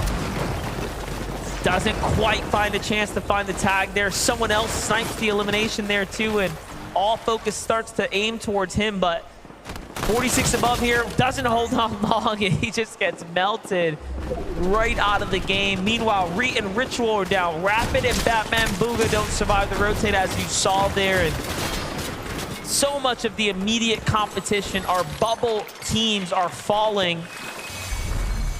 That's gonna make for a very interesting last game of day number 1, given how close it's gonna be point-wise. So we're gonna see a lot of changes come that last round, but Vino and Clix holding on by a sliver here. This is too close for comfort, though. Clix and Vano have practically no space to work with. They've got 2 separate teams underneath them. Their only saving grace being the fact that Peterbot Poyo nearby, getting those mark indications from that reveal medallion. That's going to be enough for them to emphasize focus onto Reason's box. But again, Acorn, Cold, directly underneath where Clix and Veno are currently at, and they are looking to be in a much more situated position here. This is tough stuff. But look who's got high ground again. Flixie and Vico take the chance here while everyone's playing passively boxed up. They snipe up a strong spot, and they already have the marker set up for another high ground spot. And you can tell they're playing for wins here. This is all win condition setups. Meanwhile, Vino and Clix struggling here below the Surge, need damage, they need health. And it's a very healthy Vico and Flixie above them, so not an easy duo by any means, but they don't have that information. Veno knows that they don't really have much of a choice at this point. They've got to jump into just about anyone's box if they want to keep this Game 5 run going strong, because a refresh is a necessity at this point. The material count entirely too low. They need heals as well, and they're not going to find it unless they eliminate somebody else. But overhead, Vico catches a glimpse of Clix, takes out a huge chunk of his HP, but at the same time, Clix actually does wind up falling, and Veno meets a similar fate. Just no escape from the top end of the leaderboard. And they just play so smart. Vico and Flixie use those armored walls perfectly to bait them around, and then right when you think they're not interested in fighting, they get at the top on the Vino and Clix there, and you know, it's just excellent defense, and clearly they're playing so well. It's hard to compete against that. And talking about that, Peterbot and Boyo continue to find eliminations. Take a look at the replay here. While all of that was unfolding, they find threats with the finish there. Now that's 3 elims, another end game, inching its way towards them now. as we're almost to zone number 9. Big moves here for Peterbot. They're going to give up the high ground a little bit here to play the low front side. Very interesting strategy given that they had mats to work with, but too many teams are alive for their liking, it seems. Also, the natural elevation possibly working against their favor for the time being. They don't want to get caught off guard, much of a similar fashion the way that they've been catching other teams off notice, but Thomas HD, Queasy, they can see all these teams sliding down the mountain face. Tramsu and Clone doing what they can to survive. Similar circumstance there for Cooper as Peterbot and Pollo continue to pressure against his walls. But just behind, Peterbot saw Victor V and Paper as well. Could be some big fights taking place soon on the low ground. Let's not forget Kovacs and Huddy were taken out in the drop last game. They were in 4th coming into that round before slipping down the standings now, showing us just how consistent they really are, coming right back into things. Meanwhile, Queasy pushing their way through. Down goes Cooper, looking for the finish. He'll get it. Kanata forced to run up to another layer here. And they might not be in a spot to win the game just yet, but they are racking up a lot of points now once again, coming into the final rounds here for day number 1. Chicho and Trulex, another end game for them as well. Teams just showing their stride. It's very clear who's had good performances here today. Acorn and Cole get chopped out by Flixie and Vico. They are just the talk of the town right now. Vico, Flixie, Peterbot, Pollo, they just seemingly operate at a different level altogether currently, and everybody else just trying to play catch-up. Chicho, Trulex, they caught wind of Epic Well, but Epic Well doing what he can. It's an even exchange, down to just Trulex versus Muzz, but the question is, will he even manage to find that? Instead, Kovacs gonna opt to play the medkit. It's all down to just placement opportunity at this point. And then you have Pollo and Peterbot still alive right now, still kicking here. This is the only competition besides Acorn and Cold who can obviously rack up enough points to give everyone a run for their money. Bryce and Bolts are setting up for the high ground win while Pollo, Peterbot, Vico, Flixie are fighting for eliminations closer to the low ground now. And they might just clash here in the moments to come as they're standing on opposite ends of the low ground position here. Pollo pressuring everyone nearby. Flixie down, Vico down as well. To the hands of the teams on the other side as well. And look at this, the low ground spot for Peterbot and Pollo, just so content, but now they're looking for high ground. But the real winners of that exchange, Queasy, Thomas, Vico, Flixie, they all eliminate each other, so now it's just up to Pollo and Peterbot to see what they can do. Bolt and Bryce, though, firm grasp of the high ground, doing what they can to just try and shred through the players underneath. Dukes scrambling, barely managing to throw up some wood above his head, keep him safe for the time being. But at the same time, Peterbot and Pollo, they are titans on this low ground currently. So Peterbot has to get an elimination here and then go for high ground if he wants to do something, but these teams are not making it easy. Meanwhile, Watts and Pings are getting active from the low ground, though the shots are coming in. Peterbot and Pollo find the first few, and there's still points to be earned here, and Pollo wants them all. It's gonna make a huge, huge difference here.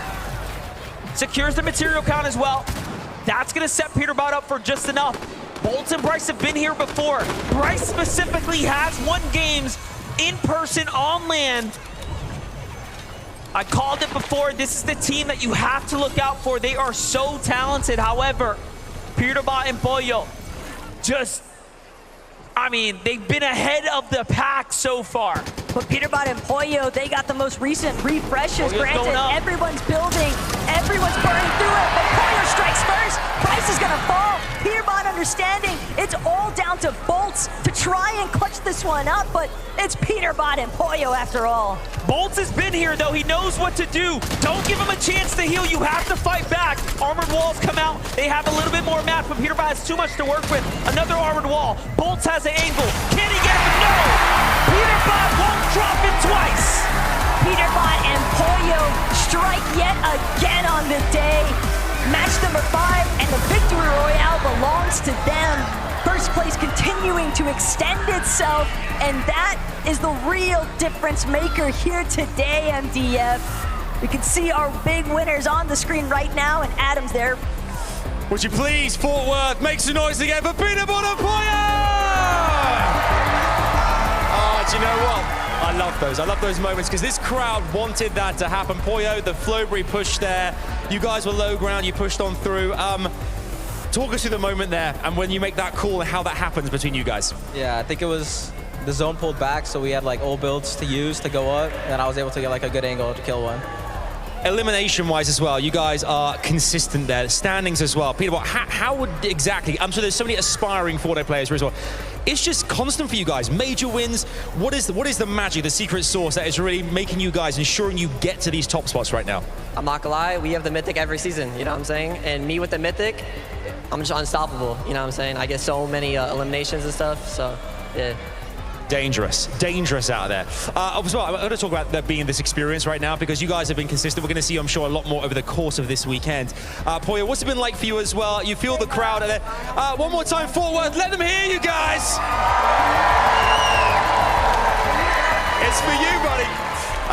They're amazing, by the way. And I mean, this must be a lot of wind in your sails as well. How does it feel to be performing in front of this crowd here at Global Championships? It feels amazing, especially getting a win.